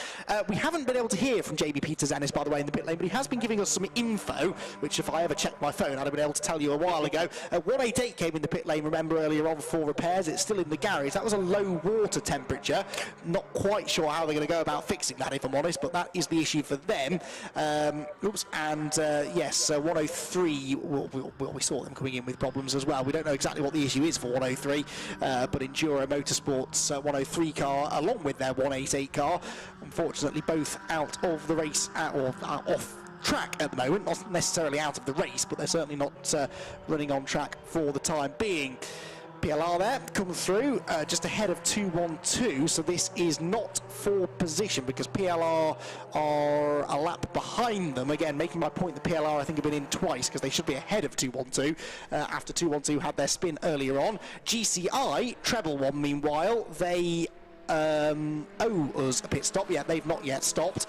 So again, we're in this slightly tricky part of this pit cycle now, where most of them have pitted, but we still are owed a pit stop by, well, the race leaders actually have just come in, 262, and they're now on their way back out again. So Track Focused have now made their first mandatory pit stop. That means that Greensall Motorsport 108 takes the race lead, having not yet stopped. GCI Racing in second, haven't stopped yet. Into third go Dispatch Bay Express. They've not been in the pit lane yet either, and I think the only other car that hasn't stopped is Agua Caliente's 207s. The majority of them, Scott, have made their way down the pit lane for the first time. Yeah, you can pretty much count all but 4 cars in the field have made a mandatory that are still running have made a mandatory pit stop. So, and those being the cars that are still running in second down to fifth, which, as you say, Greensall Motorsport, GCI Racing, Dispatch Bay Express, and GT Radial. New fastest lap of the race from Team Viking, 1:53.886, which again proves that, thankfully, now that the rain has, at least for the time being, abated, thankfully, that it's getting errors. Now that was the Vasiliev car in front of 97, but there was a car ambling as well. That's the leader. 262. Yeah, Track Focus. So Track Focus, I think, getting caught up behind the back markers and very nearly joining Stobart Sport as a car that needed assistance in the gravel. Yeah, so Mike McCollum has taken over from Teddy Wilson, who had a demon first stint, didn't he, where he took the lead and ran away with it, really. Into the pit lane now comes, was that 108? Yes, yeah, Greensall Motorsport in. So that is Sam Smith handing over to Ted Smith, who I think is father of Sam and Simon, but don't quote me on that. They are taking on one churn of fuel, I can see as well, the 108 car, so I'll make a note of that whilst I can. But yes, the pit lane window is closed now. This is why everyone is diving in. GCI Racing are in as well, 111. So that's Craig Butterworth handing over to Ian Wood. And out of the window, I can see that car pulling in. Is there a fuel churn ready? There is not. So no fuel for 111. That's interesting then, because if the 262 car fueled, then you'd expect 111 to maybe gain a bit of time on them. Dispatch Bay are also in. They do have one churn of fuel ready, so Andy Bicknell will hand over to Harry Mailer. If you thought Bicknell was quick, wait until you see how rapidly Harry Mailer can pedal that thing. They're taking on one churn of fuel, but they're about to go back into the race with a new driver, and there is some good news, Scott. The Stobart car back on the move. Yeah, great work by our live stats team and the brilliant marshals to get that out of the way. Oh, here's some action going on. That's Team Viking having a scrap, and it's actually happening just as the Greenswell Motorsport car comes back onto the circuit. And that, I think, actually, well, technically, it's sort of this is effectively a battle for what? It's first, second, third, fourth, and fifth in a way in some cases, because you've got Greenswell Motorsport that have gone through. These are all on the same lap here, so it's already closed up. So Greenswell Motorsport has got back out. I think it looks like it should be Team Viking, I think, in second place. Uwe Hoffmann's Lotus to that pit stop cycle, and now third. Well, there could be a change as up the inside goes. First, what I'm guessing that might be a net change for the lead in second place, maybe? Second and third, I think, because Track Focused should, as long as they didn't lose too much time with that grassy moment at the Old Hairpin, they should come back out ahead of them, shouldn't they? I think Track Focused were ahead earlier on. They had that big lead, didn't they? But of course, now with new drivers in the cars, the gaps could start to change once again. So we shall see. The timing screen will update itself, obviously, after everyone has completed one full lap after the pit window, and then the timing tower down the left-hand side of your screen will start to make a little bit more sense, hopefully. We see the Greenswell Motorsport car there putting a lap on the 2:46 as we tick towards the first hour of racing in the new season. And is it going to be Track Focus? Yeah, out of the window I can see Track Focus coming across the line now. So the 262 car there, let's run you down the order, shall we, after the first round of pit stops. Mike McCollum crosses the start-finish line, puts the 262 car back to the top of the timing pylon. Now, what is his gap going to be over second place, and who will be in second place? Well, as the next group comes through and breaks that timing beam, it is Team Viking into second, Uwe Hoffmann's Lotus are third, and that is the battle coming towards us. They're lapping that slower car at the moment, but this is for second position then. Team Viking, the 110 car, the yellow and black car, is now being driven by Nigel Greenswell, and he's got Fabio Randaccio right behind him. That does have a feel of unstoppable force and immovable object, doesn't it, about it, this battle between the two of them. Both very, very quick drivers, both, neither of them afraid of a bit of elbows out battle. So this could be an interesting race. That's for second and third. Then in fourth position was GCI Racing, and still is, because that Agua Caliente car's lapped down. So the 111 car is in fourth position. That is now Ian Wood at the wheel. Fifth position for Greenswell Motorsports 108 car. So they've lost a bit there, haven't they? They were second before that round of pit stops. Maybe a slightly slow stop for 108. They did take on fuel, remember, and also changed drivers from Sam to Ted Smith. They are in fifth position. Team Greenheath came across the line in sixth. That's the number 14 car now being driven by Simon Smith. Seventh position for Agua Caliente's 207. That car now being pedalled by Rob Croydon. And then just to round out the top 10, in eighth position is the MJ Tech GT car, which was being driven by Scott Jeffs, is now being driven by Martin Gibson. Ninth position is number 221, Dispatch Bay Express, which, as we said, is Harry Mailer at the wheel. And rounding out the top 10 is the GT Radial 97, which has Steve Peat at the wheel. So Steve Peat making the move from 2 to 4 wheels, along with his co-driver John McGuinness, who'll be out later on, and running pretty well for the time being. So that's the top 10, Scott, and the lead gap is only 11.5 seconds. So immediately in this second stint, we're starting to see the picture change again. Yeah, and it'll be key to watch the lap times and what happens in that battle for second and third, because it'll depend on who wants to get in front of who, and also then whoever is in front, who then decides to set the pace to see if they can try and start chasing after the Track Focus car 262 with Mike McCollum at the wheel. So, and in terms of your experience, obviously comparing Mike McCollum's pace compared to the likes of Nigel Greenwell and Fabio Randaccio, is it fair or unfair of me to say that possibly these two, second and third, do have maybe a bit of a pace advantage over Mike, or do you think Mike's got enough to possibly keep them at bay, do you think? They're all very experienced Fun Cup racers, actually. Mike, along with Neil Smith, his teammate at Track Focus, they've been racing in the championship for an awfully long time. But yes, I would argue maybe that the Viking and Uwe Hoffmann's drivers are a little bit quicker at the moment. There goes Neil Plimmer regaining ground. Meanwhile, he's got the inside of the Stobart car there. So PLR are a lap down. They are the last car one lap down, essentially.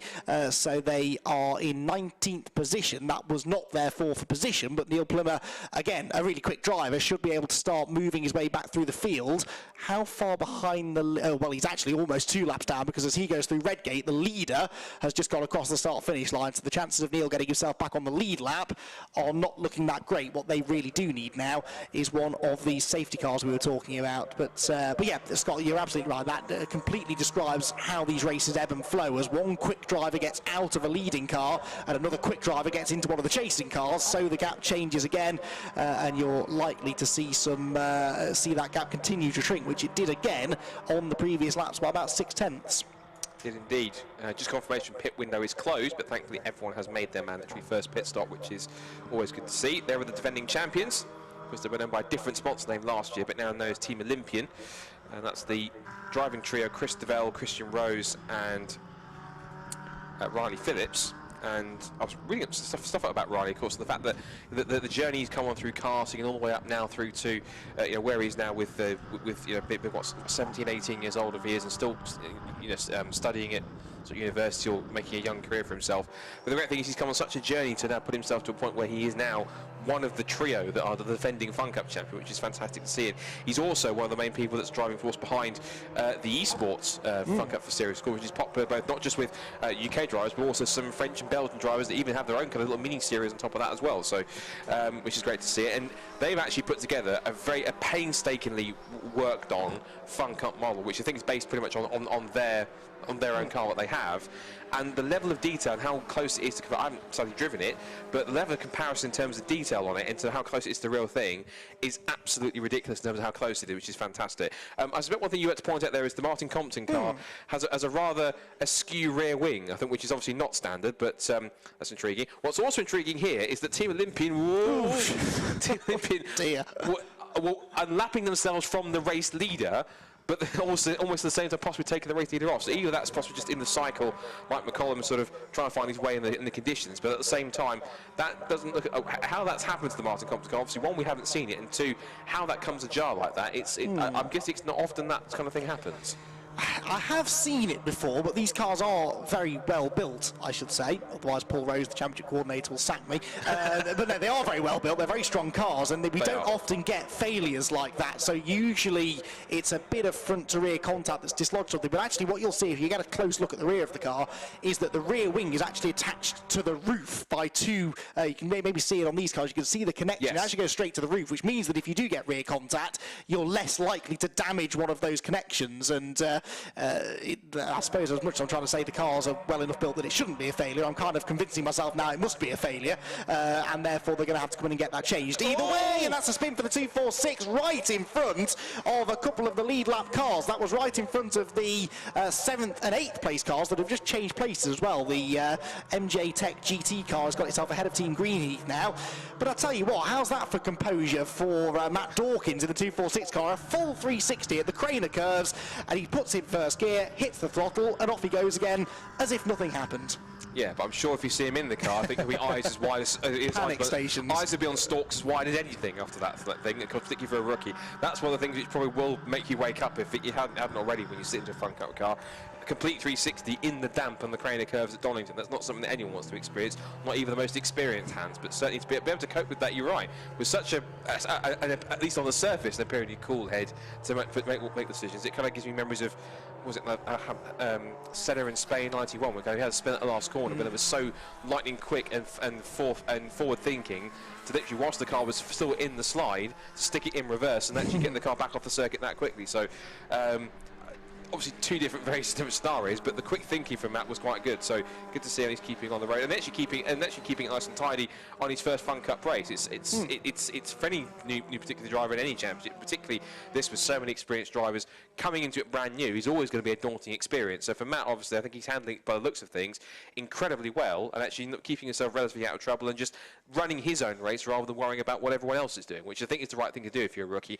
Worry about your own race, and if someone else is faster than you, focus on actually getting to the end of the stint and getting to the end, keeping the car in one piece, rather than trying to race everyone straight away 5 minutes out the gate, which is the most important thing. Yeah, you're not going to get anywhere by racing people that have been doing this for 20 years and you're in your first ever race. So let them go. If they're that desperate to get past you, just move aside, let them go, and you'll learn more following them than you ever will try to get your elbows out and keep them behind. So yeah, that's the sensible thing to do, and you've just got to run your own race, honestly, and not really almost forget that you're in a race to an extent. Go as quickly as you can, clearly, but don't get too caught up in what everyone else is doing. Just log the laps, get to the end, get the miles under your belt, and gradually build up to a point where you're a bit more competitive. And yeah, that is what I think Dawkins is trying to do. I'm also wondering here, Scott, if it's starting to rain again, because there's a bit more water on that camera lens, isn't there, up at McLean? So just as we were getting to a point where we were starting to flirt with the idea of a dry racing line. I think the weather gods are putting spades to that now, and that might explain why we're seeing one or two drivers having a few more moments out on track for the time being. Lead gap down to under 5.5 seconds now, so the rate of closure at the moment, well, on the previous lap was 9/10 of a second. Team Vikings' Nigel Greensall was 9/10 quicker than Track Focused's Mike McCollum out in front. What you're seeing on your screen, meanwhile, is the fight for 5th position. That's the 108 car, the Greensall Motorsport car being driven by Ted Smith, losing its 5th position to the 221 DispatchBay.com car, sorry, Dispatch Bay Express car of Harry Mailer. And look at the way Harry just drives away from him. Harry is supremely confident in the wet, always has been, and he's showing that there, the way that he's just gapped Ted, who wasn't hanging around himself. It must be said, Greenheath off, going down through the crane of curves, and they're going to skate right back onto the road in the middle of, well, a pair of cars, one of which is a lap down, but the other one is the 207, which is for position, and that is Agua Caliente going through. So Agua Caliente taking 8th position away from Greenheath after a pretty scary moment there from Simon Smith. But the amount of moments we're seeing at that part of the circuit, Scott, tells me that the rain is a-coming. Seems like it. Haven't quite reached our commentary box windows just yet, but I'm sure it will do very, very shortly. But yeah, absolutely. It does. Yeah, wipers are coming on as well, if that wasn't an evident enough sign. And as you can see, I think it looks as though we're going to get a lead battle anytime soon, because you can see the black car just in the background there. That is the leader, Mike McCollum. And now both Team Viking and Uvia Hoffman's Lotus, with Nigel Greensall and Fabio Randaccio at the wheel respectively, certainly going to want to make as much of a case as possible. Now, Christian Rose, of course, at the wheel of the #1 Olympian car, the defending champions, and he's doing what he can to try and gain the lap back, because of course one thing can be crucial. If he can gain a lap back, I think he effectively he has to get around first of all the track focus car, which he hasn't done just yet. Actually, I think he has actually. So the Team Olympian car, I think technically, is now back on the lead lap, which is quite impressive. So what he and possibly even Riley Phillips have got to try and do now is also, one, drive as hard as they can, but also two, pray in some cases they even get a safety car, because that could really play into their hands, because they've got themselves, they seem to have now fully unlapped themselves, and now they've done that. They really want something to happen here to get a safety car so they can get back onto the tail of the queue and start picking off positions now for drivers that are on that same lead lap as well. So they're currently sat now currently in 13th place. They're exactly mid-pack pretty much, but some top driver for Christian Rose here, of course, to make up that gap, and just about that clean air. I was about to say top driver, but he almost breaks himself straight off into the chicane, but he manages to keep going pretty swiftly. And there is the leader track focus, and there is Team Viking. So Matt McCollum then is putting a lap on the 170 car. That's the car that was in the gravel earlier on at Redgate. That's Richard Webb. But there, look, first, second, and third, and I was about to say fourth, but CCS Media are back in 14th. But first, second, and third, all in the pit straight together. And here comes Nigel Greensall, and I suspect, Garrett, Andy, that Nigel's about to put himself into attack mode and go for the lead here. Yeah, he's got a good exit there from Redgate. He might have even got it already, look, because I don't think there's much Mike McCollum could do there. He was boxed in behind the GT Radial and Team Stobart cars. And, yeah, Nigel Greensall has gone through. But look who else is coming. There's Fabio Randaccio, the black and gold car, in 3rd position. So you've got our top 3 cars absolutely together. Well, about half an hour ago or so, we said the leaders had a 15-second lead, and that didn't mean that this race was over. And this is what we mean. We've now, half an hour later, got 3 cars tied together by a very short piece of string. Dicing over 2nd place. Up the hill they go. The Viking car leads the way then. That's the yellow and black 110 car with Nigel Greensall at the wheel. The all-black car in 2nd, number 262, is track-focused Mike McCollum. And then the black and gold of Uvio Hoffman's Lotus car 225 with Fabio Randaccio in the car. In 3rd position is with them too, and he's going to get a nice double slipstream now down the back straight. They've just lapped that 170 car, which means we now have, where's 170 running? Oh, they're 4 laps down, aren't they, actually, after their gravelly moment, of course, at Redgate, which I'd already forgotten about. Side by side for 2nd, though. Fabio is up the inside. He's about to take that 2nd place away, I think, from Mike McCollum. There is the leader, but behind, yeah, new 2nd place man. So Fabio Randaccio moves his way into 2nd position. So they caught and passed Mike McCollum within a lap or so, those two.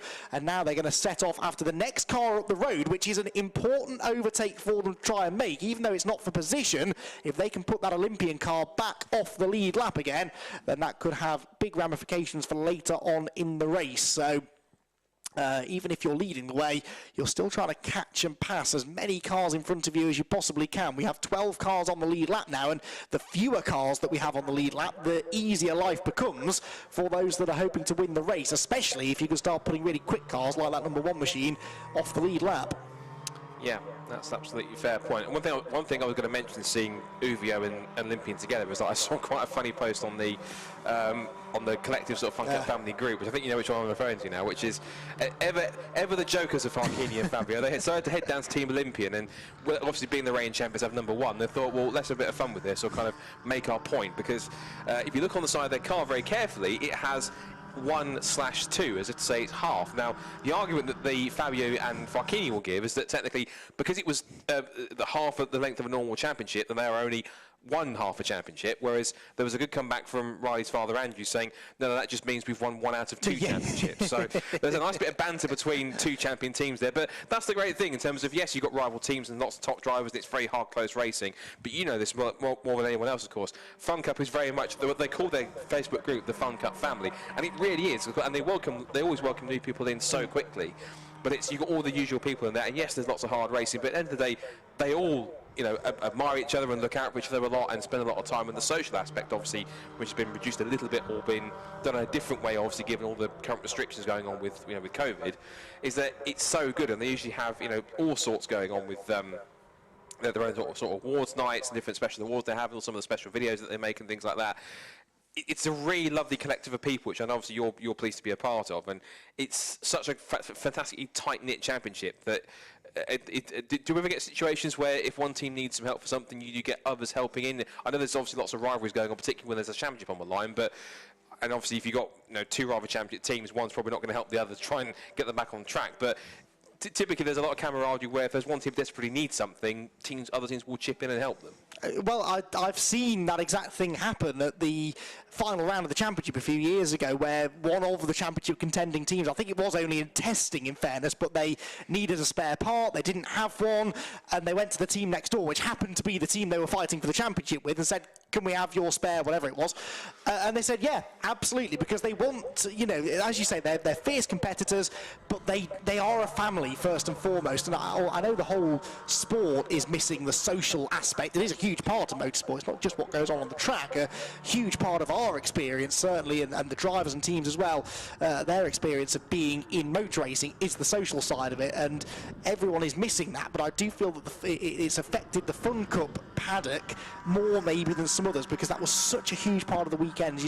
As soon as racing had finished, over to the awning we went, the beer pump would be on the go, everyone would be sat around chatting and talking through the story of their day, and and congratulating each other on a race win or a podium or a cool overtake that they made, or the team of the day award that we always hand out to, maybe not the fastest team, but the team that has the best story or overcomes some adversity. And it's all just part of the fun of the Fun Cup, and the clue is in the name, and I think that name can sometimes be a bit misleading. It maybe tells outsiders to the championship that this is just a bit of fun, it's not serious racing. We've seen already over the first hour and a bit that's not the case, but you can still have fun whilst you're competing against each other as well, and that is such a huge part of what makes this championship so special. And there's a reason that it's kept me captivated from literally the very start of my commentary career. 8 and a bit years ago, the very first time I picked up a microphone was to cover a Fun Cup race, and it has had me hooked ever since, not just because the racing is so good, but because I genuinely look forward to seeing everyone and chatting to everyone and being part of the family for a weekend.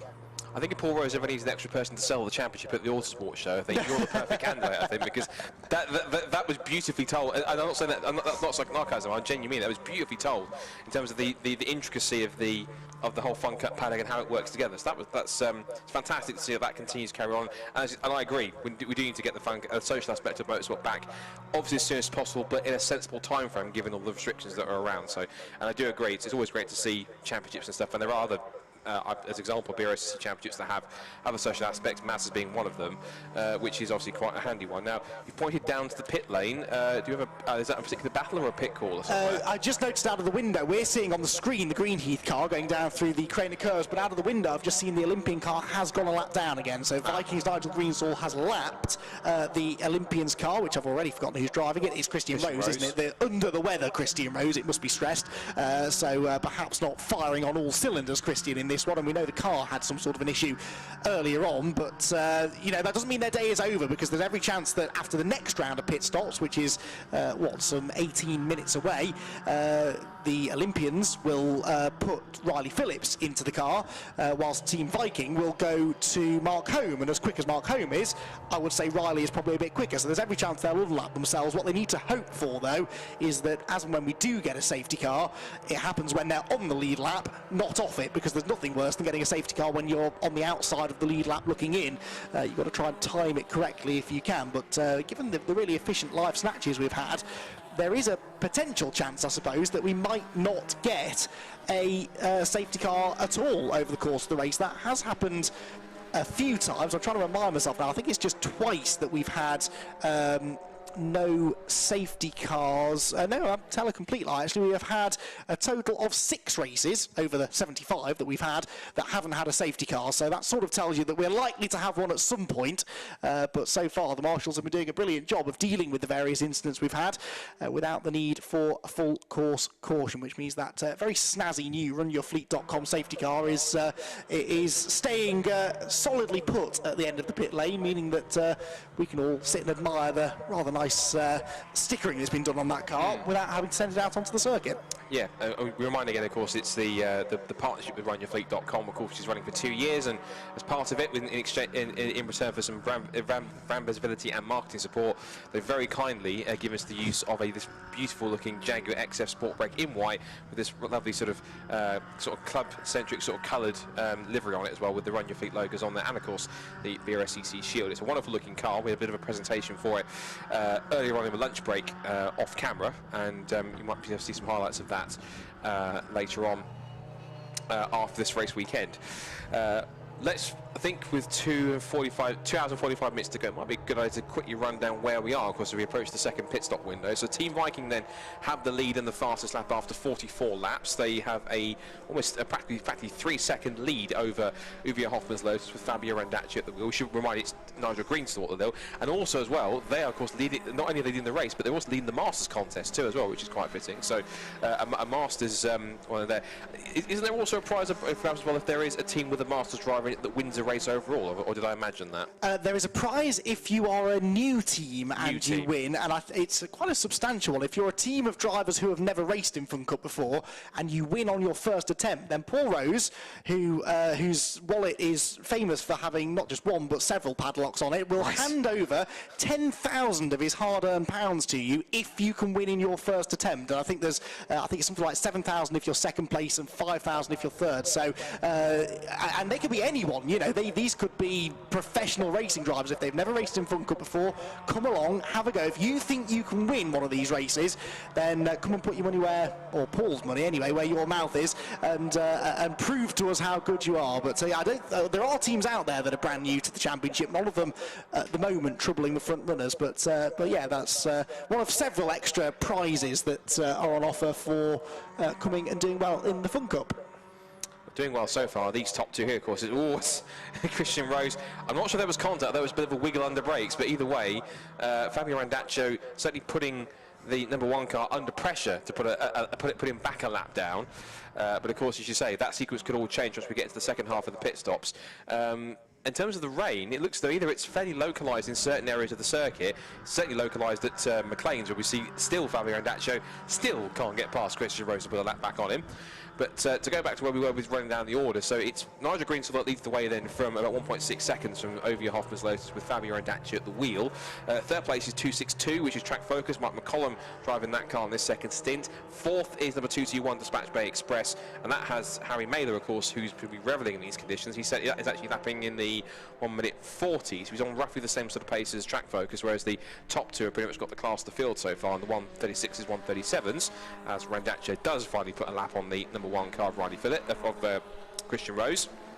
Riley Phillips comes in the next stint. Fifth place currently for GCI Racing, number 111, and that currently has at the moment Ian Wood at the wheel. And then it's going to be in 6th position, MJ Tech GT. Car 61, which has Martin Gibson at the wheel currently. 7th place, 108, Nigel Greenstall. That's currently been driven by Ted Smith. 8th place for Agua Caliente 207, which has currently Rob Croydon at the wheel. 9th place for Team Greenheath, number 14, which is Simon Smith. And rounding out the top 10 is Make Happen Racing, which is 212, and that currently has right now Greg Evans at the wheel. So looking like a fairly, it's settled down a little bit. There are one of the little battles going up and down the field, but as we are starting to approach already the half distance mark in this race, it feels like so much has happened in just 1 hour 15 minutes, which is pretty crazy, that we're getting towards the end of the first half of the race fairly soon, and already there's so much to talk about that could fill practically the entire first few sprint races all in one day, couldn't it? Yeah, absolutely, and I did say a moment ago we were 18 minutes away from the second round of pit stops. I famously can't count. It was 8 minutes, so we are now, well, actually now only just under 3 minutes away from the first round of pit stops. So yeah, just as you think you're getting a handle on the race, along comes something else. Change of weather, safety car, pit stops. There's always something around the corner just to throw the proverbial spanner in the works. At the moment, you're right, everyone on the lead lap really is, or certainly within the top half dozen or so, is fairly well spaced out. But this is a good battle, isn't it, actually? Agua Caliente in the 207 at the front of the picture are battling with 108, who are next in line, the 14 car that's just been unlapped by 212, and the, no, change of position, 212, yeah, so they're wow, I didn't realise they got themselves so well back into contention. But yeah, 212, who are back on the lead lap, first and foremost, after they were off earlier on, possibly because they did not refuel at the last set of stops. So Steve Walton handed over to Greg Evans with a very quick pit stop, but they might now have to lose a bit of time again in this next round of stops in order to get the tank full again. And you can see they can't really afford to, because there are the race leaders not that far behind, putting another lap on PLR Racing, who are not having a great afternoon here at Donington Park. But yeah, this whole group in danger of going a lap down in the relatively near future. So that just adds an extra bit of intensity into what's already a very close battle between 4 cars all fighting for position. When you throw in the fact the race leaders are bearing down on them, no one wants to be at the back of that queue at the moment. Certainly not, and everyone's fighting to be at the front of it and actually making quite a good spectacle as it. And the one sort of the kind of cat amongst the pitches in that was a 99 car, which was trying to recover, which is the JPR car, which is, I think that's the JPR hire car, which has Dom Jackson, David Clark and Steve Harris driving it, and Steve Harris currently at the wheel, as we now see the 212 car having this scrap with the 108 and 14. So just to recap for drivers, 212 is Greg Evans at the wheel, 103 which is 108 which is currently at the moment Ted Smith, and then 14 currently has Simon Smith at the wheel. So this battle going on for position-wise, 8th, 9th and 10th. So the bottom 3 places of the top 10 as the rain continues to fall down. About roughly just over 30 seconds until our second pit stop window opens, and we'll see another influx of teams. Now, what's intriguing here is that even though Team Olympian have been relapped, they're not letting either Viking or Uvier get away. In fact, looks as though, I think to me, that Christian Rose is right on the tail of Fabio Randacci's caught back up to them again, and they're both in turn seem to be in some cases catching Nigel Green's all back up. So what was them just back on the lead lap and then back off it, I think pretty soon, if it plays into the right hands of Christian Rose, particularly in this pit stop cycle, maybe he could get himself back in front again and back on the lead lap once more. Yes, although I did spot that the Olympians did not refuel at the last round of pit stops, so what they really need is a quick stop, as you said, but we know they're going to have to put at least some fuel in now to be able to make it through to the third round of pit stops. But if they can limit that to 1 churn, just do enough to get to the next pit stop, then they might still be able to have a slightly speedier pit stop than the race leaders, and that's what they need really to get themselves properly back into contention. And you're absolutely right about Christian Rose as well. He's definitely found more pace ever since he went a lap down to those two. That car started going quicker, and I think it's one of those situations where if you're out there on your own, if things aren't clicking and you haven't quite found the pace, you can be all at sea, can't you? But as soon as a quick car comes past and you can follow them, you sort of think, oh, that's how they're doing it, that's the line they're taking, maybe I'll try that. And funnily enough, you're going a second and a half a lap quicker all of a sudden. So that maybe is what has happened to Christian there. He's also using the slipstream, no doubt, to stay with them. Speaking of slipstreaming, plenty of it going on here, with Greenheath diving up the inside of the 108 car. This is for 9th position, and Greenheath are going to go through. So that's Simon Smith moving up ahead of the 108 of Ted Smith, who then straight away tries to retaliate, gets a better exit from the corner and tries to get back alongside through Hollywood. Just ahead of them, Agua Caliente are being lapped here, aren't they, by the 212 car. 212, though, is ahead of 207, is it not? Yeah, that's 207, the grey car. So that's been a change for 7th place since the start of the lap, because Harry Mailer is putting in a typical Harry Mailer performance here and charging his way through the order. There, though, is the lead margin. That was 1.4 seconds between the Vikings and the UVO Hoffman's Lotus car. And as the Vikings got the inside of the 98 of Max Bicknell there, it really delayed them. It put Nigel Greensall on the slippery side of the road, slows him down on the exit, and so the UVO car gets the run. We cut towards Coppice Corner now to see this resumed battle between the 212 and the 101. They're not actually on the same lap, though, at the moment. But what is going on behind for the race lead? It was all getting very tight. Well, out the window, I can see it's still the Vikings ahead. It's the next group of cars behind this one, really, that we're interested in. And Team Viking have just about managed to hold on to the race lead. But battle well and truly on now, as we do move now. In fact, we're already into our second pit window. GCI, I can see, are in the 111 car. Ian Wood handing over to Craig Butterworth, and they are fueling. They put one churn of fuel in, so they again didn't fuel at the previous stop. They do on this one. Here come the leaders into shot, and there go out of shot the 108 car, which has dropped down that position. There's GCI, and that is a picture from the pit lane, which is something we haven't had all afternoon. I've been watching poor Kevin, our rather soggy roving cameraman, trudging up and down the pit lane trying to solve this issue we've had with the roving camera. So we have a roving camera. The next step is hopefully to be able to wire Jamie Peters-Ennis up to it so we can get some interviews. There in comes Christian Rose. Not surprised to see him in early, and they are refueling here, Scott.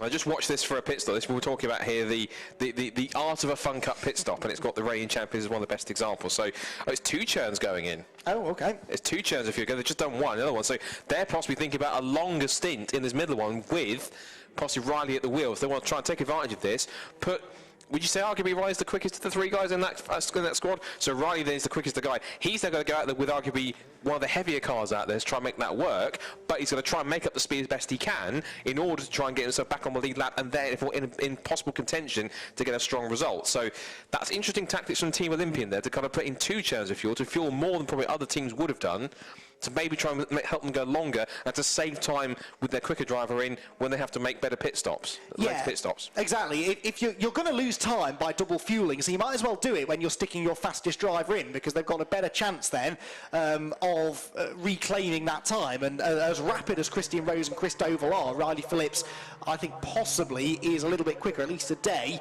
than those 2. So we'll see. We'll see what his lap times are now. But the Olympian car, the reigning championship winning car, which is trying to get back on the lead lap here, and they pitted sort of out of sequence with the leaders, haven't they? Because Viking and UVO Hoffman's Lotus are staying out long. I think Vikings will be one of the last cars to pit this time, because they've got their quickest driver in now.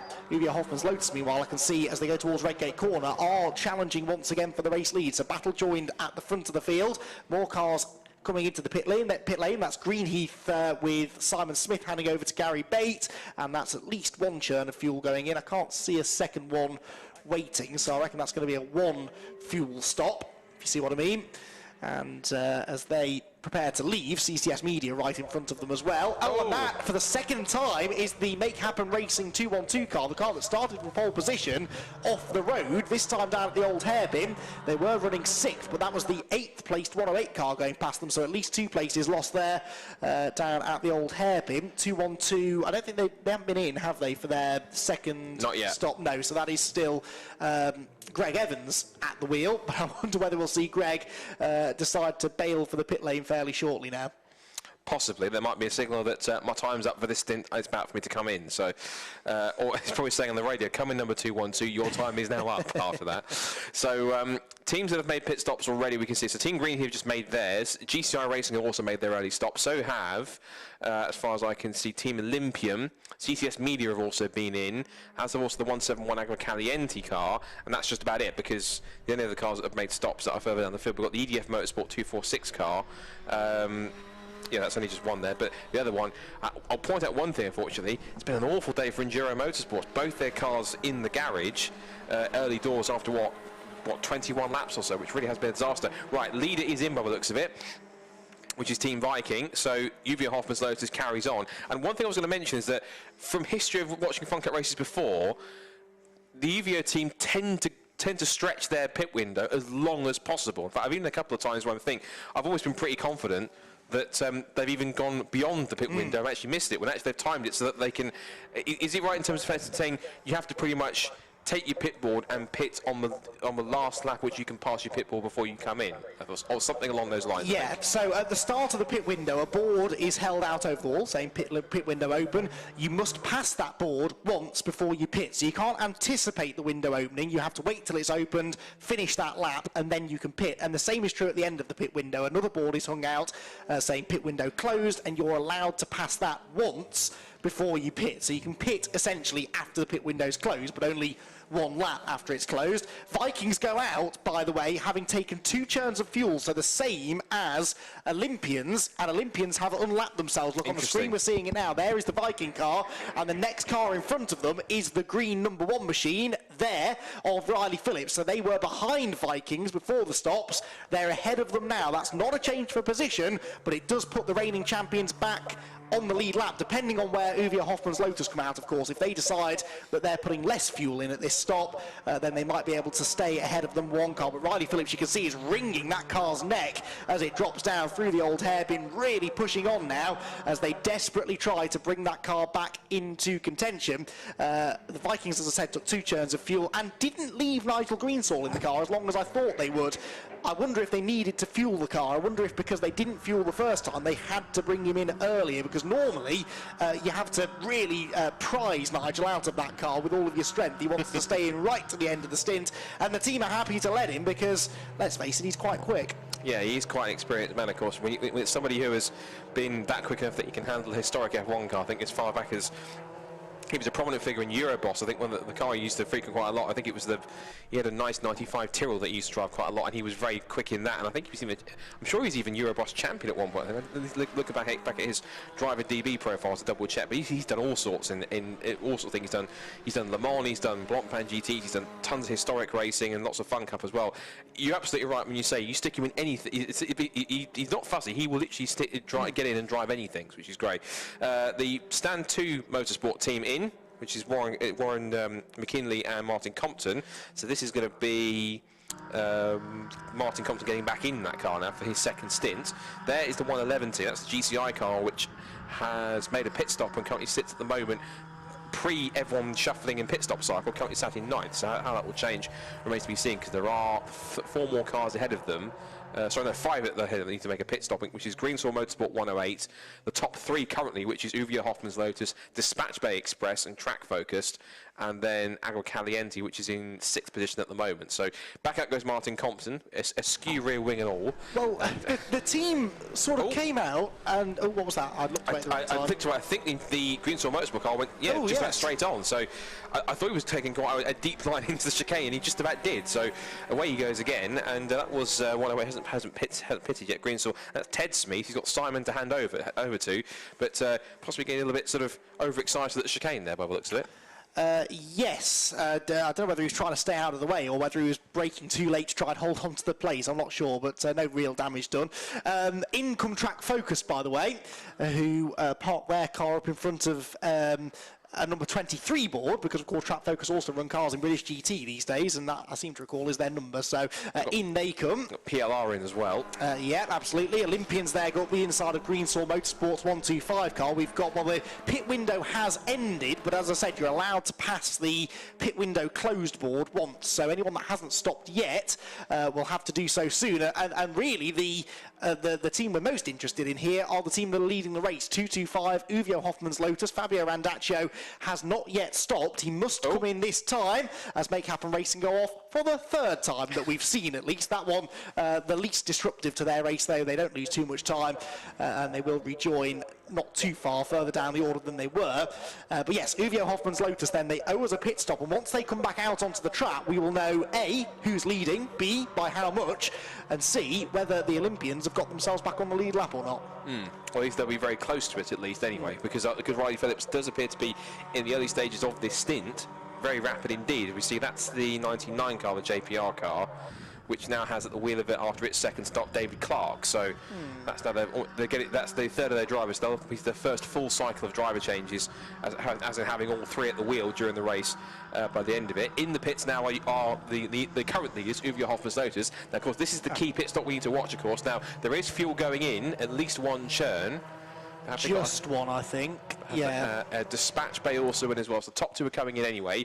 In also comes the 108 after its brief excursion at the Robert Chicane. You see on the screen here the 221 dispatch bay guys getting to work. You can see just how one guy gets literally dragged down to the car, the other one gets shoved in the other side. Literally, it's kind of open one door for one driver to get out, open the other for the other person to get in. So in goes 212. No, sorry, 221. So that's Andy Bicknell getting back in. There goes Team Olympian, and Uvio have just beaten them out. So it's a good effort at the moment, but of course you've now got Farchini in the car now for the Uwe Hoffer's-Lotus guys. But this will be quite a battle now. Farchini versus Riley, and Riley's tasked to get himself ahead, to get himself back on the lead lap, and then pull away as much as he can in the second stint. And I suspect that then their third pit stop is going to be quicker than anyone else's because they took 2 churns of fuel, which means I'm sure they won't have to fuel on that pit stop. So therefore, they are going for the strategy of, as you said, put the quick driver in, put in the most amount of fuel they can, and then try and go as fast as possible with that heavier fuel load with the fastest driver, so that then the other two go, wait, oh no! What have we done, Scott? We spoke too soon, literally. Off the road goes Riley Phillips. He does amble his way back on, and so his task now has been made that much harder.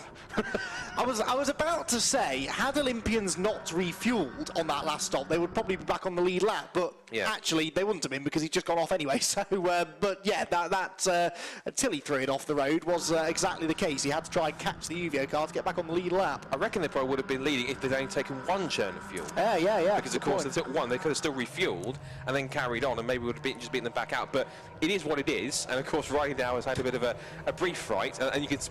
I think what that's evident of is you can tell he's pushing. Yeah. Because he really wants to get them on the back of the lead lap, and I get that he'll probably be kicking himself in the car thinking, I've made a mistake, damn it, I need to get back on it again. But the good drivers make a mistake, but then don't even think about it. They just let it go in the back of their head and just don't even think about it anymore and just crack on. I'm pretty sure that Riley will be doing his best to put that in the back of his mind now and just press on. And I'm pretty certain he was confident doing that all the way through last season because, of course, his team went on to win the championship. So he knows what it takes to win races and be a title challenger and be a champion. So therefore, he should have the right mentality to literally lock out that mistake. As far as he can say, it didn't happen. Push on and just see what he can do to close back up again. One of the things that really fascinates me about motor racing in general is the psychology of it all, and also the brave overtaking, which we're seeing at Redgate Corner there. That was the 146 car, which is a lap behind, I think, the 212 car it just passed, but that was a good move. But yeah, the psychology of racing drivers always fascinates me, and I just know that Riley, as he went into Redgate that time and saw Farchini peel out of the pit lane in front of him, will have thought, right, it's go time now, and 2 corners later he's in the gravel. That can't be a coincidence, you know. That is a young driver desperate to try and get their race back on track, knowing that this is his chance to do so, and maybe just pushing the limits on what is still an ever-changing track. The rain seems to have gone away for the time being, but it's still wet, it's still greasy, it's still slippery, and he maybe just found and exceeded the limits of adhesion through the old head. But there he is. Look, there's no damage done to the car. The fact that the gravel is wet means that it's not doing as much damage to the front splitters as it normally would do. The cars aren't digging into the gravel in the way they would if it was dry, so you can run off track and get away with it a bit more now than normal. And although he lost a bit of time on that lap, I mean, what was his lap time? Team Olympian, 47. So he lost about 9 seconds or so with that off through the gravel. Could have been a lot worse then. It could have been, but he's certainly just keeping it clean and keeping it on the road, at least now after that excursion. He knows kind of where the limit of his grip is and trying to make the most of what he has. So he now just makes his way up through the chicane. He's now just behind one of the Greenstorm Motorsport cars, and also I think one of the GT Radio cars as well. There is the race leader trying to put a lap on the 7th place car of Agro Caliente. And that car now, it's finished its second cycle of pit stops. Has Paul Turner back at the wheel now. So, of course, it might be possibly worth quickly do a recap of who is in which car now. I think just for obviously we've done the second run of pit stops now. So just pretty much for most it's back into their first original driver. If it's 2, if they've got 3 driver lineup, it's into their 3rd driver. So we quickly recap the top 10 at least. So the Uwe Hoffer's-Lotus car now has Farchini back at the wheel. Team Viking in 2nd, car 110 now has Mark Home back at the wheel of that car. 221 Dispatch Bay Express now has Andy Bicknell back in there. 262 Track Focus earlier leaders. They have Neil Smith at the wheel as Farchini winds his way past both Track Focused and the EDF 246 car with Vlad Vasiliev. 5th place for GCI Racing, and they currently now have Craig Butterworth back at the wheel. 6th place now for MJ Tech GTI. MJ Tech GTI now has Car 61 Scott Jeffs back at the wheel now. 7th place for Agro Caliente, who we just seen lapped there by Farkini in Uvia Hoffman's Lotus. The 207 car has Paul Turner at the wheel. 8th place now for Team Olympian, which we know has Riley Phillips at the wheel. 9th is the 212 car, which has been driven by Steve Walton, and the top 10 Team Greenheath, which is now seeing Gary Bate head back in behind the wheel once more. So the race continues on then. We're heading towards the half distance point in this opening round of the season for the Fun Cup Championship 2021. It's been quite action-packed so far. We told you it would be. And certainly plenty of stories to talk about, particularly, and plenty of fast teams and fast drivers to watch out for. As there is our leader, former champion team, Uvia Hoffman's Lotus, and trying to maintain their advantage. They now currently have a 21-second advantage, and Team Viking are back in the pit lane again. Now, Team Viking, this has to be an unscheduled stop. In he comes. Now then, they're currently checking the back section of the car is off, so the clamshell is off the back of the car. So issues then for the early leaders, Team Viking. That's Mark Holm at the wheel. And sadly, all the hard work that Nigel Gringsall put in appears to be coming at the moment for nothing, because this is now the issue that we face. Team Viking then hit drama. I don't know exactly, well, I don't know what exactly the issue is going to be. I'm sure that Jamie Peters-Ennis, if he's in the pit lane, will find out. I'm sure relay the info to Andy McEwen, who will report when he is back on the microphone.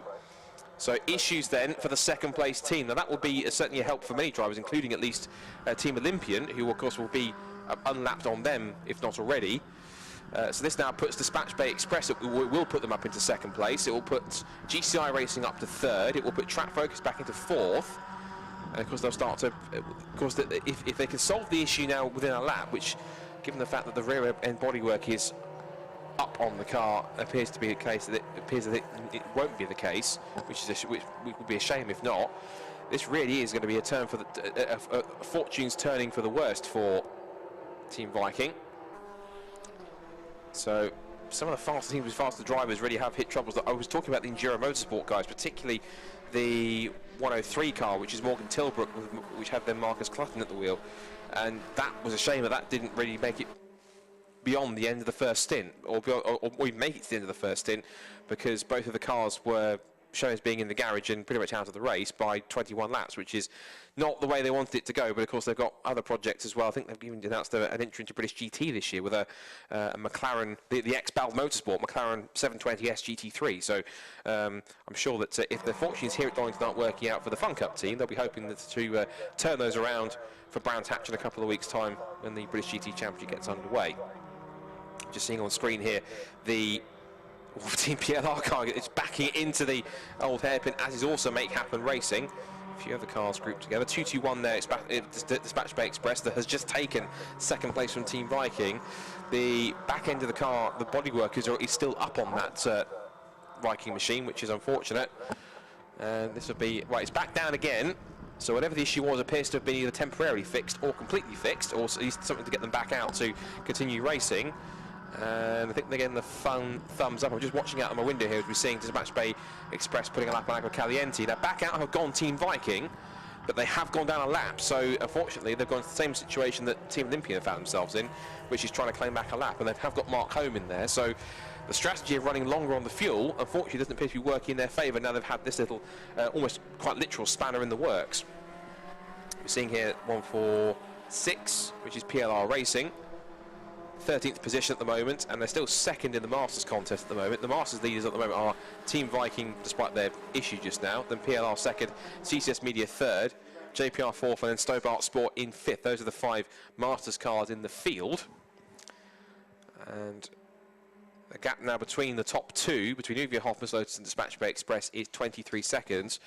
Andy came back to the commentary box. I should report while she's been gone, troubles for our second place car. Team Viking came into the pit lane with some kind of mechanical issue. Was in the pits for a lap. The back at the top of the back of the bodywork was up on the car. It's back out again, but sadly he's now been dropped down to 10th position, and he's now showing as a lap down behind the leaders. So what was looking pretty promising for Mark Holm and Nigel Greensaw has turned into a bit of a nightmare, unfortunately. Yeah, I was walking through the media centre and I heard you say that, and I thought that was the worst possible moment for me to have walked away. So yeah, drama for Viking, but the reason I walked away is because I think we might finally be able to check in with our roving pit reporter, Jamie Peters-Ennis. We were having some radio comms issues, but I think we are potentially able to hand down and hear some news from the pit lane, and he tells me he's got quite a bit of news to report to us. Yeah, it's been a very busy couple of hours down here in the pit lane. The rain has finally stopped, which is fantastic. We had the Team Viking car come in. From what I could hear, sounds like potentially a throttle issue. Enduro Motorsport had an absolute nightmare of a start. Chris Weatherall brought the car in at the very beginning, stating that he had a high water temperature. Morgan Tilbrook in the 103 car had contact. We've also had the Raw Motorsport by Taco Sis car come in that had no front left corner on it, so he was obviously involved in the incident down at the Robert Chicane on the very first lap. But Andy and Scott, Fun Cup is living up to its name, and it's becoming as busy and as stressful as usual.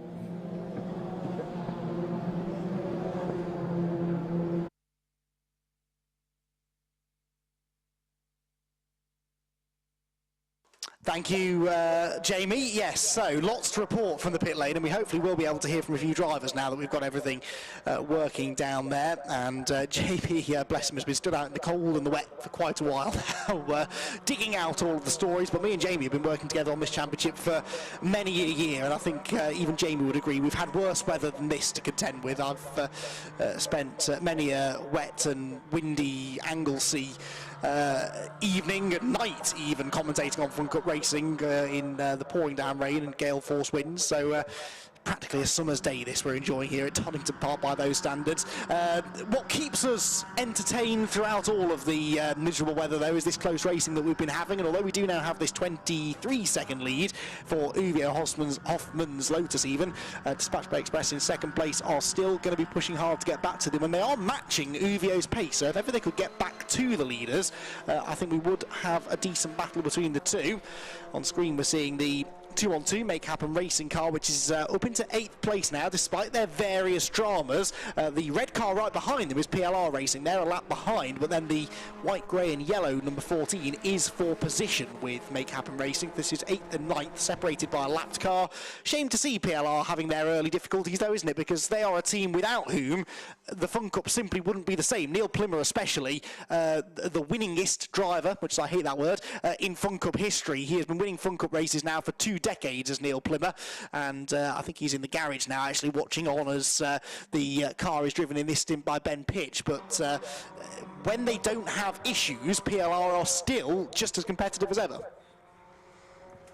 And that's the team which before was known as Team Honeywell that was so successful in previous years. So that car for Fun Cup fans is not unfamiliar, just it has slightly different sponsors on the side, but it's always been that distinctive bright red car with the white graphics on the side for the white sponsor logos, and it's always been a car that's been, you know, given the fact that Neil Plimmer has been involved in it so much, it's pretty important. Now, car in the pit lane is 158, who haven't been on the track for 52 laps. Oh yes, that was the issue. That's the Tacosis with Raw Motorsport team that have spent pretty much that entire time trying to, well, I say trying, and looks like succeeding to fix that left front corner. So that would be, we don't quite know exactly who they would have sent out in that car.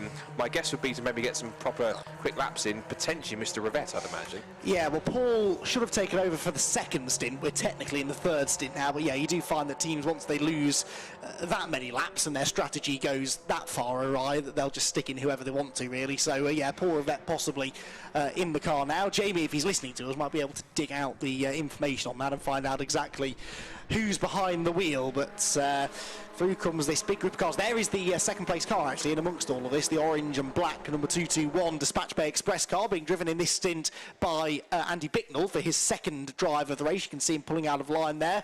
The Greenheath car just ahead is sporting a few war wounds from 1 or 2 off-track excursions. They had that big run down the grass through the Craner curves, and I think they went off again at the chicane a bit later on. So Greenheath with a bit of bodywork damage there down the right-hand side. But I believe we can now head back down to the pit lane, because Jamie is going to be able to have a chat with one of our drivers, I believe. I'm not sure who it is, but let's see if Jamie can bring us some more breaking news maybe, or get some of the thoughts of the drivers from down in the pit lane. Oh. Well, in the 97 GT radial car, we've got a list of sort of celebrity drivers with us this year, and one of those is downhill world mountain biking champion Steve Peat. You're more used to the two wheels and the rough and tumble. How are you finding the Fun Cup? Yeah, definitely used to two wheels more. I think I've definitely got bike lines out there rather than car lines, but absolutely loving it. It's mega fun and really slick because of the weather, but really enjoyed it. I just wanted to be consistent and not mess it up for my teammates, and hopefully I did that.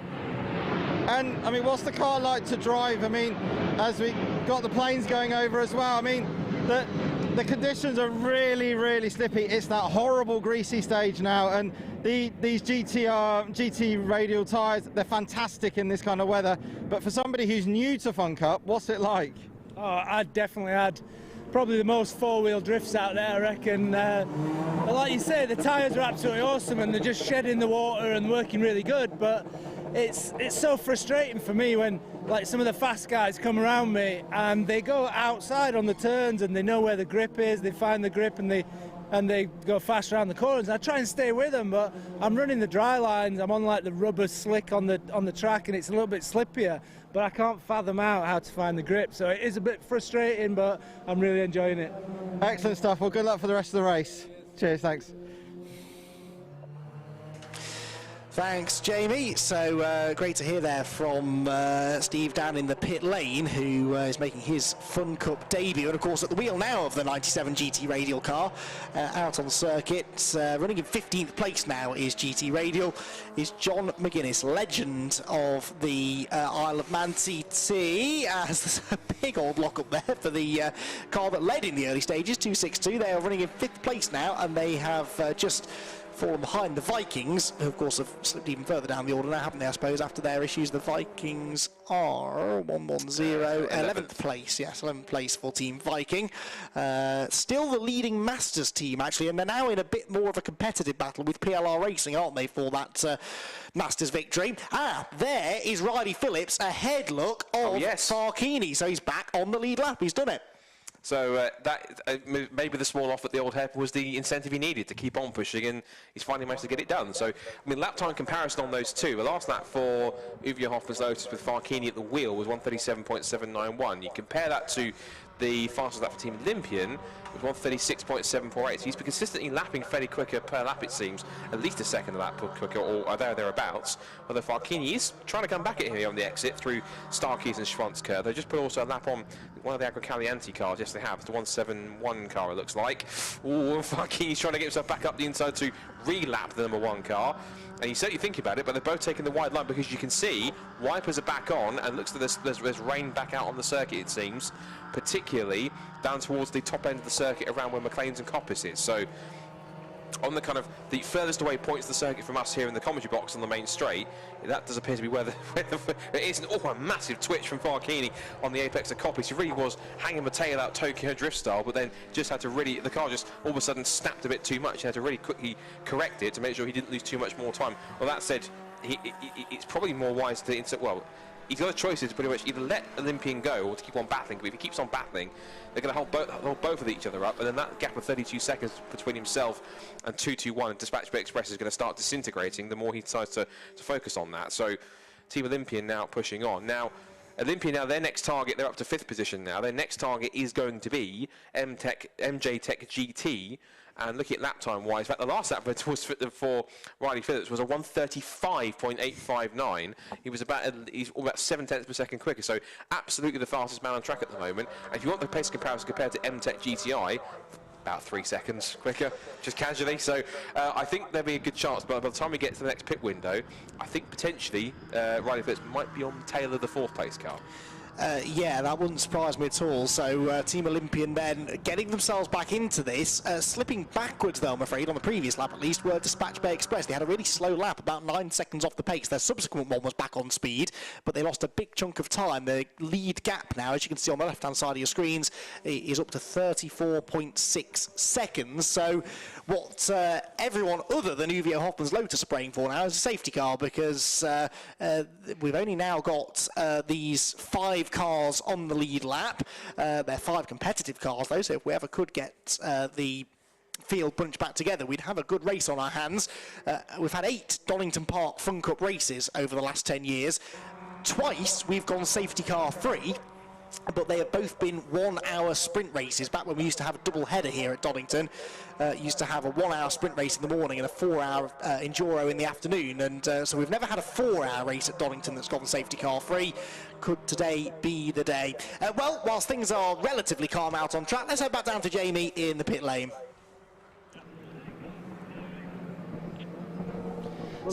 So down here, I'm down with Nigel Greensall. As usual, delighted to be here, but a bit different for you. You and Nicky are going against each other because you're in the Viking car because Nick Nunn's got other commitments. So it's a busy day for the Greensall family. Yeah, it is. Yeah, we're having a fantastic time. So we've got obviously the 108, 125 and 248 cars in our team, and those guys are having a great time. Really some great racing out there. And then separate to that, I've coached Mark for 6 years now, since he first came into racing, and helped him through his racing licence, I think. And with Nick being busy, Mark phoned me a little while ago to say would I come and co-drive with him. So I was absolutely delighted because I love racing Fun Cup. So any excuse to be in any car. And what are the conditions like now? It's, as I said to Steve Pete, it's gone to that horrible greasy stage now. I mean, you've driven everything, so this is probably like a normal dry day for you, isn't it? It's great. I love races like this where the conditions are changing all the time and you're having to relearn the circuit with every lap, which makes it very exciting and really entertaining. So yeah, loving it. Excellent. Thanks, Nigel.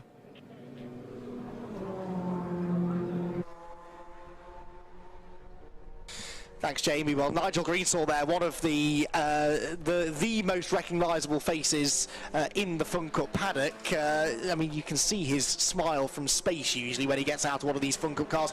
There is a man who just enjoys driving. Doesn't care what, could be a golf buggy, could be a Formula 1 car. He enjoys being behind the wheel, and he has been racing in Fun Cup for so long. You know, he's a driver that's won championships at a very high level and still says that winning in Fun Cup is one of the hardest things to do as a racing driver.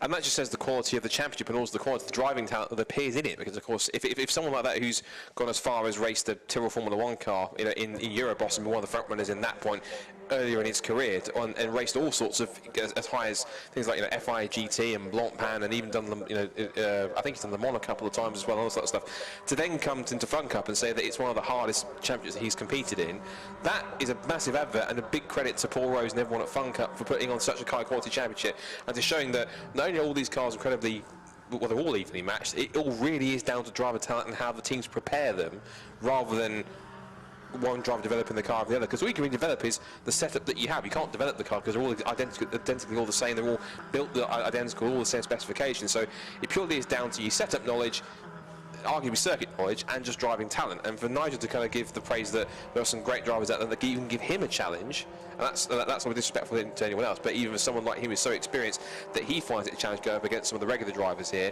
just speaks bounds about the kind of championship that Paul and the rest of the crew have put together. And again, it speaks volumes of why you love it so much as well.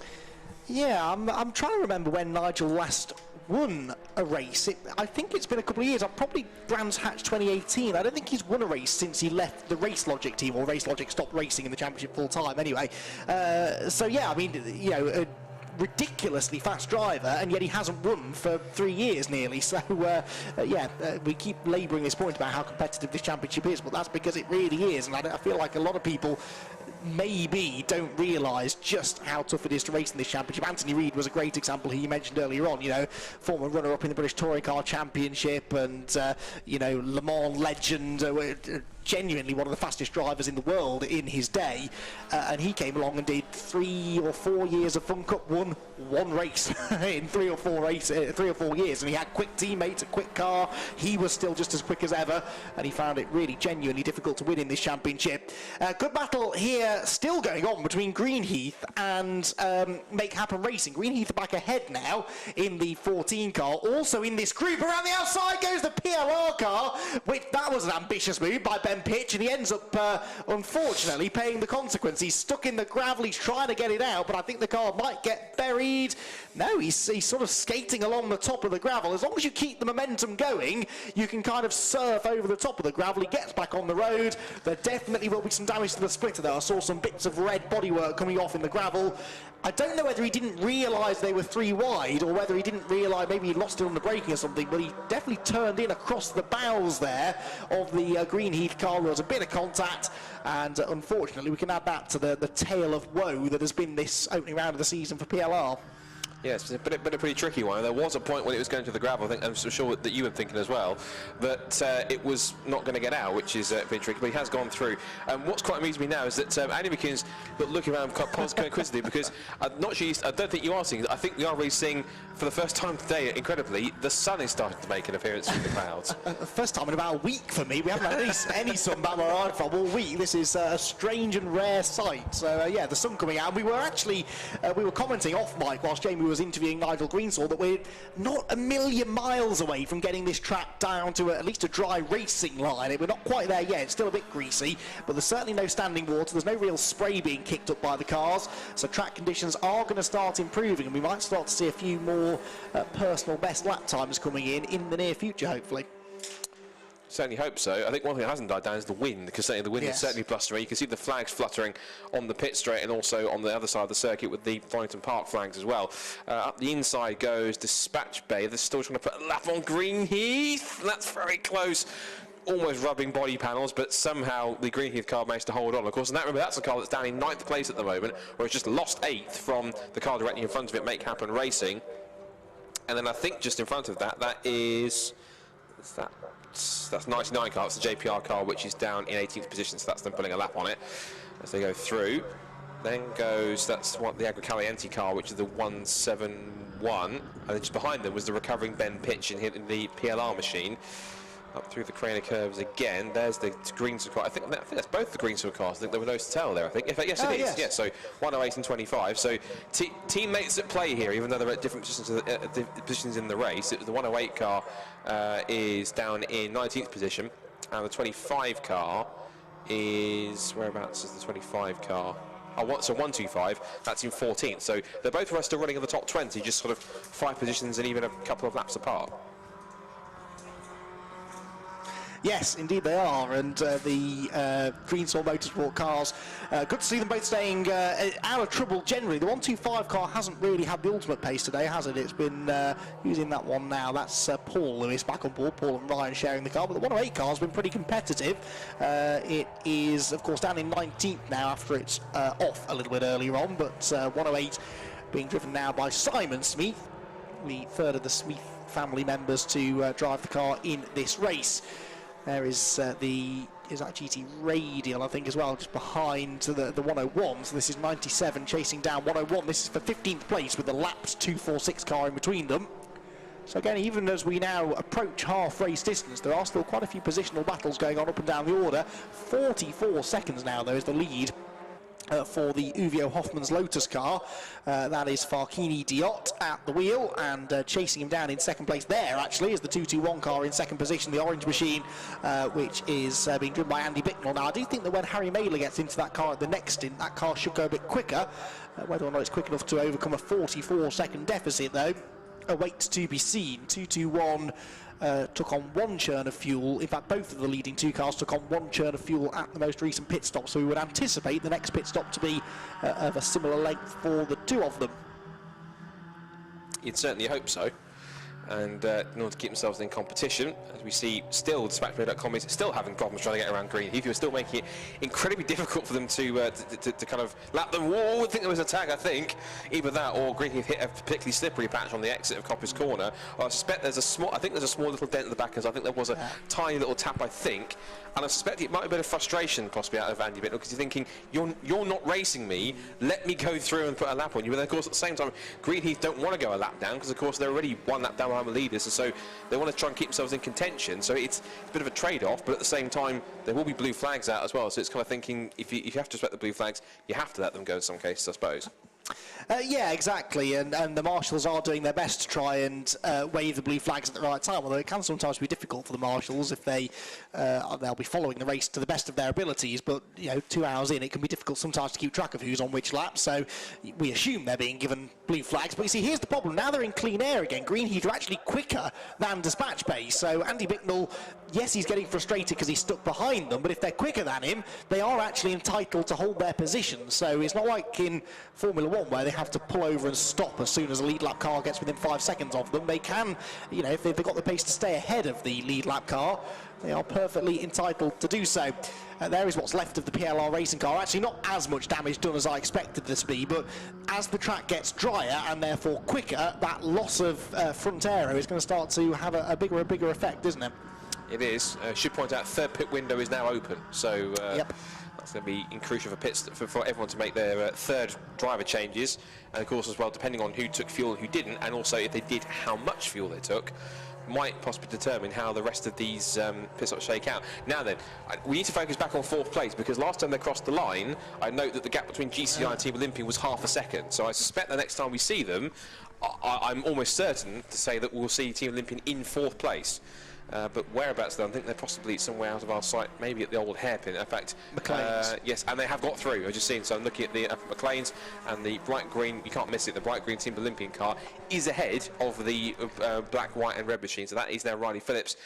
Quite impressively, takes the car back up into 4th place, and MTech GTI, even though it's pit stop sequence, even though it's just starting, is only, the last time they came across the stripe, 5 seconds away, as in the pit lane comes 99 JPR, and also track focused as well. So third phase of pit stops happening in earnest, and pretty quickly, with several teams already coming in pretty early in the pit stop sequence to get it out of the way.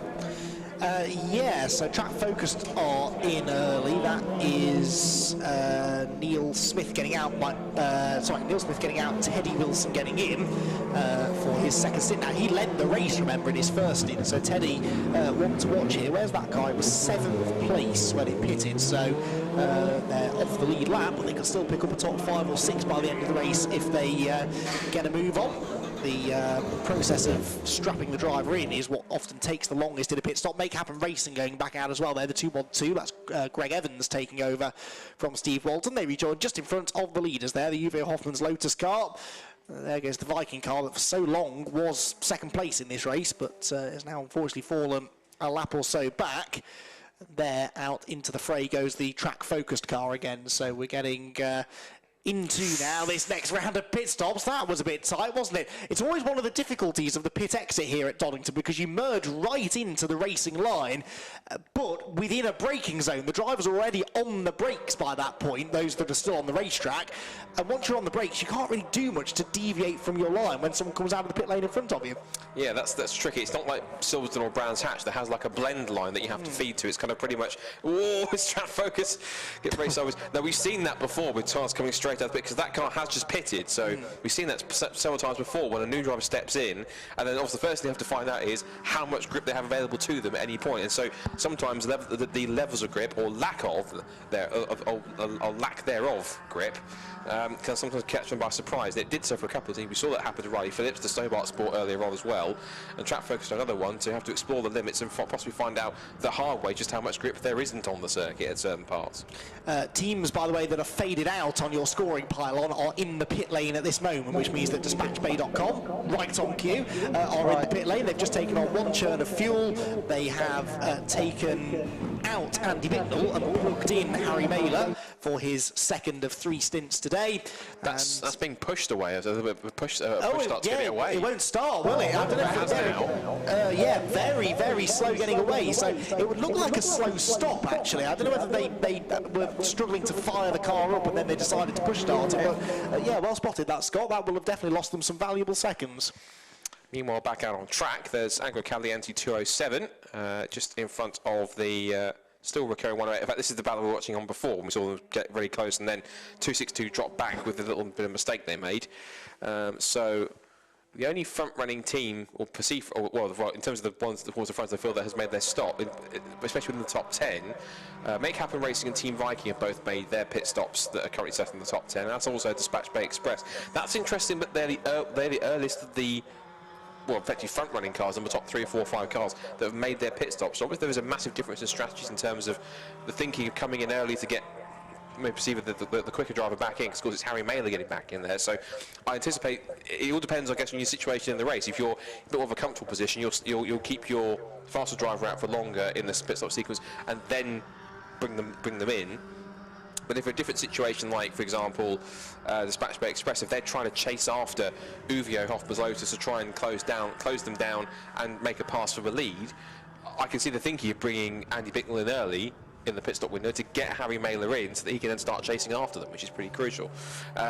Meanwhile, whilst this all happened, again, this is also subject to pit stop cycles switching around. Team Olympia has also now passed MJ Tech GT on the track now, which means that at the moment they are currently very impressively in second place. So, and they're actually, well, we know they're on the lead lap for Uvio Hofbers Lotus, and Uvio obviously will keep it as late as possible to make a pit stop because they typically tend to do so in some cases. But I think credit where it's due. We knew he was arguably the quickest out of the 3, but credit to Riley Phillips, mega stint to get them back into effectively contention for the race win, when at one point they were so far down early on that it really didn't look like it was going to be their day. Yeah, but goes to show in long distance endurance racing, it is never over until it's over, and who knows, they could, well, I think they are now in a net third, because I think they'll lose one more position when they pit, but one more only. Right, whilst we wait for the top 2 teams to come into the pit lane, let's head back down to Jamie, who is in the pit lane himself. Right, so down at the Team Vape Club Racing by EDF Motorsport, I've got Vlad Vasiliev with me. Vlad, you're in your first ever Fun Cup race. There's 10 grand on the line if you win. Yep. No pressure. Are you enjoying it? We are indeed. I think we're still in running for the 10 grand, so we're keeping our fingers crossed. Yeah, we're absolutely enjoying it. It's been a lot of hard work, obviously, keeping the car on the track.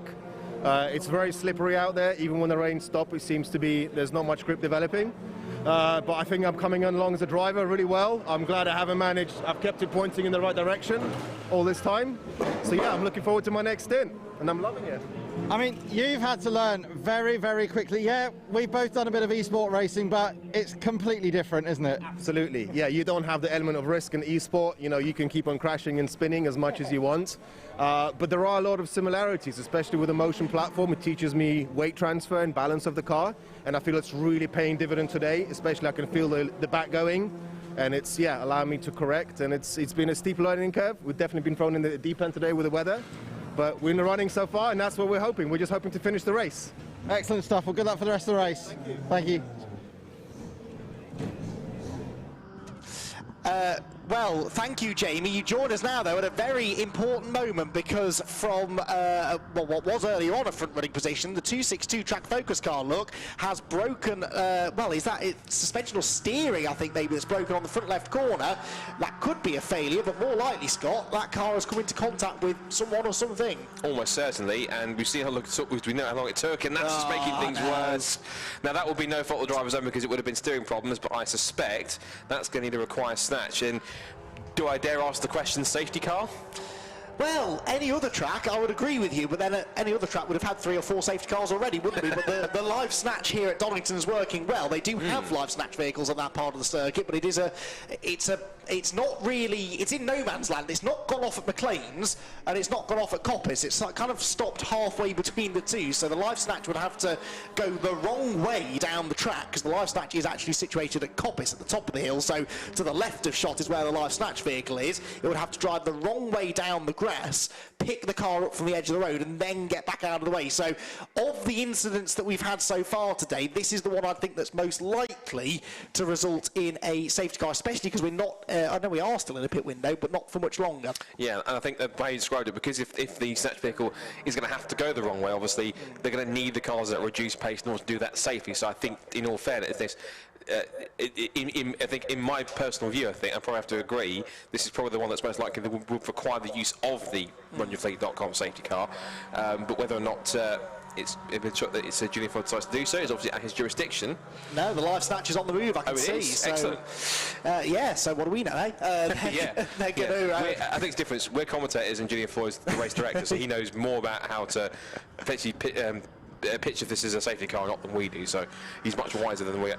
He's much wiser than we are on that point of contention. Well, and on many things, quite frankly. I've spoken to Julian on a number of subjects, and he knows more than I do on all of them. So, right, whilst that's going on, we will head back down to Jamie in the pits. Yeah, I'm down with John McGuinness, who's just got out of the 97 GT radial kart. Now, John, you're used to hurtling around the Isle of Man at nearly 200 miles an hour.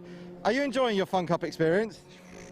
That was awesome. I really, really did enjoy it. I mean, I'm just like a fish out of water, though. I'm just like, I'm trying my best. People are passing me, and they're sideways, and they're up the curbs, and they're on the grass and off the grass. And I just think, I don't know. It's a lot harder than I thought it was going to be. And my respect for all the drivers in this Fun Cup has just gone rocketing up. But you see, on two wheels, you've only got such a small contact patch. We're just always trying to keep grip, no sliding, and the front tyre can't let go at all on a bike or you're down in the rain. So I'm just maybe being a bit conservative, just trying to keep everything nice. But out there, everybody's sideways, this way, that way. So I need to sharpen my pencil up a little bit. But at the end of the day, that first stint in the rain, it's never going to be easy. But I have to say, I was a bit cold before. I warmed up. It's a long session in that car, and I really enjoyed it. Yeah, I mean, you do get really hot in the car. I mean, I'm guessing now for your next two stints, now you got some confidence in it. Elbows out? Well, yeah, I'll try. I didn't. There's more people past me than I passed. I passed a couple of guys, but even then, a bike's only, half a metre wide. These things are huge. When you slipstream them, all you see is just a great big back of a car. So lots of things, but I think the faster guys that passed me, I learned a lot of them, where I can push on a little bit harder. And my teammates in the car now, the faster guys, so Ellis, so hopefully he'll pull us back up the grid a little bit. But I think for us, just to keep on the road for this event will do us, I think. Excellent stuff. Well, welcome to the party and enjoy it. Thanks. All right, cheers. Well, thanks, Jamie. Great to hear from a bona fide legend of motorsport. That word gets bandied around far too much for my liking, but I think John McGuinness is someone that we can apply it to as we check out the local wildlife at the top of the circuit.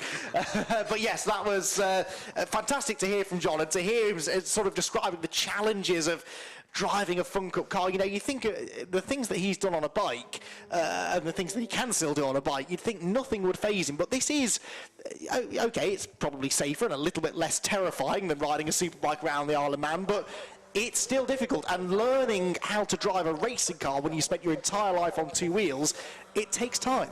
It does, and I think what's fascinating is that if he says that it's a challenge to drive one of these cars, equally all of us would say, yeah, but trying to ride a bike at 200 miles an hour on the Isle of Man and says he can do that record, that's just challenging, that's challenging just even thinking about it, let alone trying to just picture kind of how your brain would have to compute with the speeds. I mean, I've even played the Isle of Man video game, and even so, I'm going on the game like 190 miles an hour, and sometimes even someone who plays sim racing video games a lot, my brain can't keep up with that in some cases, where I have to kind of back it off, and I could never go as quick as those guys. So, yeah, for John to be being so positive and actually talking about how much challenging it is, it's good to see that it's someone who is that experienced, even just on two wheels, someone is very experienced in one, and you've seen it in different motorsport disciplines, or some people who come from 2 to 4 wheels or different other disciplines of motorsport, to show that it's for some people it's a fairly simple, easy transition because the reflexes are the same in terms of driving, but for other people it's more difficult because they don't really know things like riding or other stuff like that. So it's an interesting viewpoint that he's got on Fun Cup, but it's good to have him in the championship and competing, and to have him speak so highly of it even on his first go in the car, I think again just speaks wonders of how good the championship is.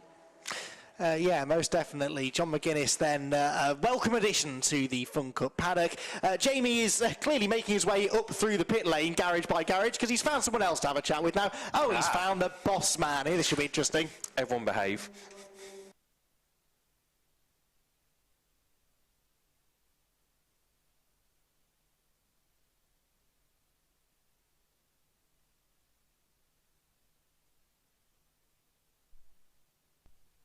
I suppose it would help if I turned my mic on, so I do apologise. Rookie error. Right, we're down with Paul Rose, the boss of the Fun Cup Endurance Championship.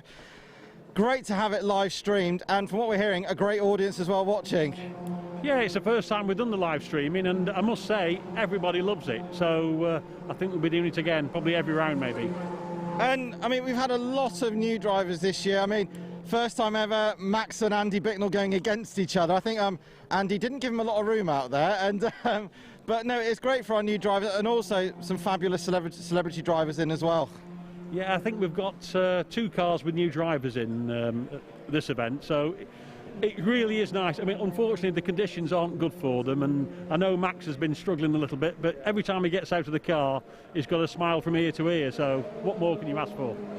Absolutely, and obviously for the rest of the race, we hope it's not going to rain. If you're out there, is it just a case of just using the dry lines now, or we still need to use the wet lines around the outside? Yeah, the conditions at the moment, I think, are pretty bad because it's not raining. When it's raining, it's absolutely fine. When it's dry, obviously fine. But they really are bad conditions at the moment for the cars, so they are struggling, trying to find the grip, but it's just very slippy, very greasy. Excellent stuff. Thanks a lot, Paul. Catch up later. Thank you, Jamie. Well, Paul Rose, that's you heard it here first, didn't you? He wants to have every round live stream now. I mean, this is a championship that's been going on for 20 years, Scott, and I know live streaming is a relatively new thing, certainly for club motorsport. It's kind of found a lot of momentum in the last few years, hasn't it? Especially the last year or so, with spectators not able to be trackside, and live streaming takes on a whole new responsibility, really, for bringing club motorsport to the people. But the Fun Cup, it's something I've been trying to say for years that it would really benefit from, because I think endurance racing in general benefits from having live coverage, because there's so much that goes on. Every car has a story to tell by the end of it, and this really is one of the hidden gems of British motorsport as well. So to be able to put it out there, and I've just been reading some of the YouTube comments, people who have never even heard of the Fun Cup before, and they're really enjoying watching it. So I think that sort of proves the worth of this, doesn't it? It does, and it's great to see that in general club motorsport is getting more of a live stream attention, because in the past, as Dispatch Bay Express set another fastest lap, that's what, like two fastest laps in the space of the last 3 circuit tours they completed. But back on subject, yeah, it's good to see that, and admittedly, not just BRSCC, of course, there's more clubs that are getting involved in live stream and more club racing, and that's only a good thing, because obviously for some people, not just to get into motorsport or to learn about motorsport or to get inspired, for some people it's a good way to get involved in terms of just to get them involved, because some people who might typically be a motorsport fan may only know the bigger formulas like Formula 1 or British Touring Cars or Rally or World Endurance or Le Mans, but now being able to showcase to people what club motorsport is all about and to showcase it on a live platform is fantastic, because it means then it opens up in some cases a whole new audience of people who, even if they aren't able, just well, I'll cut that short for a second, because that's 99, the JPR rental car, and that's one of the Greenswell Motorsport cars. That's 125. That was in 13th position. That wasn't 4th position, because the 99 car was 3 positions back. So, or maybe it was. 99, yeah, I think it was, wasn't it? I think they're both on the same lap. So it had been a slow lap on the previous lap for the 99, which is being driven by Dom Jackson, although that could have been an out lap, I suppose. The 125 is being driven by Ryan Lewis. Now, 99's continued, albeit with damage. Oh, no, they're a lap, sorry, forgive me, sorry, they're a lap back. So actually that was, right. I think maybe it was either Greenswell trying to put another lap on the 99 car, or it was 99 trying to unlap itself, as Dispatch Bay Express, another fastest lap of the race, so it certainly is getting drier out there. And one also point, I can see as a product like contact, there must be some bodywork rubber. Is it ever? Yeah. That's going to need a trip to the pits, I think. Yeah, because in a battle between tyre and bodywork, there's only ever going to be one winner, isn't there? And it ain't going to be the tyre. There are 2 ways I can tell it's getting dry out there, Scott. One is that we're getting personal best and fastest laps and fastest sectors left, right and centre. The other, we've got our first track limits penalty. And they're only brave enough to start exceeding track limits if it's getting a bit drier out there. The number 14 Greenheath car, which have been doing well, hadn't it, actually? 8th place for them still, so they're hanging in and around the top 10, but they've been given a 5-second stop-go penalty for exceeding track limits too much, and that is all within 1 stint, because Julian Floyd, our race director, he's fair with these track limits things. He resets it, essentially, for each car after every pit stop. So when one driver gets in, they have a completely fresh slate. So within the first, how long's this stint been going for? Maximum 20 minutes, hasn't it? We have already seen the number 14, which is being driven now by Simon Smith, exceed track limits, well, at least 3 times in 20 minutes. That's not brilliant. So the 99 car then, with this tyre rubbing, they've not pitted, interestingly. Now the driver might not be that aware that this is happening, although you can usually smell, it's quite a distinctive smell, isn't it, that burning rubber, but he might not be able to tell. This is where the team ideally need to be trying to stick a board over the wall to tell them to pit, basically, because yeah, you don't want to carry on for too long with that. These tyres are durable, but even a GT radial tyre that they're using in the Fun Cup Championship will not survive much longer, and it's being put through that sort of torture. So shame that for 99, which has 2 of the Fun Cup family, the oldest members of the family, which I don't mean that the way it sounded, but you know what I mean. They've been in the family for the longest. Steve Harris and David Clark. Steve Snooker Harris and Dave Scrappy Clark. Don't ask me why they've got those nicknames. I've never understood. But they're 2 of the, they're always in the Fun Cup paddock, whether they're driving or whether they're helping with the organisation behind the scenes. And yeah, Paul Rose, whenever he's short of a professional driver to jump in the car alongside one of these sort of arrive and drive people in the hire cars, he'll always call upon Scrappy and Snooker. And yeah, they both had a stint each, and ironically it's the pay driver, Tom Jackson, that's managed to damage the car there. You know what nickname they've given him, haven't they? They simply given a nickname, he's a bit tall. Oh, right. That's according to the well-written preview by Peter Scherer, who put it in there. He's just in brackets saying he's a bit tall, so I guess he must be quite generously proportioned in terms of height. Yes, yeah. So he's been able to squeeze his rather tall frame into one of these Fun Cup cars, which I saw 1 or 2 in the pit stops earlier on, having to one driver even have to pretty much almost like sort of knock his leg to get it over through the kind of through and over the roll cage in order to make sure he can get in and actually obviously get behind the wheel and drive. So that was a key thing. I was also just couldn't help but in some cases almost slightly admire the fact that there was there's a few kind of battle-scarred cars out there, but they're just soldiering on as if they've just been in a couple of rounds with, I don't know, Floyd Mayweather or something, but they're still carrying on as if nothing's ever happened, which is fantastic. And that's the charm of Fun Cup as well, in terms of, yeah, you might have a front split that's been knocked off or so, or a bit of bodywork off the back, but these cars are pretty tough and they're pretty race-hardened in terms of, you know, being able to withstand fairly sort of, you know, a bump or a knock or something and carry on without hardly any to no effect on the handling or the speed whatsoever. So it's quite fitting that it's quite a testament to how well these cars are put together, and also how durable they are, given the fact they are obviously endurance racing cars. So it means that you can still race them at pretty much the top pace without having to worry about every time where there's like a front canard off or a split or a piece of bodywork off that might cause problems with the aerodynamics, when the cars effectively are fairly bulbous anyway, so therefore they punch massive holes in the air anyway, so they're not causing too much more drama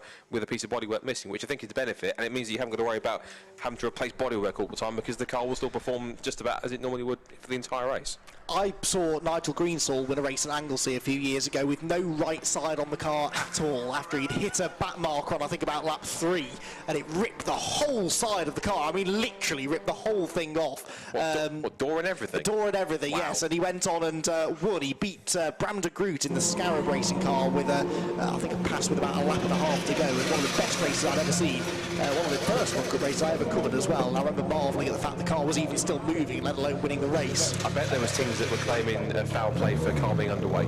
Now, would teams whinge about the successful team and accuse them of bending the rules? Come on, surely not. No, never. Not in motorsport, no. 99 have been in for that, finally, to repair that bodywork, although you have to wonder what damage has been done to the tyre in the meantime, but they have sent it back on its way. Interestingly, they haven't taped it up. They've just folded it back out in the hope that it's not going to fold back in on itself again. CCS Media here, battling away with Greenheath, who I think have been in to serve that penalty now, haven't they? Because the message has gone from the screen, and they would have had a maximum of 3 laps to serve it anyway, so 14 Sunshine is still in 9th place. They didn't lose a position there, but they've fallen away now from the cars ahead of them. CCS Media up the inside of GT Radial. That is, that is for position, isn't it? I think GT Radial had got ahead of them. Yes, they were side by side pretty much at the start of the lap. GT Radial got through, and now CCS have got the place back again. So that's 2 changes of position within a lap there in the battle for 13th position. And this is all worth valuable championship points. GT Radial in particular, a team that are really looking to try and make the step up now to being regular contenders. They had a decent season in 2020. Did GT Radial, where they finished just outside the top 10 in points, but they were regularly inside the top half dozen or so, and they'd now like to start challenging for more podiums if they can. Right then, more news from the pit lane. I believe let's head back down to Jamie. Down at dispatchbay.com, I'm with Andy Bicknell, who's just jumped out of the 221 car. Andy, you've had a fairly quiet race so far, but the last pit stop, the car didn't want to start. It was a push start. What was the matter? I just think it was the ignition switch wasn't on, that's all. I wouldn't say it was a quiet race so far. We started in 20th. It got very busy in the first stint. We seemed to do all right. And then I had an issue where I hit something. It must have been a fluid or something. I actually thought the wishbone had broke because the car just swapped ends. But then we've pushed on and we've caught them all up again, and we're doing all right. So I think we're P2 at the minute. UVO doing brilliantly well as always, and they're miles down the road, so we'll just see what happens. And on a personal note, proud dad moment, you and Max were out on the track together, but you didn't give him a lot of room when you overtook him. That wasn't part of the script, was it? No, I think there was 3 of them into Old Hall Corner. I did. It was a bit of a bonsai move, but yeah, he was the last one of that 3, and I think we squeezed him a little bit, and he might have slipped on the white lines and gone on the grass a little bit, but he'll be all right. I'm sure he'll get over it. So, is the plan for Max to do the whole year, or is this just sort of is this just a taster? So we've got James Tippin, who's doing brilliantly well today in our hire car, and we needed a teammate for him. Max has done his hours a couple of weeks ago. He's not got his road licence yet, and it was an option that was there and an opportunity for him to jump in and do a lot of learning. So their goal is to finish, and then so far, touch wood, the car's not left the track, and they're doing all right. They're doing really well, so proud of him. Yeah, too right. Excellent stuff. Thanks a lot, mate. Cheers. Thanks, Jamie. Andy Bicknell then, who came very close to winning the championship a few years ago, did Andy, and it just didn't quite pan out, but Andy Bicknell is a driver that's really improved noticeably over the last few years. It was the case not long ago that he was almost a weak link in that team, and certainly when Marcus Clutton was in the car for Dispatch Bay. But yeah, nowadays Andy's kind of the team leader, really. He's the driver that's been with the team for the longest. Been racing in the Fun Cup for quite some time as well now as Andy. And yeah, I don't think he quite agreed with what Jamie was saying there when he described it as a quiet race for them so far. Certainly that first stint for Andy was pretty busy. Yeah, you can see his face thinking, really? Quiet? Yeah, what race were you watching? Absolutely. But no, it's good to see. What I'd like to think is that everything which, Andy's learned from Marcus officer racing for the last few seasons, he's been able to apply practically in racing, which has helped him find the speed. And the fact that the car is now sat in second place, and he's picked a very capable new co-driver in Harry Mailer, who we know not only is quick in adverse conditions, but he's just a quick young peddler all round, means that effectively now he's able not only to learn from have learned from Marcus Clutton, but also he's able to transfer that knowledge now a little bit onto Harry Mailer in terms of, and also there'll be stuff which Harry Mailer will be teaching him in terms of stuff that he's learned from his days of racing karting, or I think he's come from Jets as well, Harry Mailer, I think. Yes, he has, so, yeah. So that sort of stuff he would have learned from as well. So it's good that there's a new driver pairing, because you get that sort of early stage of kind of feeling your way through it and kind of learning off each other and feeling the dynamic. And these first couple of races it will take that, but even so, they're only 54 seconds off the lead at the moment as we come towards the fourth pit window, and it's an impressive stuff in terms of them to be in second place with that new driver combo working so well, which is good. A couple of things I want to point out is that Team Olympia, now we've got, I think, Chris Devel at the wheel, back at the wheel of that car now in his fourth stint. It has dropped back now to fourth position. It's gone back behind MJ Tech GT, so the 61 car is back into third position. The other thing I pointed out, which in the interview, which is a good point to make out, is that we saw a while ago, the Tacosis with Royal Motorsport car number 158. That was the car which, if you watch at the start of the race, was involved in a lap 1 incident which required it to be towed away back to the pits with some damage to a left front suspension. That car not only has been repaired, has been circulating, we presume, with Paul Rivette, the former multiple Clio Cup champion, at the wheel of it, but to the point where he's been able to get the car ahead of the off the bottom of the timing sheets. He's now above the 2 Enduro Motorsports cars, which sadly had their race end after their entire race end between both cars in 21 laps, which is a real shame. Not less for Marcus Clutton and Morgan Tilbrook, who would have been one of the contenders, I'm sure, to race, particularly with Marcus looking to try and get in there. I'm not sure if Marcus got in the car. I think for his car first, it was all Morgan. So Marcus has had no time in the car today, and it's really been the day from that's turned what could have been so promising into quite a nightmare. Yeah, they'll be glad to see the back of Donington Park, I think, won't they? And the bad news for them is that we're, for the first time ever, I think, we're visiting Donington Park twice this year, because it's actually hosting the season opener and the season finale. So yes. They'll be hoping that they don't develop a Donington curse of their own. And we should remember that's been held in November, which might even have very similar weather to today, I'm guessing. So at least hopefully not. And of course, it gets darker early as well, so we're going into the twilight, which will be quite a sight. And these, of course, we are going to have as you normally have, an into the night or an evening race. Typically every year. We didn't really have it last year because of obvious reasons, but we had, of course, last couple of years. It's usually at somewhere like Anglesey. It's quite a lovely setting, of course, and because it's quite remote, I'm guessing, because you can run quite later that kind of circuit, because it is quite remote and you haven't got anyone around that you might be able to bother with noise restrictions and stuff. So that's the benefit of having a circuit right on the coast, because literally you're not really going to bother anyone on the coast, are you? So there's a few sheep around that have a bit of a sleepless night, some fish in the ocean. No, it's a real highlight of the season. That actually, we've played around with the format at Anglesey a few times. We've had an 8-hour race which has run right up till about 11 o'clock at night. I think we're back to the traditional 2 3-hour races this year, but 2 3-hour races in a day. So we have one, I think, lunchtime-ish. 3 hours of racing, which would be enough for most championships. That would cover most of a season as far as track time is concerned. Then they take the cars into the garages, they repair them, they tweak them a little bit, and then they send them out for another 3 hours of racing into the darkness, usually starting at around 7 or 8 o'clock at night. So lovely summer sort of celebration of Fun Cup racing, and we're hoping that by that point they'll be able to have the traditional barbecue and social night after the racing is done. It's always a real highlight of the year, that.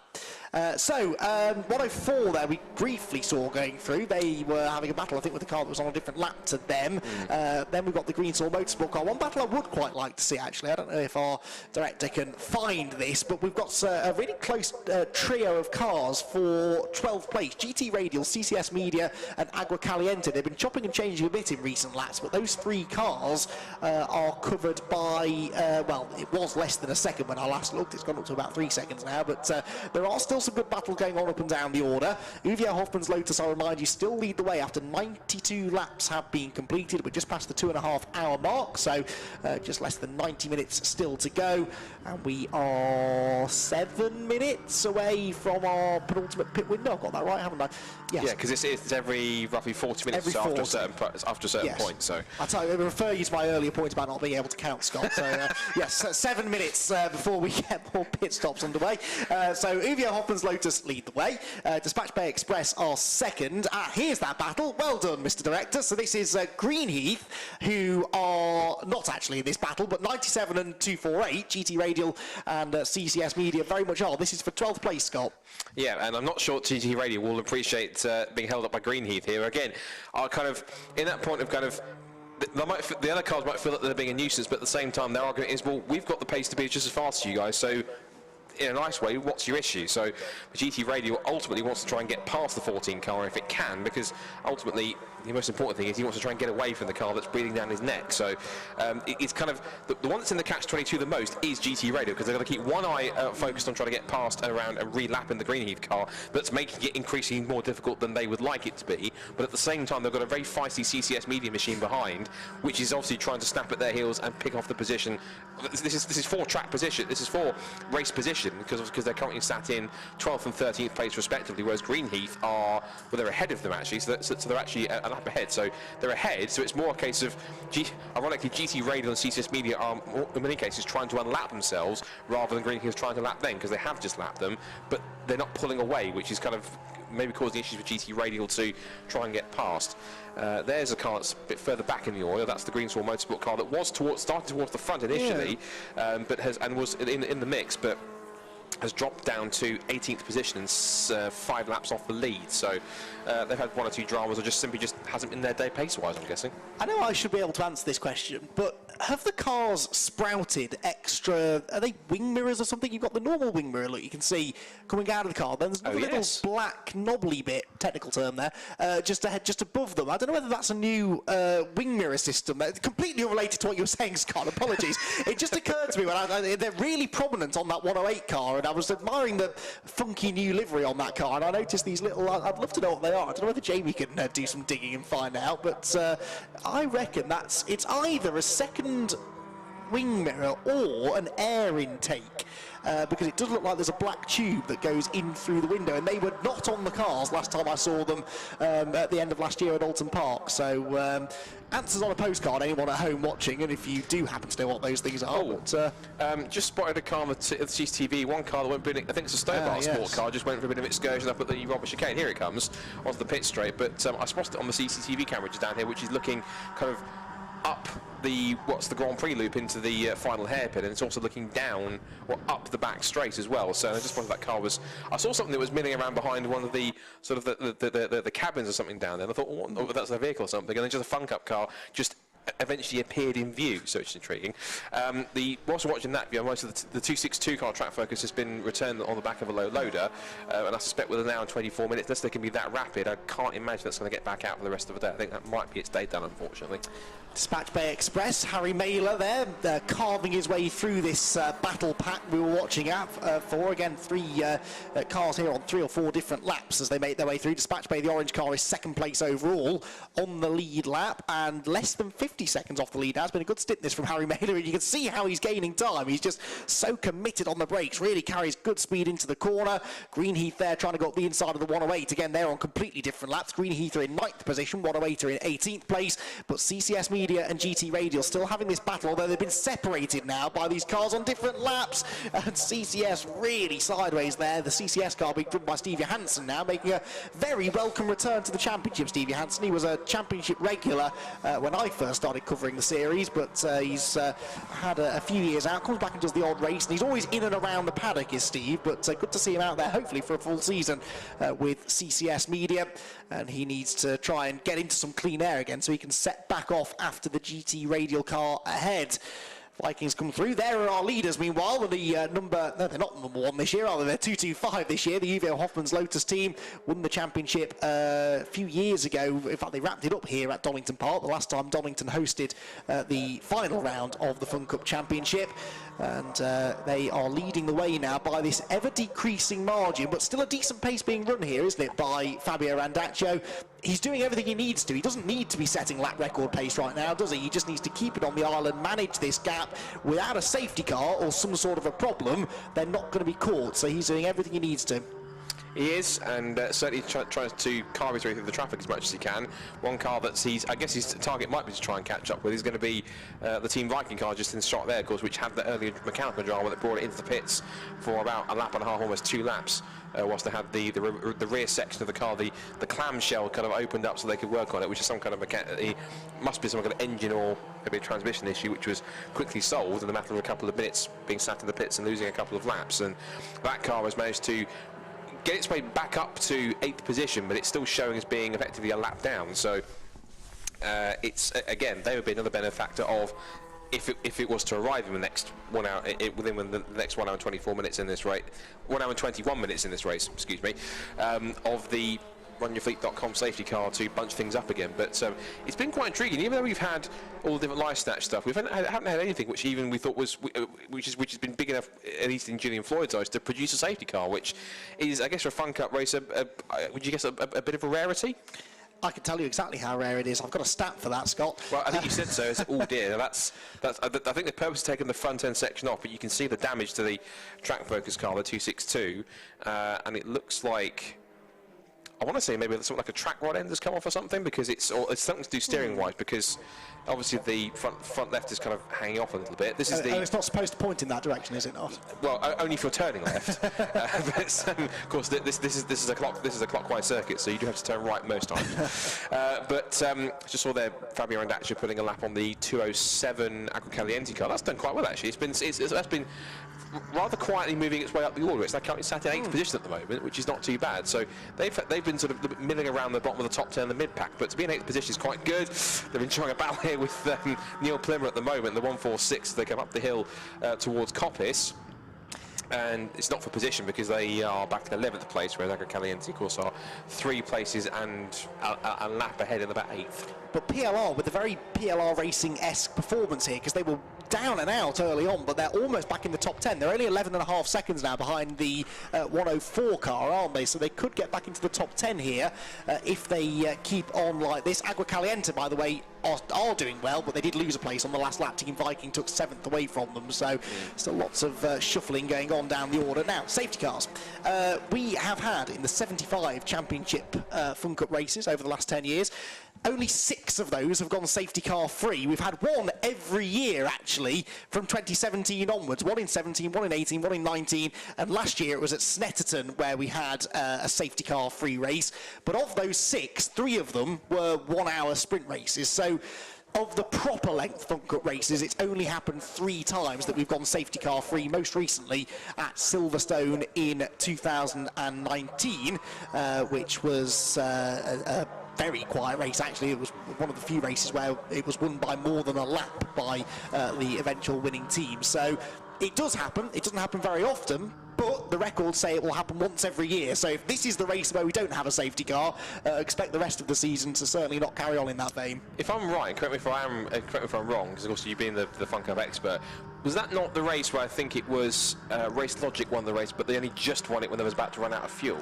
The Silverstone race you're talking about? Yes. Hang on. Because I remember that, I know for one of them I was in the commentary box for it, and I remember there being a Fun Cup race which I'm confident Race Logic won, or V-Box Race Logic won, but they did it just when they were running out of fuel, or just before they did? Well, that may well be right, but it wasn't one of those without a safety car. Right. None of those safety car free races have been run by Race Logic. The Silverstone one was the two-rent Domino's squad, and we must give a shout out actually to Henry Dawes and Chris Hart, yes, neither of whom are racing with us at least full-time this year. I think they're hoping to come and do the odd race, but the 2 drivers that traditionally would be out there in the two-rent Domino's car, a very popular car, and a very quick one as well. They're former champions in the Fun Cup Endurance Championship, but they've gone and started racing these GT things, and I told them it was a bad idea. It's expensive business when you get into GT cars, because it's addictive, is GT racing, and it's really enjoying a boom at the moment. But yeah, they're off racing Ginettas and such like, aren't they, this year? We wish them the best of luck, and hopefully we will have them back in the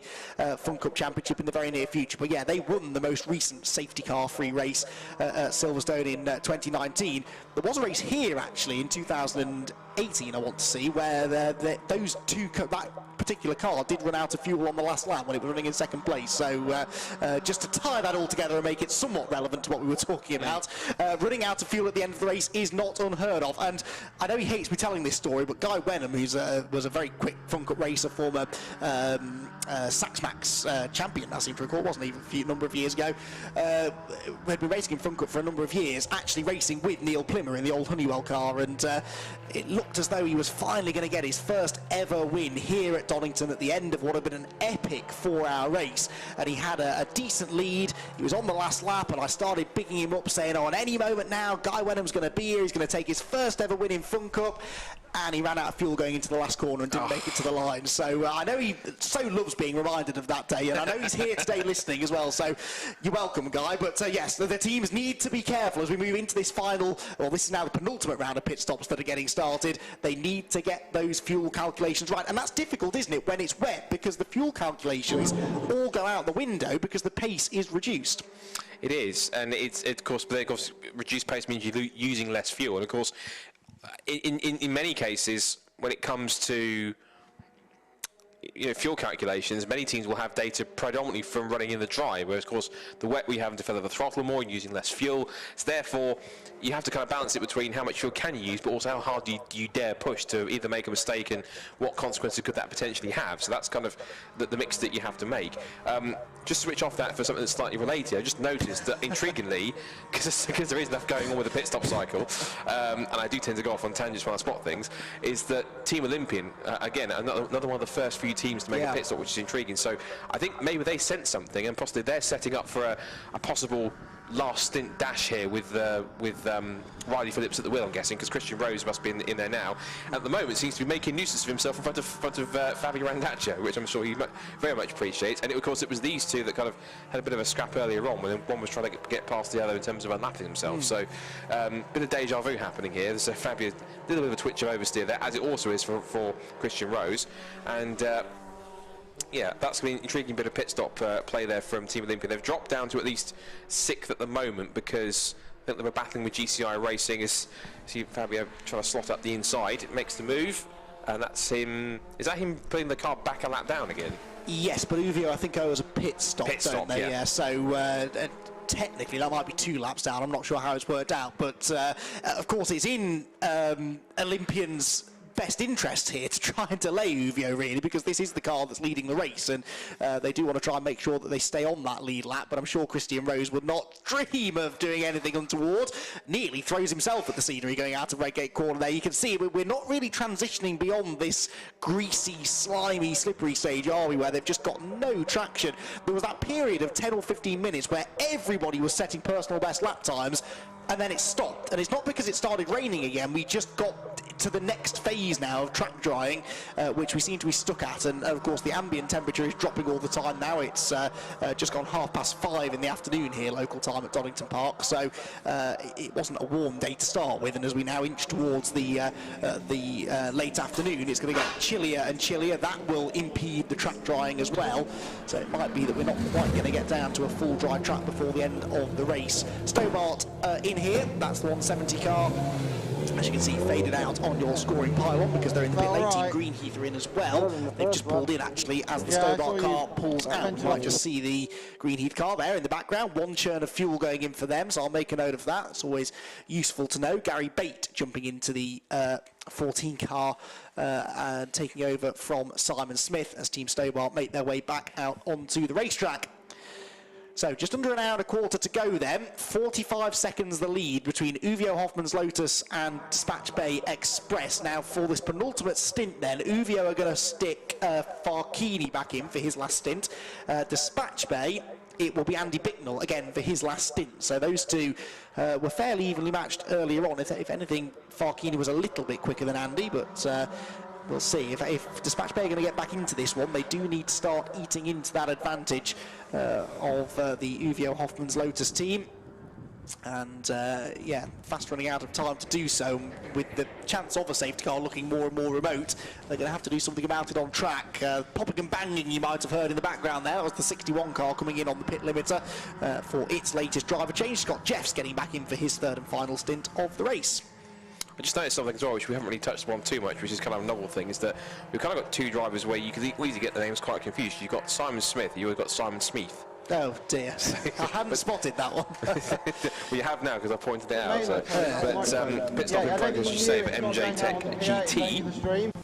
And that was them pitting from 3rd place in that point, so that's them. Still some of the front runners to pit. We've still got, of course, the top 2 of Uvio Hoffman's Lotus and Dispatch Bay Express to make pit stops. We've still got Make Happen Racing to make a pit stop as well in 212. And as well, also we're waiting for Agua Caliente to make their, well, the 207 car from Agua Caliente to make their stop, as is also Team Greenheath. Although Team Greenheath, the show is having made 5 pit stops. Stop-go penalty. Oh yes, the stop-go penalty. They're on for track limits. Yes, well remembered. And then PLR Racing, as you say, have now steadily moved up, even though we're still in that pit stop phase, steadily into the top 10. So nice. Slow and steady progress. I love these kind of teams or drivers that kind of almost creep up on you in terms of sneaking up through the field. We see them at one point in the field, and then you look away and look at some other action. Look back on the timing screen, they've moved 5 places. It's kind of like, where did that come from? So it's impressive stuff for them to just constantly plug away and get the laps in and be able to do well in that aspect. So a few more top 10 ones to do. A couple of personal bests coming in from GCI Racing and Caliente, 7th and 8th place. But leading pace is looking pretty even. Looks like between Uvia, Hoffman's Lotus and Dispatch Bay Express. I mean, last that time actually by Dispatch Bay Express were almost a second quicker. It was 134.1 for Uvia compared to 133.2 for Dispatch Bay, but the gap is still 43 seconds, so it's quite stretched out. So at the moment, Uvia Hoffman's Lotus is sitting pretty at the top, but of course we have still got an hour and 10 minutes to go. As we've seen constantly, even just throughout this race on this first ever live broadcast, literally anything can happen. So that's one thing to watch out for as we see 104. That is the Christian Prosser. That's number 104, the EDF car, which is the Christian Prosser car, which he shares with Adam Koenigsegg. He's at the wheel of it. Adam Koenigsegg is at the wheel of it now. Christian Prosser will be getting in for this next stint. The 99 car we saw just there was making one of its mandatory pit stops. JPR, that's their rental car, and that has now got Steve Harris getting at the wheel behind of that now. As pit window continues. Vikings are in from 5th place. So Team Viking, I know that they'll drop a couple here probably after the pit stop, but they're back into the top 10 as well, aren't they? I'm pretty sure they dropped out of it when they had their drama earlier on. PLR are in. Everyone coming in now because the pit window will be closed. It just closed, I believe, did it not? At the hour and 10 minutes mark, so we should get the notification that it's officially closed any moment now. There are the Vikings. That is the latest driver change, with Nigel Greensaw getting out and Mark Home getting in, but Greensaw will bring the car home afterwards. So Mark Home is no slouch these days either. He's really got quicker over the last number of years. Finished second in the championship, did the Vikings a few years ago, in what was definitely their breakout season. They still haven't won a race, but they are getting closer and closer all the time, and it looked as though they might have been in contention here today until the issues they had earlier on. Back out into the fray they go. PLR not far behind them, but they are a lap apart, those two cars, with the 110 car the better of the two. 104 and 61 together, again not for position this, but 61 and 170 no 61 of course, they're running up in 3rd place, aren't they? And I think that is a net 3rd or 4th, isn't it, depending on where Olympian find themselves on the various pit strategies. Olympian have been in for their 4th pit stop, so we're still waiting for the Olympian and 61 have both been in, so yes, so 61 are ahead of Olympian by officially 15.2 seconds, as Olympian do now complete their 102nd lap. The leader is on the 105th lap of the race, though. We're not going to break any distance records today, even if we do go safety car free. The wet weather means that the pace wasn't really quick enough. I can see out the window, by the way, Uvia Hoffman's Lotus are in as well, so one churn of fuel going in for the car that was leading the way. So Uvio blink first then, as far as the leading two cars are concerned. They had pitted before Dispatch Bay Express did. It's great for us watching the pit stops, the pit lane. It gives the guys at home who are watching, or even around the circuit who haven't seen this before, a real chance to have a look at how a pit stop works for the Fun Cup, and of course the intricacies of it. You always call it the art of a Fun Cup pit stop, because different teams have different methods of extracting the driver and how they kind of do their whole sequence of things. But it's intriguing to watch them how they work. But it's all the same goal, obviously, performing a pit stop. But how each team decides how to do it and what sequence is always quite a fascinating thing to watch. So it's quite interesting. CCS Media making the pit stop, as are also GT Radio, and that's a continuing battle that's still raging, and this is now going into the pit lane. So it might be worth if we can get the camera down there to watch those two at work. It'd be quite fun to see the pit stop battle at hand. Yeah, one churn of fuel for each of those as well, so it should be a similar length pit stop, hopefully, for CCS and GT Radial. Dispatch Bay, by the way, just leaving the pit lane, so they have made their penultimate pit stop of the day, as the final few pit stops in this cycle of pit stops, at least, is about to be completed. Let's head back down to Jamie. Right, down with Neil Plimmer, who's just got out of the 146 PLR racing car. You're currently 2nd in the Masters. It's been a bit of an up and down race for you. I mean, you had a bit of a trip to the gravel earlier on. The conditions are not easy out there, are they? No, it's very greasy and changeable, and one minute it's drying and then the rain comes again. But we took a knock on the first lap from another car, and that's knocked all the geo out. So car's not nice to drive, but we've just had to adapt and drive around it. So yeah, we're down in that leaderboard, still battling for second in the Masters, and there's another 2 sessions to go. And from your point of view, I mean, you've been here since day one. You've done every single Fun Cup race bar 2. How fantastic is it that we've got live streaming for this year? Oh, absolutely brilliant, because we've just been telling everybody, you know, especially given these COVID times where we can't have guests, we've just been making sure everybody's got that link and that everybody's able to join us and watch it at home until restrictions get lifted, hopefully June, and we can get people back after the Silverstone race. Yeah, it'd be great to have the fans back, because we know from the comments and all the chat on social media, they do miss it, don't they? Yeah, and to tell you the truth, we need it, because that's how we fund our racing. So, you know, my thanks go to Durnleys and Pentel for sticking with us again through last year, through this year. They've got people waiting to come along. As soon as we can get everybody back to enjoy the great Fun Cup experience, we'll have a garage full again. Excellent stuff. Well, good luck for the rest of the race. Thank you, Jamie. Cheers, thanks. Thanks, Jamie. Well, Neil Plymmer, who, as I said earlier on, is such a well-known figure in the Fun Cup paddock, and I owe a big part of my commentary career to Neil, because it was him that dragged me in front of Paul Rose on a warm Anglesey evening a few years ago and said, you need to get this bloke in to commentate on more of your races, and they did, and here I am to this day at my 51st Fun Cup race today. But yeah, Neil Plymmer, they're saying, interestingly, Scott, that they had a knock in the very early stages, which is why the car's been a bit off the pace. We wondered why they potentially had made that extra pit stop or a slow pit stop, and they were obviously checking the car over. He said the car's still not great to drive, but you can drive these things even if the tracking's out or the steering's a bit out. You won't necessarily go as quickly as you otherwise could do, but Neil Plymmer is experienced enough to be able to extract the most out of it that he can, and at least drag some sort of a result out of the car.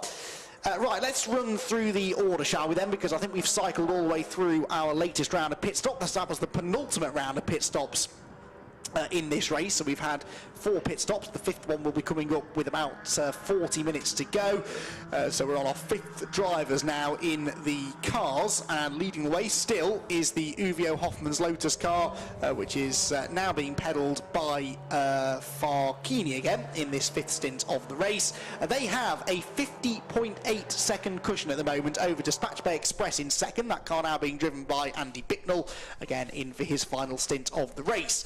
Then we have in 3rd position the number 61 car, that's the MJ Tech GT car, which is being driven by Scott Jeffs. Now that car is performing exceptionally well. They've got about a 14.6 second lead at the moment over Team Olympian, the reigning champions. Now Olympian on the previous lap are 1.4 seconds quicker than them, but that's going to be a rather tasty battle, I think, going into the final portion of the race. Olympian have Christian Rose at the wheel once again. Then in 5th position we've got the GCI racing car that was up right near the front earlier on, Ian Wood in the car. He's actually the only driver out there double stinting today. He did the previous stint and he stayed in the car again for this next stint of the race, running in 5th position right now. And then in 6th place, fastest car on the track right now, is 110. Now it's supposed to be Mark Hone in that car. I suppose Mark Home could be running that sort of pace, but you always wonder whether Nigel Greensall might have just they do like to change their driver order around mid-race, so I don't know whether it is Nigel or whether it's Mark in the car, but either way they've just set the fastest lap of the race, Team Viking, the yellow and black 110 car, a 131.899. They're in 6th position ahead of early race leaders and multiple spinners, number 212 Make Happen Racing, but hey, despite all of the issues, they're running solidly in 7th now with Steve Walton at the wheel of the 212 car. They're 12.4 seconds ahead of Agua Caliente's 207 machine, which is being driven now by Paul Turner. As on the screen there, you're seeing the Olympian car just going up the inside of the 101. Not for position, but you would be forgiven for thinking it might be, because there was a bit of leaning going on there. And the 101 car being driven in this stint by Martin Compton almost ended up out in the gravel trap. Just finished going through the top 10, then 9th place for Team Greenheat after their 5-second stop-go penalty. Gary Bate at the wheel now, and PLR Racing are now into the top 10. They're about 25 seconds behind Greenheat, but they're also 25 seconds ahead of the 104 EDF car. So Ben Pitch, who's now at the wheel of the car that was being driven by Neil Plymmer, who we've just heard from, are into the top 10. And look at the way, Scott, that timing screen is lighting up green and purple again. Another fastest lap now for Team Viking, 131.380. The track once again starting to get faster. Looks like it, and I was just about to say as well that I think there was a reason, a certain reason, to why Team Olympian was such an urgency to get past and put that lap on the Stanley Motorsport car. It's because it was being chased down by GCI Racing, who are right behind them. So I think trying to get past them as quickly as possible was in their best interests, and unfortunately it kind of just put the Stand 2 car a little bit wider than they would anticipate it being on the exit of Redgate Corner. But certainly running a nice solid race so far, and of course they're in a hurry not just to hold off GCI Racing but also to try and close the gap as quick as they can to get themselves close to a potential podium position and to try and keep chasing after even the top two if they can manage that. So Team Viking, as we said, this is the car on screen, our fastest lap holders, still being chased down by CCS Media, who again are making steady progress up the order into 13th at the moment. And of course they've been battling, raced on with GT Radial. Down the pit straight comes another three-wide battle. I think that's the PLR car, I think, with one of the team. I think it's the two Greensall cars. Two Greensall, yes, it is, yeah. And it might have been the other red car, is it? Yes, the 246. Yeah, the EDF car. That's it. Yeah, I think that's got Vlad Vasiliev at the wheel of it now, and driver who was taking over from that, I think, for the final stint. Yeah, Matt Dawkins. He'll be in for the final stint to the flag. So, and the only fast lap race, it's dropped to the 130s now, 130.786, and it is Team Viking again. And I have a suspicion. I think you're right. That suspicion of the fact they put Nigel Greensall into the car to go and pump us in fast laps. I think you have a point there, because the greatest respect to Mark Holm, I think, comparing him to Nigel Greensall's pace, I think Nigel is ultimately the faster of the two drivers out there, and therefore is the man that is most likely to be able to lap that quickly, unless Mark Holm is pulling the wool over all of our eyes and actually being that quick out there, which would be quite a nice turn up for the books. You never know. I mean, Mark is quick, and because the track is getting ever quicker, you know, if you just click with the conditions and you've got your tyres in the window and maybe you're a bit lighter on fuel, you can, you know, surprise people sometimes with your pace. But yeah, I do think that might well be Nigel Greensall in the car. We're still about 6 or 7 seconds though off a full dry lap time, so it's definitely not quite getting there yet. Out of the window, by the way, I've just seen a brilliant battle going on for third, because for fourth, excuse me, GCI Racing and Team Olympian nose to tail. GCI have moved ahead of Olympian in the recent past, but Olympian coming back at them now. They're just going down through the crane of curves, I think. Wait for them to appear at the top of the shot. There they are, the 111, and then the green number 1 right behind, and then right behind them is the second place car overall. So both of these cars are now 1 lap down, but still fighting for a top 5 position, and both of these are teams that will expect to be championship contenders this year. Certainly Olympian, but I think there's a strong argument to say that GCI Racing could contend for the title this year. They've got a really strong driver lineup. Craig Butterworth and Ian Wood, two very experienced drivers. I mean, I seem to recall seeing them racing in the Northwestern-based XR Challenge when I was a kid, about 20 or so years ago. So they are very, very experienced drivers, those two. Very quick in the Fun Cup since they made their return to the championship a couple of years ago. And so, yeah, it would be good to see GCI challenge for the championship this year. And based on what we're seeing from them today, that could happen. Certainly, and of course another member of their driving strength is Graham Butterworth, of course, who OG Fun Cup fans will know was the man kind of who, I get me wrong here, prior to Paul Rose looking after it, Graham Butterworth was the man who ran Fun Cup. So it's nice to see him not only come back to Fun Cup, but also to do it as a driver this time, which is quite nice. And of course, naturally doing that. So he's not here for this race. It is just Ian Wood and Craig Butterworth. But I think for the later rounds, we are definitely expecting to see Graham back at the wheel, because of course he did make that return a couple of years ago, and a welcome one as well to see him back in the paddock. So always nice to see a familiar face in the Fun Cup circles in that sense. Closest battle on track, I think it is still that scrap going on between GCI and Team Olympian, which is half a second or so on track. The next closest one, as far as I can see for position, gap-wise, looks to be the one between GT Radio and CCS Media, although I say close, it's 6.6 seconds between the two. So GT Radio have not only got past CCS, but now considerably pulling away from them quite quickly. So that's the closest battle is definitely that scrap for 4th and 5th. Bit of a mistake there for Dispatch Bay Express going down through the old hairpin. That's the car being driven now by Andy Bicknell.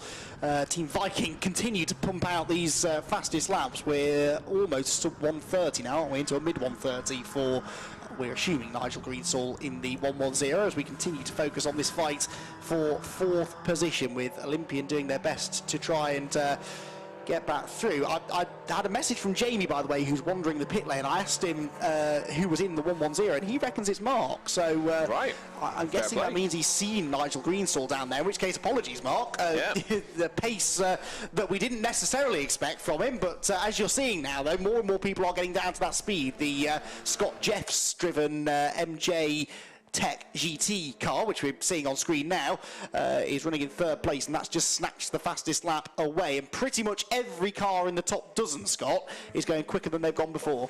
Yeah, that's great to see. It's certainly a clarification, a confirmation that the circuit is getting drier. I suspect the reason why it's not getting as dry as we probably expect it to be at this point with no rain is probably because it is overcast and also fairly cold. If it was warmer, the circuit would dry obviously quite quickly, because it's still quite a cold day today, of course, and there is still a bit of moisture around in the air. It's probably taking longer for it to go. Yes, there is quite a bit of wind, but wind alone obviously won't dry the track quickly. It's more the ambient temperatures that will help do that, and the lack of direct sunlight on the circuit is not really helping. None of the fast stuff of the race, they keep on popping up like well, just they pop up like notifications on your phone or something like that. But Eva Hoffman's Lotus has now got it getting really close now. The closest anyone's ever got so far yet to going sub 130 so far, which is 130.060. So that's looking pretty close. And of course, we've still got roughly 15 minutes to go now until the last pit window. So everyone trying to push as hard as they can to try and have as much of an advantage as possible in terms of their own particular battles, to make sure they can try and get out in front and hold the advantage before they get round. Yeah, we're getting more fastest lap messages on our screen than I get WhatsApp group message notifications, and believe me, I get plenty of those. Right, down to the pit lane. Jamie's found someone else to chat to. I actually haven't got anyone to chat to, unfortunately. Graham Butterworth from GCI Racing just come in and informed me they've actually changed their driver line. It's actually Craig Butterworth in the car now, and then Ian Wood's going to be doing the last stint. They've had a great race, been running in the top 6 all day. I'm too scared to talk to them, because what happens when I talk to people?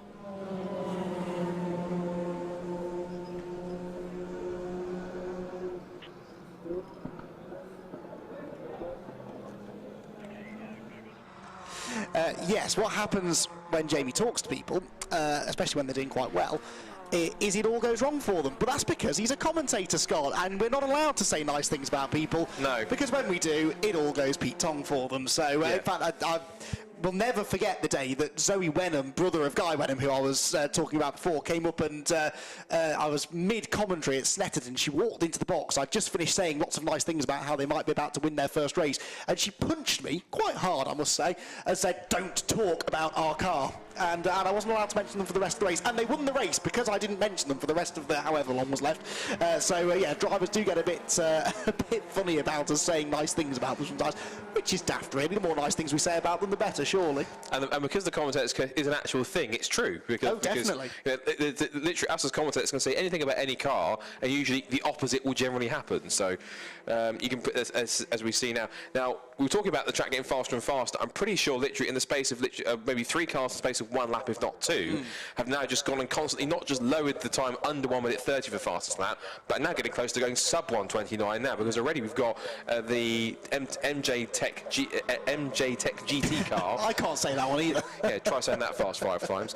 MJ Tech GT 129.257. So incredibly, again, this is almost like the opposite. Commentators curse in some cases in the operation, because I said it's probably not going to get much drier because it's quite too cold. Now what's happening? The circuit is rapidly getting much drier and therefore much quicker. So again, us commentators, what do we know? We sound like we know what we're talking about. Most of the time we don't, but.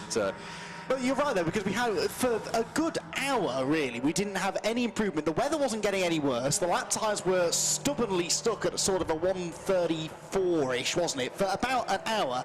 And then within the space of 10 minutes, we found 5 seconds, if not more. So the track, all of a sudden, it's always evolving, especially when the conditions are changeable like this.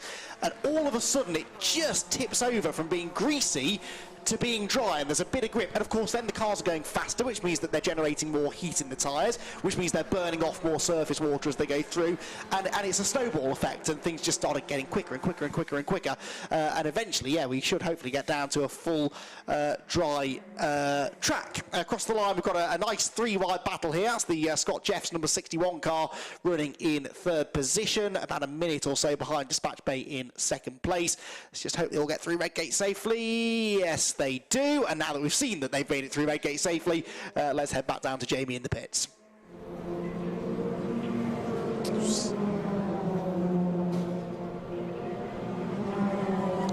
Okay, so down at Stand 2 Motorsport, a new team to Fun Cup, but not new drivers. Warren McKinley and Martin Compton are in the 101 car. Martin's in the car at the moment, and Warren stood here now. Welcome back. Has it changed in the last 2 years? Well, if it could have got any more competitive, possibly it definitely has. I've forgotten how technical and how competitive the championship was. It's such great fun out there. And what persuaded you to come back? Because you were obviously racing with another team before. You had some time away doing some GT racing, but you're back, and you're back for a full campaign as well, aren't you? Yeah, well, we were doing some GT racing 2019. Last year we were racing in in a Praga LMP type car.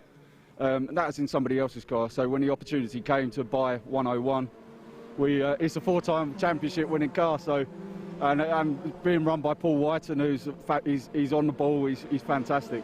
So when that opportunity came, 4-hour races, why wouldn't you go for it? And how's Martin been settling back in? Because it's been a bit of a while since he's been in the car. I think a good sort of 4 or 5 years, hasn't it? Well, I mean, at the moment, he's absolutely flying. He's just gone past second place. He's doing so much. I mean, today, I've not tuned in with the car and the conditions. He's just absolutely flying today. Excellent stuff. Well, good luck for the rest of the race. Thanks. Yeah, thanks, Jamie. So, teams now starting to look forward towards their final round of pit stops, which could prove to be all important. That damage on the back of the 99 car is not getting any better, is it? I did wonder whether they might apply some tank tape to it at the previous pit stop. They elected not to, and it's now starting to flap a bit looser, and if that gets too bad, then they may be called in to have repairs enforced. In fact, the same could be said of the 14 car that's overtaking them, which still has that bodywork flapping down the right-hand side. 14 goes up the inside, but again, that's not a change for position.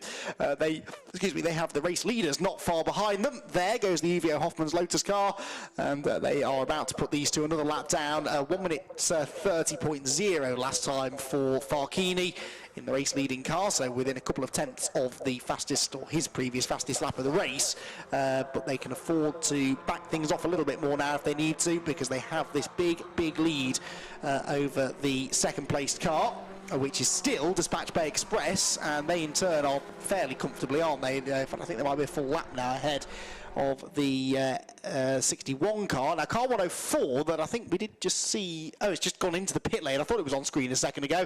They're in the pit lane because they are the second car to be given a 5-second stop-go penalty for track limits. So car 104, which was running in 11th place for EDF, they might lose that place now potentially to GT Radio. We'll have to see where they come back out on track, but they have to go right the way down to the end of the pit lane, stop in the penalty box for 5 seconds, and then get way back on track, which happens now.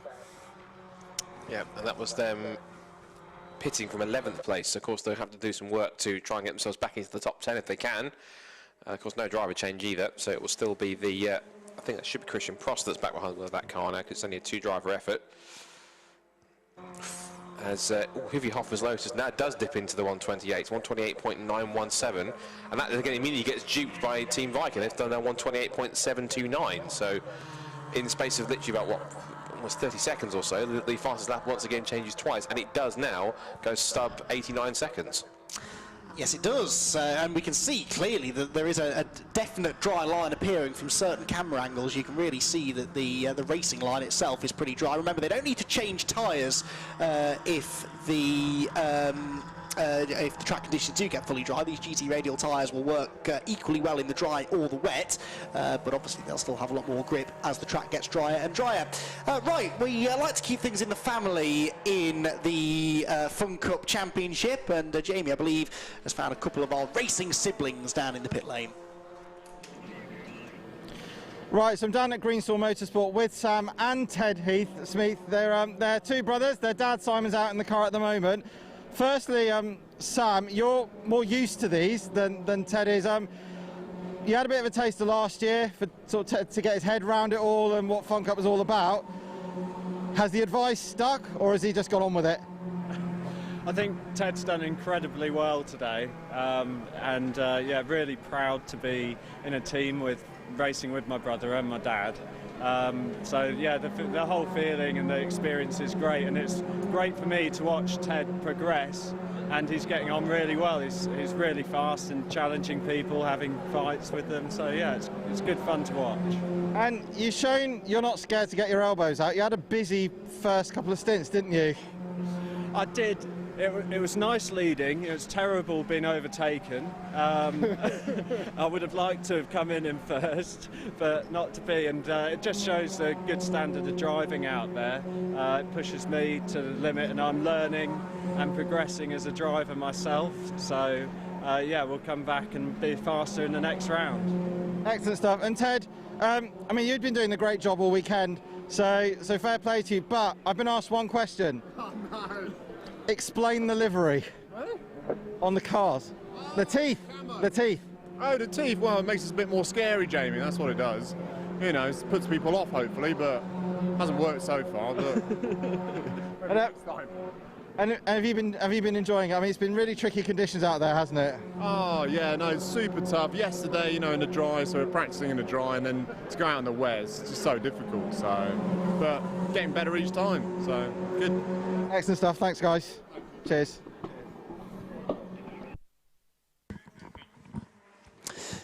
Yes, thank you, Jamie. So again, the Fun Cup continues to welcome new drivers to the championship, and if you've got a brother or sister who wants to come and race with you, then why not invite them along? There are plenty of arrive and drive packages available through JPR, who run the championship, and the other teams as well, in fairness.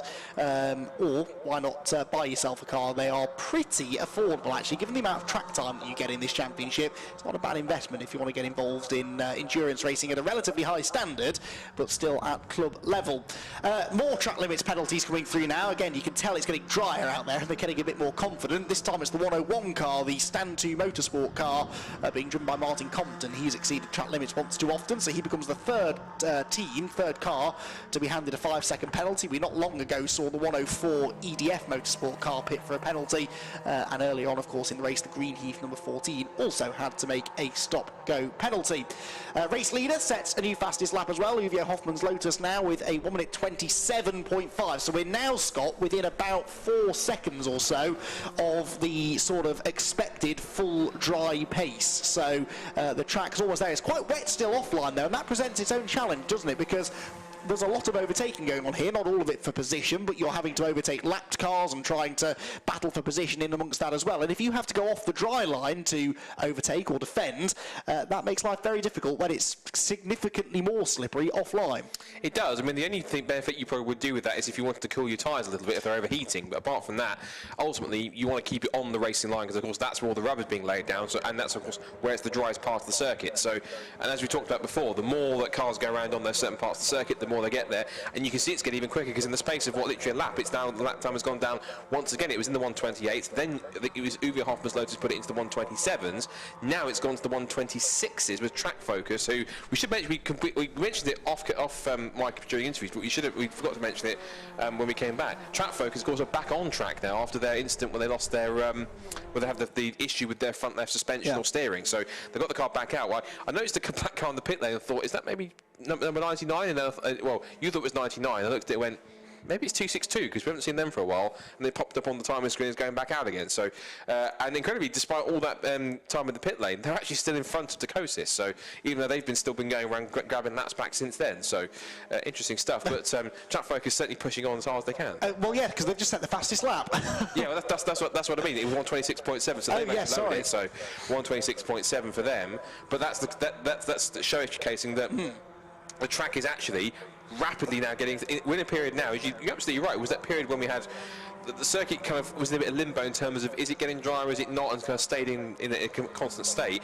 And then within the last, what, as you said, 20, 25, 30 minutes maybe or so, it's just been rapidly getting quicker and quicker. I suspect it's probably because, one, there's a definitive dry line, and two, because there is a dry line there, more people are using it, and three, because of that, more rubber's going down, which is making it even quicker. Again, Track Focus has done it again, that 126.528. So I think we may well get down to very close to typical dry pace at Donington here on this dry line by the time we get to the end of the race, and we are getting towards the end of the the 5th stint before the final pit stop window, which is looking pretty crucial. Yes, Zoe Burke, who I was talking about before, has just messaged me. Zoe Wenham. Yes, apologies, yes, Zoe Burke now, Zoe Wenham as it was, yes.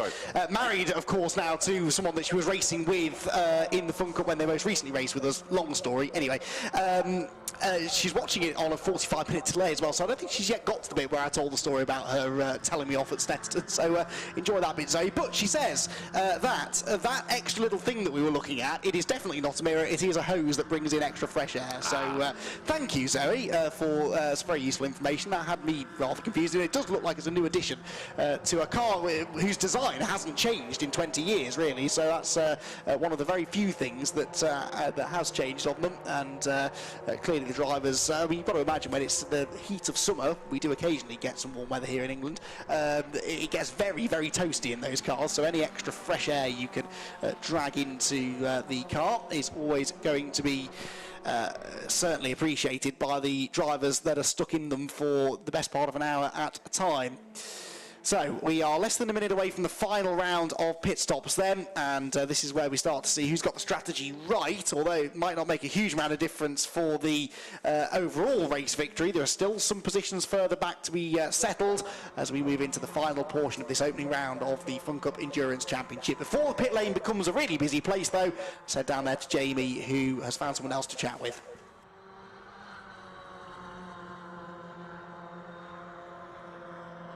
Well, we will be handing over to Jamie momentarily. I think we've just lost connection with him at the moment, so we'll get back to him in a second or two. But he has done a splendid job of cramming 4 hours worth of interviews into 2 hours because we lost him for most of the first part of the race. And Jamie, who's been working on the championship for a number of years now, is busy digging out all of the late-breaking stories from in the pit lane, of which there are plenty. I mean, a lot of the action in an endurance race always takes place down there. As I said earlier on, Scott, you get to the end of these 4-hour races and every single one of these, 25 cars that started the race will have a story to tell. Even the car that wins the race, which at the moment looks like it might be the UVA Hoffman's Lotus car, they've had their dramas. They were nearly taken out by the Olympians down at the old hairpin. They've had back markers to deal with. Every single team will get to the end of this race and there'll be a collective sigh of relief that it's all over. But it's what makes it part of the spectacle and makes it part of the experience of being in the championship, which is fantastic. And each race weekend there's a new story that they can tell in the future, and it's always good to make memories. And the fact we've also got this live stream here means that we've also got a live memory, so to speak, of this first race. And it's obviously quite a historic day for Fun Cup as well, with their first live stream, which is so far appears to be going down incredibly well with those who are spectating and watching, from Paul Rose and from Paul Rose's seeing the comments and everyone else. So. And forgive us as well if you have been commenting on YouTube, we haven't seen it. Of course, it's as commentators, we tend to kind of get caught up with the action that's going on. So if there are any comments and you feel as though we're not reading them, apologies for it. It's a case of usually, as commentators for us, the attention mainly goes on to the racing. So, but if you are commenting and watching and even subscribing to the BRSCC channel or liking the BRSCC on Facebook or even any of the championships in which their respective races are being pushed through their Facebook, thank you for doing so, because it really is appreciated in terms of supporting the club and the championships and everything else that's going on, of course. And of course for Caterham Motorsport for their races too, and if you're liking and subscribing their channel for YouTube and of course their Facebook page, that's also much appreciated for them on their behalf as well. Right, pit stop phase has started. And more crucial, I think, and the Ron Cart's coming very early. I think even critically for their final stop is Team Olympia. They've come in, and I'm pretty certain it will be Riley Phillips now in to the end. And in fact that's actually an incredibly quick pit stop. They're already leaving, so. I don't think they fueled, did they? Did you spot any fuel going in? It didn't look, well, if the pit stop that quick suggests they didn't. So I think possibly they managed to put some fuel in so that then they didn't have to fuel on the last stop, which I suspect now they've got that. And they've got a fairly light car in there. So a quick pit stop, a lightened car towards the end anyway, and also now Riley Phillips, their quickest driver in. That car now sitting in fourth when it came in. I expect that car now, particularly now it's on a much drier track than earlier on, I expect that car to fly and to at least get itself into a podium place. 221 Dispatch Bay in from second place. They did not refuel either, I noticed. 246 goes back into the race. They are running in 20th place now, actually, into the top 20, despite their couple of issues. They had that big spin earlier on, didn't they, at the Craner Curves. And again, Dispatch Bay needing a push, so they've got this ignition issue, haven't they? The car that's second place in the race. Oh, and it really isn't firing this time. The Marshal's still pushing it. It will not fire back up. Did the car get going? I can see out of the window it did get going, but that, again, that's losing them so much time.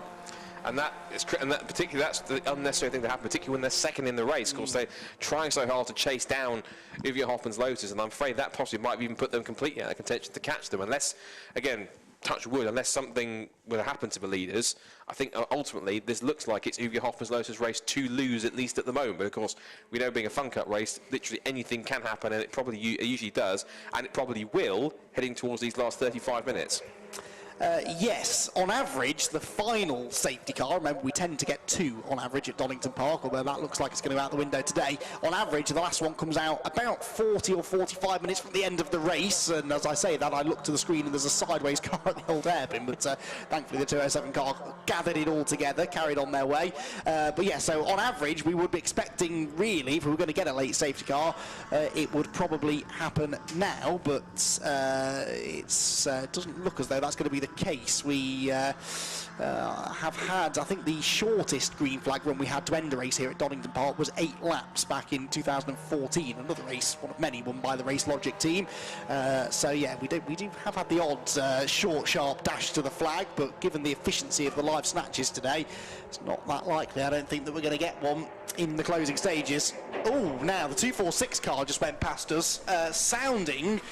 no, sorry, no, I beg your pardon. 246 went past on the start-finish line, and I thought it sounded very unhealthy, but it wasn't. It was the 212 car in the pit lane. These cars, I love these cars, and I love this championship, and I'd never fault it, but it is a very, very unappealing noise that they make when they're on the pit limiter. It's a real popping and banging, and 61 it was, sorry, not 212, 61 coming in from third place. That was what was making that rather awful noise down below me. It sounds unhealthy, but it is what they're supposed to do. It's the noise they're supposed to make. No fuel for 61 either, so that seems to be generally the way forward here, doesn't it, Scott? Most teams seem to have tried not to refuel here in this last stop. Yeah, they've been structuring their pit strategy and their use of the fuel churns to make sure that they can have the quickest pit stop possible to get out there, particularly if there's cars that are battling for position in these last roughly 30 minutes or so. I pointed to the screen because I think what I expected was going to happen has started to happen, which is that Riley Phillips has jumped into the #1 Team Olympian car and immediately set the fastest lap of the race. He's done a 1 minute 26.30, 1 minute 26.4809. There he is on screen, just getting past the 104 car, which has not come in for its final pit stop yet, so that's still Christian Prosser at the wheel there. He's got the... oh, there's that. I thought for a second there that was the CCS Media car with damage on the front left, but there was something either smoking or steaming on that car. I thought it's some bodywork rubbing, but I thought for a second, my heart jumped for a second, thinking it had some damage on it. It's going slowly, isn't it, though? It's not at full pace as it goes up the hill, so CCS Media, who are 13th at the moment, second in the Masters category, by the way, which is still being led by Team Viking. Is that car off the pace? Did it come off coppice okay? I'm not sure. It might have just come out of the pit lane, I suppose, and the driver's just getting warmed up, but that was a little interesting. That was, a scary moment as we get towards the end of the race. The last thing you want is a late drama. The car is a bit sluggish out of the chicane, but it can't get to the pit lane because track focused is to the left-hand side. So CCS carry on, do another lap. Olympian go through, by the way, and do a 128 this time because they were right in the middle of all this traffic. They're just behind the race leaders, Uvio, Hoffmann, Lotus, but Uvio owes a pit stop. So the leaders, Olympian, have already pitted, and the green car behind, which will be a lap down anyway. It must be 2 laps down now, I suppose, trying to get one of those back. Also trying to get up the inside of the green Heath car, number 14, as they drop down through the old hairpin. There's 61, which is running in 3rd position. They have made their final pit stop, so they're nearly a full lap ahead of Olympian, and they are on the same pit strategy right now. We're still waiting for Uvio Hoffmann's Lotus to pit from the race lead, though, for the final time.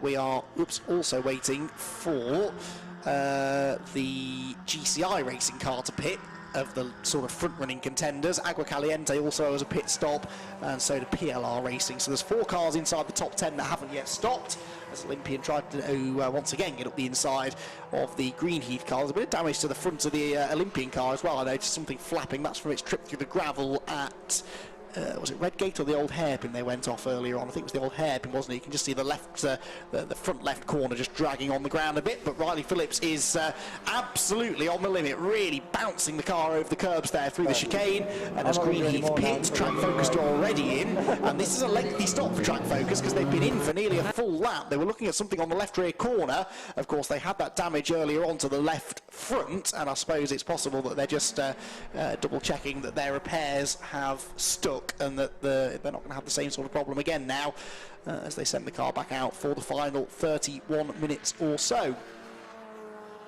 Into the pit lane now come Agua Caliente, the 171 car, running, where are they now? They are 21st place. As across the line goes the 99 JPR for hire car, running in 15th position they are. They've just also put in a personal best lap time. Fastest lap still set by Team Olympian, Riley Phillips, a couple of laps ago. Now Riley is 15 seconds behind GCI, but GCI haven't yet stopped, so that's one position they'll definitely gain, you would imagine. The next question then is, can they... they're ahead of MJ Tech again, aren't they? Sorry, I've missed all of this. So Olympian then, the green car, are actually battling the 61 for position, but Riley Phillips is quicker by nearly a couple of seconds actually than that 61 car there. You can see it, the black and yellow in the background. So yeah, the next question is whether Olympian can then catch dispatchbay.com, but I'm not convinced they will. They're about 25 seconds behind, I think, and both of those cars have made their final stop. Yeah, this is going to be a proper sprint to the finish now as we come into the last half hour, and of course that's going to be a car to focus on. 104 is coming in, EDF Motorsports, just see it in there at the back of shot. That'll be Christian Prosser bringing the car in.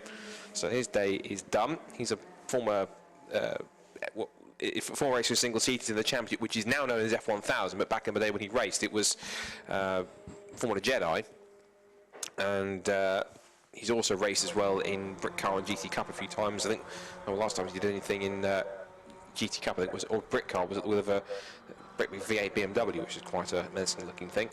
But so very experienced in long distance endurance racing, and certainly starting to make a racing career out of it in terms of his club racing career. We just ticked over into the last half hour of this opening race, which certainly it's one of those races where it hasn't flown by, because there's so much going on in such a short space of time. It's such a long space of time that kind of time hasn't flown. It's actually felt as long as 4 hours, but there's always been something to talk about as it's happened.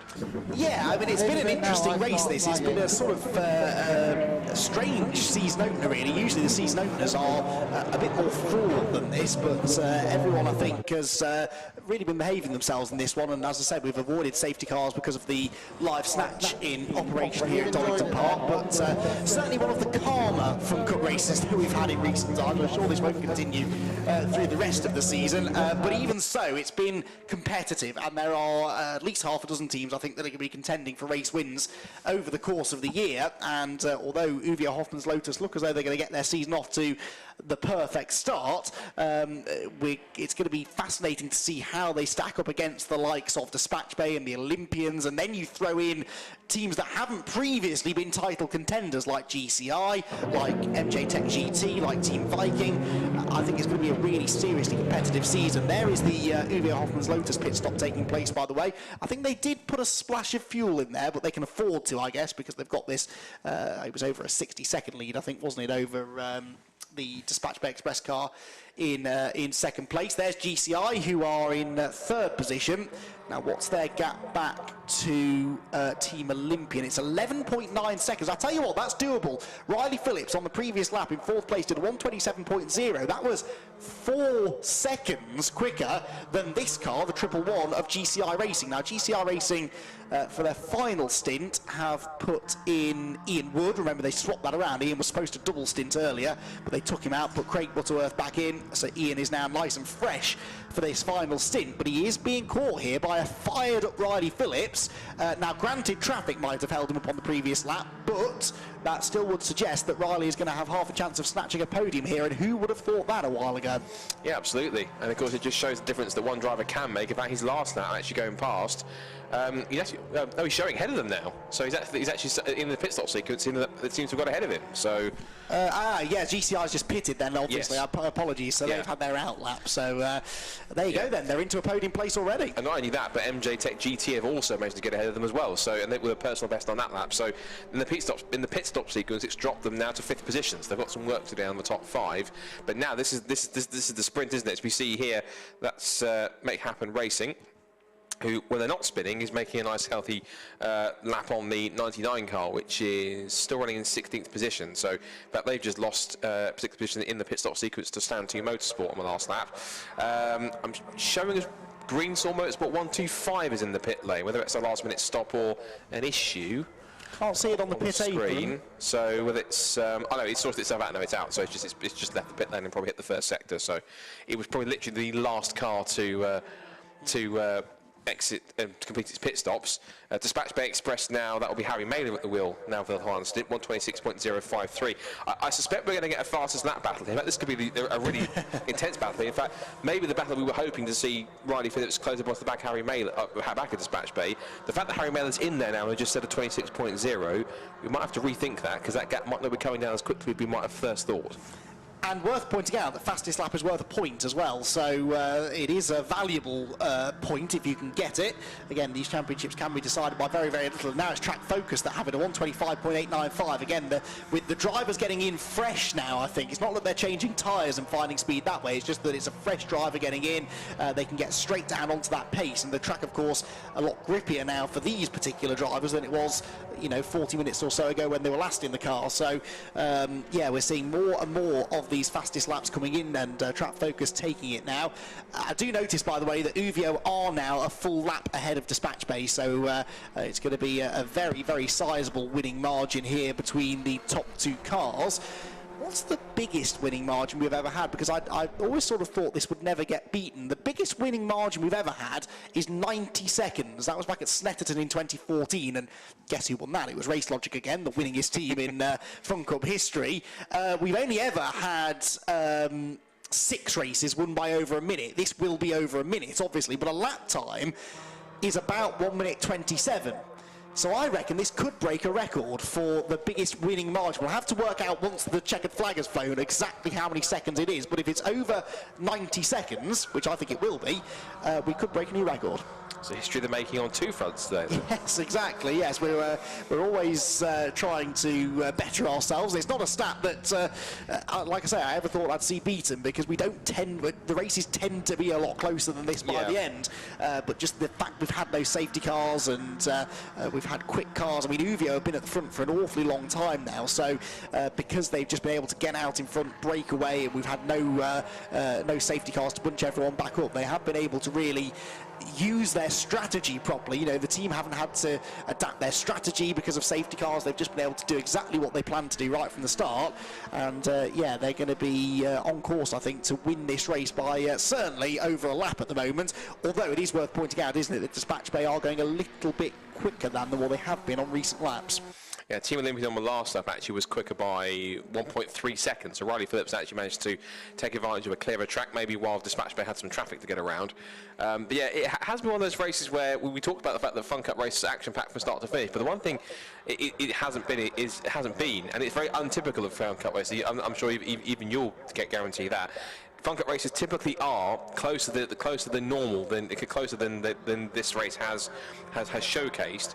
And we've seen, as I mentioned before, right at the top of the race before it started, that races have been decided by tenths of seconds. And as I say, that it both in some ways does and some ways doesn't tell the full story. In terms of it does, because Fun Cup races will typically go that close and be that tricky towards the end, because of the fact there's been interruptions like safety cars and what have you.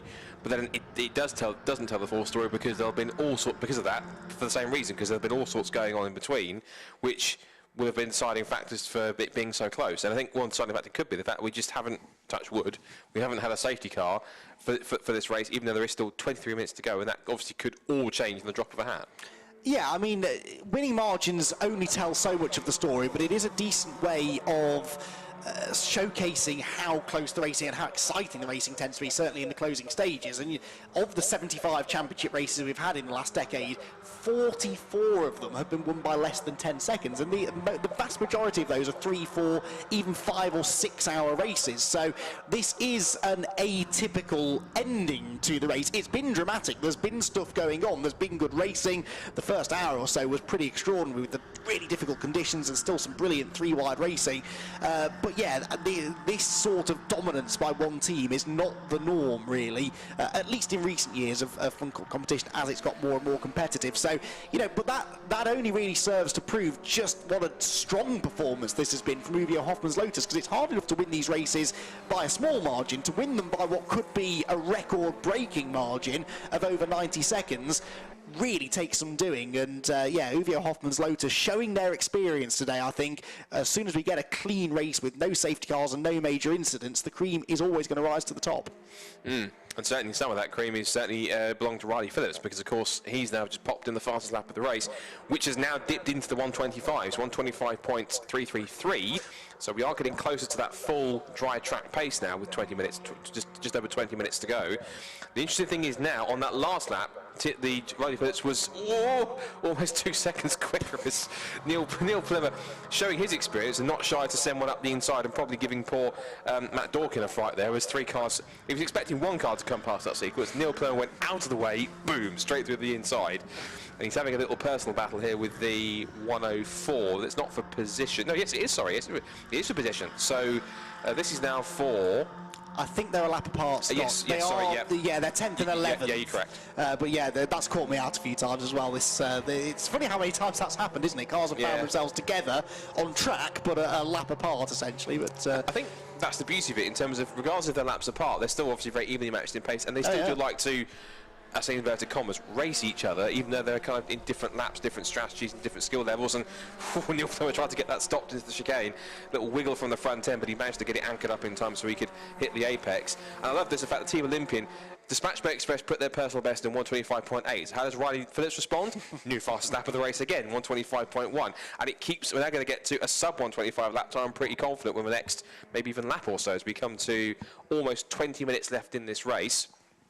And again, this is not for position either. This is a little enjoyable on-track battle between the 11th place car 104 EDF and the Stanton Motorsport car, which is in 15th position. Which we asked a question to ourselves earlier on: had it had a rear wing change? And the answer is yes, it has, because it's got a bright white rear wing to match its bright white front splitter now. So it's got full downforce on the rear for as much downforce as the rear wing produces. And now we're under 20 minutes to go. This should make for quite an interesting spectacle to see Olympian keep on chasing, and Team Viking think, I'll have that back, thank you, 125.139. So, but only just though, so it's very evenly matched pace. But again, trust these guys like Viking and MJ Tech. It's been traded between these 4, 5, 6 teams constantly in these last half hour, sort of 40 minutes, constantly back and forth with the fastest lap of the race, and the exception it being also track focus down in still 22nd place. Now they've got back on track after their issues with the front left corner of the car, which caused them to beach it in the gravel and require a live snatch. So Vikings, Scott, sorry to interrupt. Vikings have not only just taken the fastest lap, they've also just taken 5th place, because they were about 2.5 or 3 seconds behind GCR Racing a lap ago, and all of a sudden they're a full second ahead. So Nigel Greensall, who now must be in the car for the final stint, is really wringing that thing's neck, and look at the way he's getting away from GCI. So it took me a second to register that was a positional change, because they weren't that close at the start of the previous lap, but such is Nigel Greensall's pace. I mean, look, it's like he's in a different class of car. He's just disappeared up the road, and Team Viking then on for a nice solid top 5 here to start the season. Yeah, and that's incredible, thinking that earlier on at one point they were in the pit lane and lost a couple of laps with that mechanical issue, whatever it was, we're not sure. I don't know, maybe Jamie's listening, if he has a chat maybe to, well, he has already had a chat to Nigel, but of course it's Mark no, it is Nigel Greensall in the car now, it's the Should be, yeah. So Mark Humber in the pit list, maybe he does have a chat to Mark, he can find out possibly what the mechanical issue was, if Jamie can hear us and he wants to have a quick wander down to Team Viking to find out for us, because that is something which we haven't really found out yet. And that was obviously, I think, while you were away from the microphone for a second, and it happened whilst you were away, and then you heard it over the speakers, and I had to sit there and watch it happen and commentate what was happening as I saw it, and kept on checking. And it was in the pit lane for a good 1.5, 2 laps with the rear engine cover clamshell open. It was either something engine, transmission, maybe suspension related or whatever it was, but they fixed the problem, and since then the car's been running like clockwork ever since. So it was obviously an easy fix for them to get themselves back out and to be in the position that they are right now. Could have been a misfire possibly. I don't know whether you heard whether the car sounded healthy. That can sometimes be a relatively quick fix. Truthfully, no, but I'm not sure. Either way, the team obviously got it sorted because the car is now the fastest car on track. Well, actually, it's not, because Track Focused have now taken the bonus point for fastest lap with a 1:25.0. I reckon we might get down to a 23, you know, before the end of this race. It's still not fully dry out there, but of course it's nice and cool, which will mean the engines are running nice and efficiently, and the breeze has died down too, so that'll be helping handling. And what will also help as well, as I tend to find, usually warm tyres on a cooler track is a perfect combo, because it means effectively, of course, your tyres can be up to temperature, but a colder track temperature means that you can regulate them much better. You keep them just in that sweet spot for longer. So therefore, you want that blend of kind of nice sort of warm tyres in that proper operating range, and obviously a track with a decent enough temperature, but not too cold so that you can't get grip, but a cool enough temperature so that it's not, when you're driving, it's cool enough to kind of help keep the temperatures around the range that you need it. And so that seems to be the good combo that we're getting, and it's all working together for the perfect storm in terms of the battle for the fastest lap point. Yeah, absolutely, and right at the end of the race as well. So even though we can't give you a wheel-to-wheel battle for the win like we often can in Fun Cup, we can give you this battle for the bonus fastest lap point towards the end of the race. Team Stobart coming through here. 17th place does not do their performance today justice, because until they had their off earlier on, they had, didn't they? I think they got buried. Oh yes, they got buried in the gravel at Redgate, didn't they? And lost a few laps. Until that point, they were running well up inside the top half dozen or so. And I think that they're going to be contenders. This team, under its old name, Truman's, was a winner at Croft a couple of years ago, got there so far, one and only win in the championship, but I'm sure that they'll be up there contending for victories again later on this season, and it certainly is one of the better looking cars out there. There are lots of good looking cars out there, but I am partial to a Stobart livery. It's good. It really is. It's iconic, isn't it? It's nice to have it in the Fun Cup, and yeah, that car thankfully not damaged at all with its off that it had at Redgate, so it still looks as pristine as ever. CCS Media have got themselves some playmates here towards the end of the race. The 212 Make Happen Racing car goes up the inside. They're running in 7th place at the moment, and they've got an Agua Caliente car behind ahead of them on the road, and they've got the other Agua Caliente car is actually behind them in the order in 8th position, so the car ahead of them is not really one they're racing with, because 171 are down in 21st place, but the sister car, the 207, is in 8th position, albeit nearly a lap behind the Make Happen Racing car. So 50 minutes to go. New fastest lap of the race again for Team Olympian, and we're now inside 125 now, 124.697. So we are getting closer to that potential target of 123, which is looking to be possible. And Team Olympian have just yet again lowered it by a few other hundredths of a second. It's down to 124.621. So they carry on going quicker. And again, for the last couple of laps, they've been at least a second quicker than Dispatch Bay Express. Given the fact, given the fact that it is 1:24 for an lap and not, let's say, a minute or so, means that the gap is currently 14 seconds. And there's about 14.5 minutes to go. So ultimately, there's going to be a mixture of Dispatch Bay losing pace and Team Olympian even going even quicker in these increasingly drying conditions to be able to gain back enough time on them within the time limit that we've got currently still left to be able for them to possibly try and challenge to get themselves into second place. They're currently on a podium, but of course they'd love the extra points and the bragging rights and the trophy to go with it if they can get second. But it's a tall order, but if you ask anyone to step up, it's probably best to ask the reigning champion to do it, or one of the reigning champion team drivers, and I'm sure Riley Phillips is more than capable for the prospect. Well, yes, helps to turn the microphone on. Yes, all the incentive they need is the fact that the Uvio Hoffman's car is leading as well, and they know that Uvio are going to be championship contenders this year. They are every year. They win races. They're on the podium more often than they're not. So with them out in the lead, that makes, you know, the battle for the other places behind them all the more important for Dispatch Bay, for Olympian. You know, they both also have aspirations of fighting for the championship this year, so they need to maximise their opportunity. If they can't win, they need to try and finish second. Neil Plimmer, dearie me. To us here, what Neil Plimmer is doing here whilst he's overtaking these cars is absolutely terrifying, but it's a sign of someone who's raced in well over 100 of these Fun Cup races, that actually that's nothing. When you've raced these cars so often and you've done so many hours behind the wheel, you just know exactly where the car ends and where the other one begins, and you can judge it so perfectly. And that's part of what intimidates brand new drivers in championships like this, and any championship really, when you go up against someone like Neil Plymmer, who is confident enough in his own abilities to go within a few millimetres of yours as he passes you. I can imagine that's quite focusing for the car that he's overtaking, especially if it's a less experienced driver. I'm not sure focusing is the word, but yeah, terrifying probably. Focusing, well, it'll set you focusing on something, won't it? Speaking of focus, let's focus quickly back on this potential battle for second place, because on that last lap, either Riley Phillips has got us tuned in, or he's just simply really in the groove right now, because Dispatch Bay did lose a couple more tenths. So it was at a 1:25.9, but Team Olympian put in another new fastest lap of the race, and they were a full 1.5 seconds quicker. So we're looking at Team Olympian here. He would have got a small little benefit from the toe, which, not because it's dry now, the toe is a bit more in effect, because when you've got spray, it kind of has an effect on that. I'm surprised he didn't use more of a toe down the pit straight to get a bit more straight line speed there. That was a really poor lap from Dispatch Bay Express, but then again, so it was a slower lap for Team Olympian too, because they were both in the 126s, which I'm guessing would have both been affected by traffic.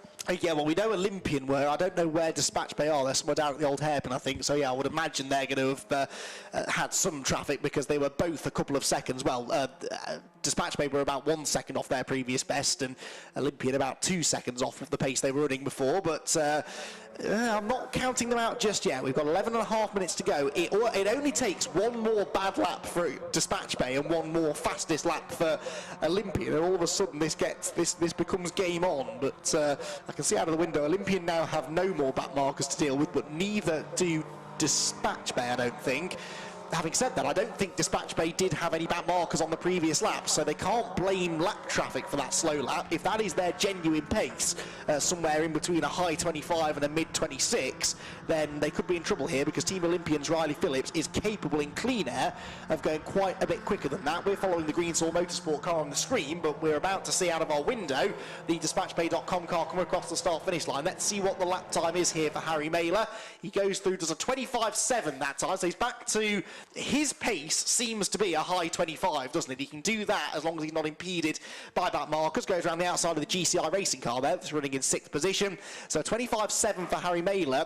25.1 for Riley Phillips. He needs more than that, doesn't he? He does. He needs to be lapping it ideally by more than a second a lap, it seems, and possibly maybe because obviously they're allowed one of the few championships in the UK that are allowed in-car radios. I'm sure that Harry would have been given the hurry up from the team on back in the pit, saying these are the lap times that Riley Phillips is doing. You need to put your foot down and start to push a little bit more. But of course, the harder you push, the more prone you are to make some mistakes. So of course, this is the really key thing, where Harry's going to try and push as hard as he can, but ultimately he can't do anything that's going to ultimately throw away this hard-fought second place, particularly when they've been yo-yoing up and down the top 10 all day. So really, Harry's got to really balance it really finely and make sure that he takes every opportunity he can. The gap is essentially, because I was watching it on the static sort of TSL, the CCTV camera that we've got in here, the gap is essentially the length of the back straight, because just as the Dispatch Bay car was heading just into the braking zone to turn right into the Roberts chicane, they're looking at it now. Yeah, in fact, it's not even the whole straight. In fact, yeah, just into the braking zone now, whereas Riley Phillips has only just got onto the straight a couple of seconds ago. So the gap is shrinking, but the trouble is, it's not shrinking quick enough in order for Team Olympian to be in the mix. But you're absolutely right. It only takes one bad lap. I mean, that was a 126.2, so that wasn't all that great. Now, Team Olympian, he's going to put in a 124 potentially. Let's look at the lap from Riley. He was fairly clear as far as I could see. 125.4, so he was at 8 tenths quicker. So again, it's a substantial amount of time, but ironically, it's not substantial enough to make it happen. The gap's now 10.7, and he's got 9 minutes to go, and the lap is about 1 minute 26, 125. So it's good, but it needs to be better. Yes, it's just not quite enough, is it? 10.7 seconds the gap with 9 minutes still to go.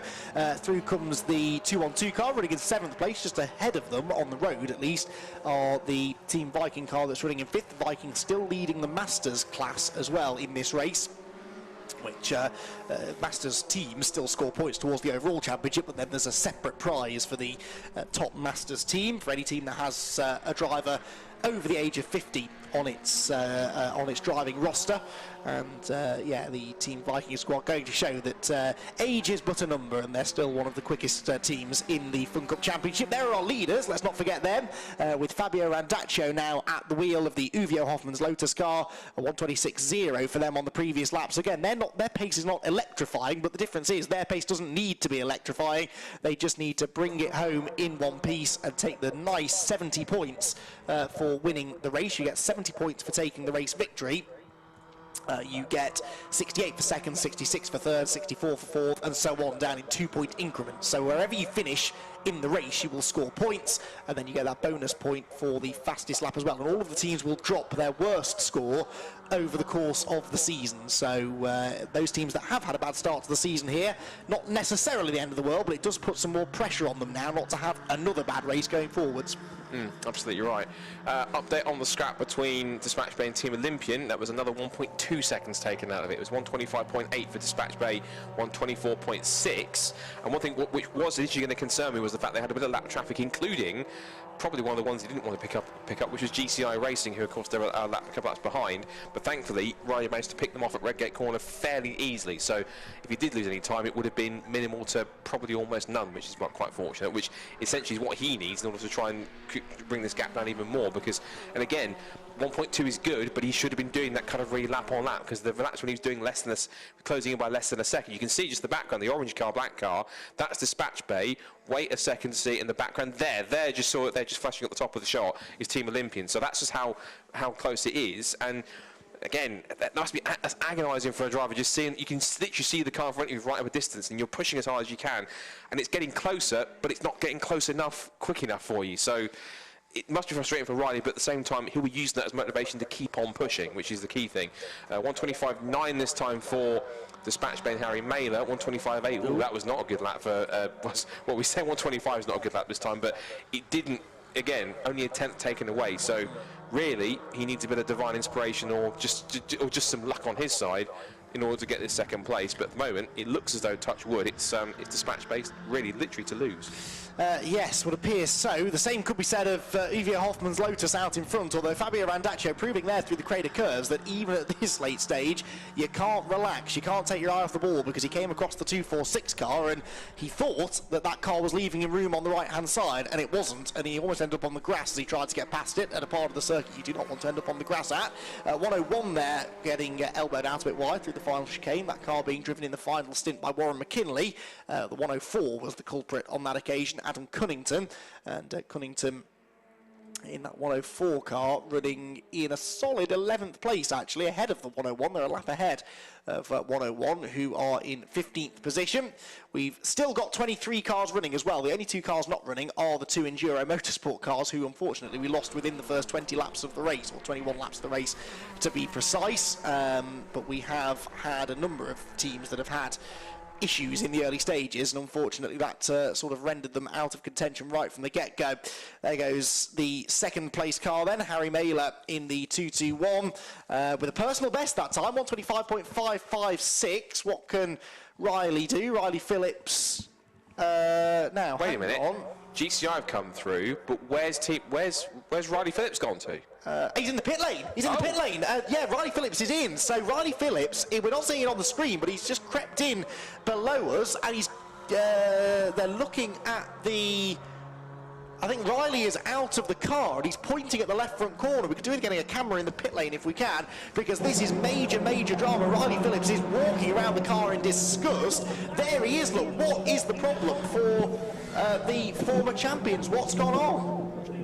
This is, I cannot believe, it's run out of fuel. It's run out of fuel. I do not believe it. They've miscalculated the fuel, and they're having to make a splash and dash with 4 minutes to go. So, yes, he was pushing. Yes, he was going flat out. Yes, he was going for that second place. But have they just tried to trim a little bit too much time out of their pit strategy by underfueling the car? Well, we may never know for sure. But out he goes. They've got a bit of dangling bodywork as well. Now, the key here, Scott, is what has it cost them? Because they were a million miles ahead of 4th or even 5th place. Well, it's cost them a lap on Dispatch Bay. They've just got, well, no, almost to that, because they've just gone through. So I suspect it may well have cost them maybe third place, unfortunately. It's absolutely cost them. It's blown away any minute chance they had a second place, because there, right behind them there, just almost a lap ahead of them, is DispatchBay.com DispatchBay Express with Harry Mailer at the wheel of the car. As for MJ Tech, they were only 25 seconds behind at that pit stop, so I suspect, I'm pretty certain that it's MJ Tech GT in third place now, Andy. Yes, and it could even be Team Viking in fourth. I'm not too sure where they came through in all of that. We'll get the timing screen will update at the end of this lap, but what is it about Donington Park then and Fun Cup cars running out of fuel? Across the line comes, oh yeah, there's the 61 we're just seeing out of the window. So they are... Yes. Third place for MJ Tech GT. Right, so where are Vikings though? Is this Vikings coming into the chicane now, 3 wide I can see? Yes it is. There they are. So Team Viking I think are going to be fourth, aren't they? So Olympian might have dropped down to 5th position. We'll just wait for Viking to cross the line to confirm this, make sure we're not completely dreaming this up. 3 goes Team Viking. Do they jump up into 4th position on the timing screen? Yes they do. So Team Viking go 4th, so it's cost Olympian 2 places. But Scott, in the years I've been doing Fun Cup, that's the 3rd time now I've seen a leading car run out of fuel in the last few minutes. So there's obviously something about this track. I guess it is a high fuel burning track because you're on the throttle a lot round here. It's a high average speed.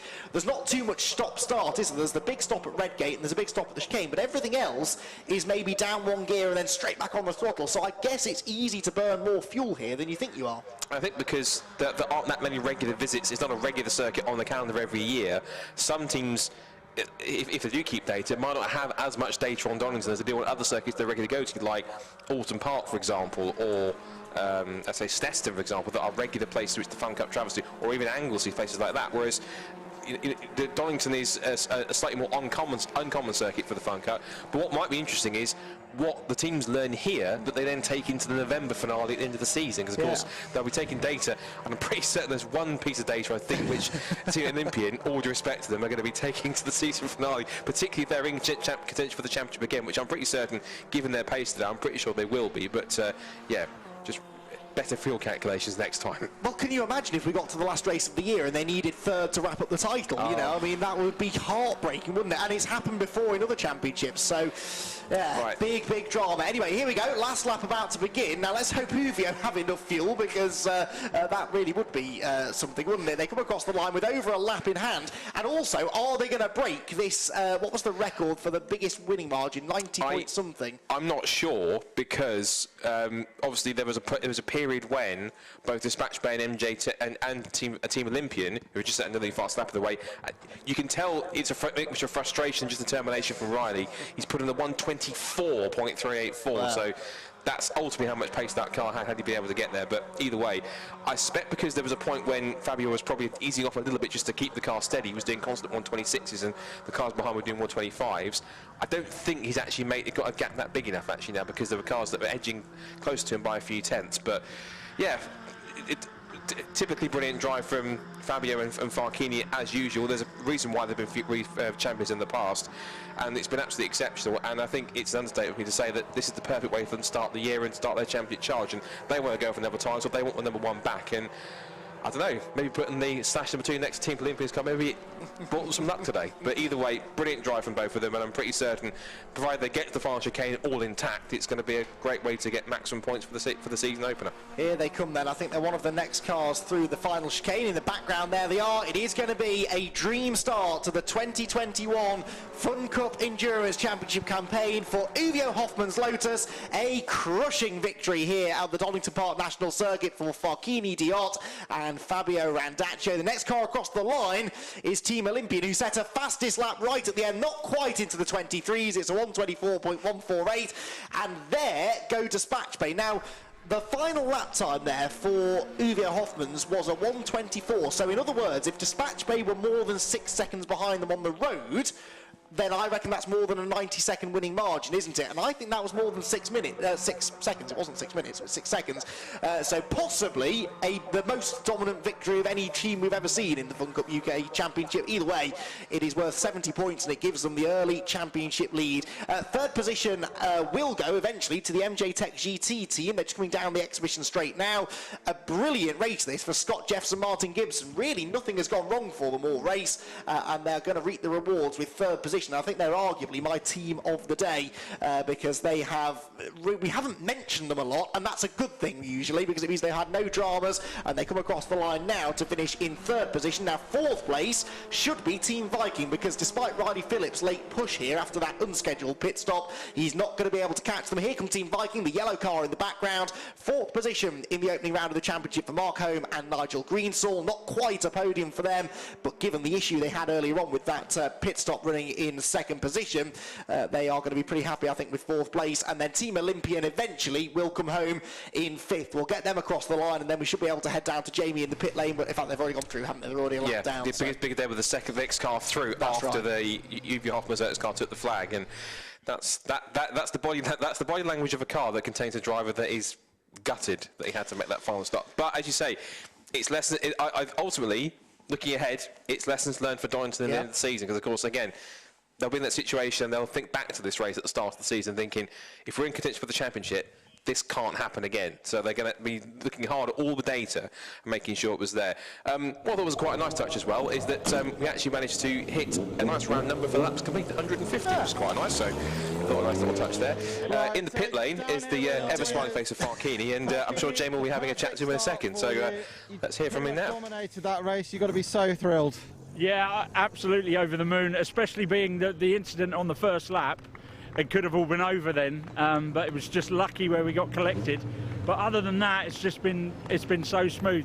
We were a bit caught with the pit stops, and the guys did a brilliant job because of the damage on that side. You can open the door, but we didn't want to open it in case something broke. So so we had to do the pit stops from one side, which was quite challenging as well. But yeah, pit stops were smooth, the driving was smooth. It was so tricky out there today, and I'm actually the whole standard of driving, because yeah, people have gone off, but it has been quite horrendous all day. So amazing, really happy. And I know it's early to tell. Can you make it 4? Oh shush, let's not talk about that. We'll keep trying. You know we'll keep trying. All right, great stuff. Cheers. Thank you. Well, Farkini then very happy with his victory that he shares with Fabio Randaccio. It's Uvio Hoffmann's Lotus that win the opening round of the Fun Cup Endurance Championship here from Donington Park by over a lap. We'll let you know tomorrow whether that was a record-breaking victory, because we need to wait for the official timekeeping stuff to be done, but I'm pretty sure it might have been the biggest winning margin in history. Dispatch Bay Express second, MJ Tech GT in third, Team Viking fourth, and they win the Masters category with Team Olympian a disappointed fifth. GCI Racing was sixth there to make Happen Racing in 7th, PLR Racing 8th after their early damage, with Agua Caliente's 207 car in 9th, and Team Greenheath in 10th position. 11th place went to the 104 EDF car, 12th for number 97 GT Radial, John McGuinness and Steve Peat on their debut in the championship, getting a solid 12th place finish. CCS Media were 13th, Greensall Motorsports 125 car was 14th, ahead of Stand 2 Motorsport in 15th. Then it was 16th for Stobart Sport, 17th for the 99 JPR car, 18th for 108 Greensall Motorsport, 19th number 98 the Track Life, 20th number 246 EDF Motorsports. Then it was Agua Caliente. Track Focused, the Tacosis with Raw Motorsport team were 23rd, and of course the two retirements from the race, both of the Enduro Motorsport cars, they were both out inside the first 21 laps. Hopefully we'll see better from them next time out. Right, I think we might have one more interview down in the pit lane. I can see Jamie is primed and ready. Let's head back down to him for one final thought. I actually haven't got anybody down here.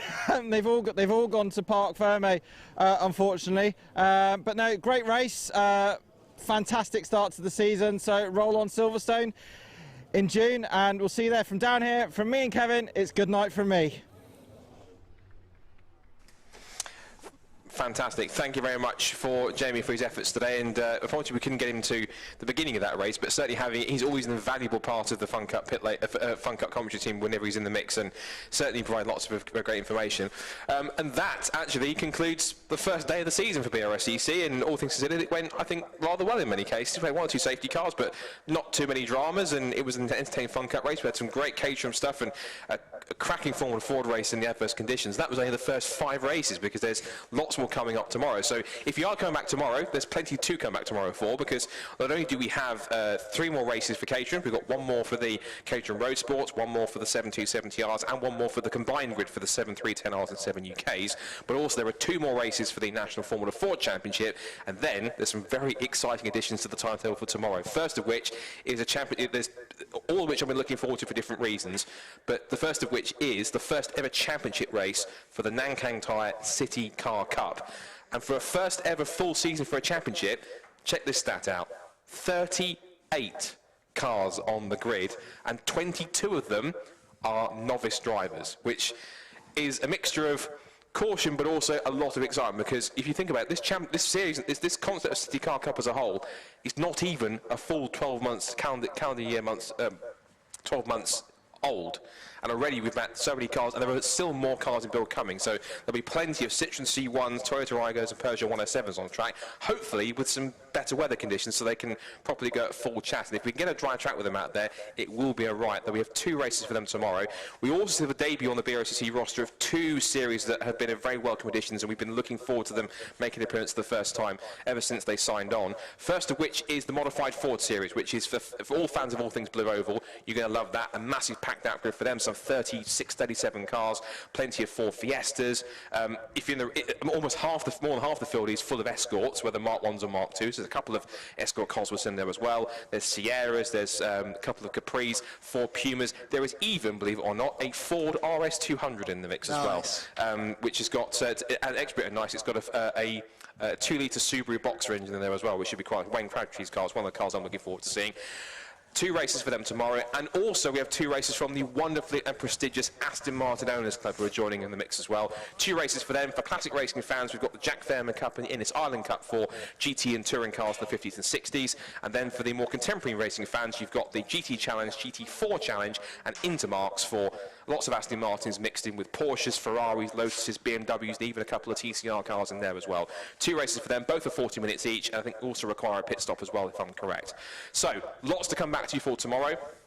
If you've been watching all throughout today, thank you ever so much for tuning in. It really is appreciated for all the support that you've given for our first race competition. We should also give a massive thank you to the club's new partners in RunYourFleet.com, not just for their support, but also the supply of the fantastic Jaguar XF Sport Brake as well, which you've seen a couple of times on the stream as our new safety and course car.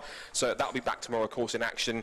How many times it will be out depends on what happens on track, but of course it's great to have it involved, and you'll see it on racetracks all around the country as well. Do go and check them out if you get a chance to tonight. RunYourFleet.com, and they're also all available on social media too. And if you've been watching either on Facebook or on YouTube, do be sure to hit the like button on the Facebook page and to subscribe to YouTube, and hit the notifications for both, because then you'll get notifications on when we go live for tomorrow's action, which should be after qualifying in the morning. So, Andy, any possible final thoughts on what's been a very entertaining and thrilling and quite fitting start to what hopefully should be a very cracking season for BRSCC in 2021?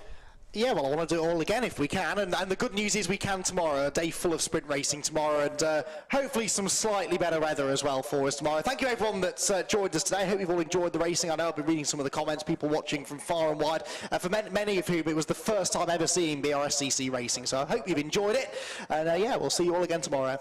Will do indeed. So from myself, Scott Woodward, Andy McEwen, thanks to Andy, of course, for always helping the commentary box, and to Jamie Peters-Ennis and everyone who's been part of the TV crew. Thank you to all the marshals as well for all their efforts as well around the circuit. And yes, until tomorrow, we do it all again for more Caterham action with Formula Fords, Modified Ford, City Car Cup and Aston Martin Owners Club. Do tune in, it's going to be another thrilling day of racing. But from all of us here at Donington Park, thank you so much for watching. Also head to the website, brscc.co.uk, for all the info and all the championships and series that we see here. And it's day 2 tomorrow, and it should be even better than today, or at least just as good. So until then, take care, and we'll see you tomorrow for day 2 here at Donington Park. Bye-bye.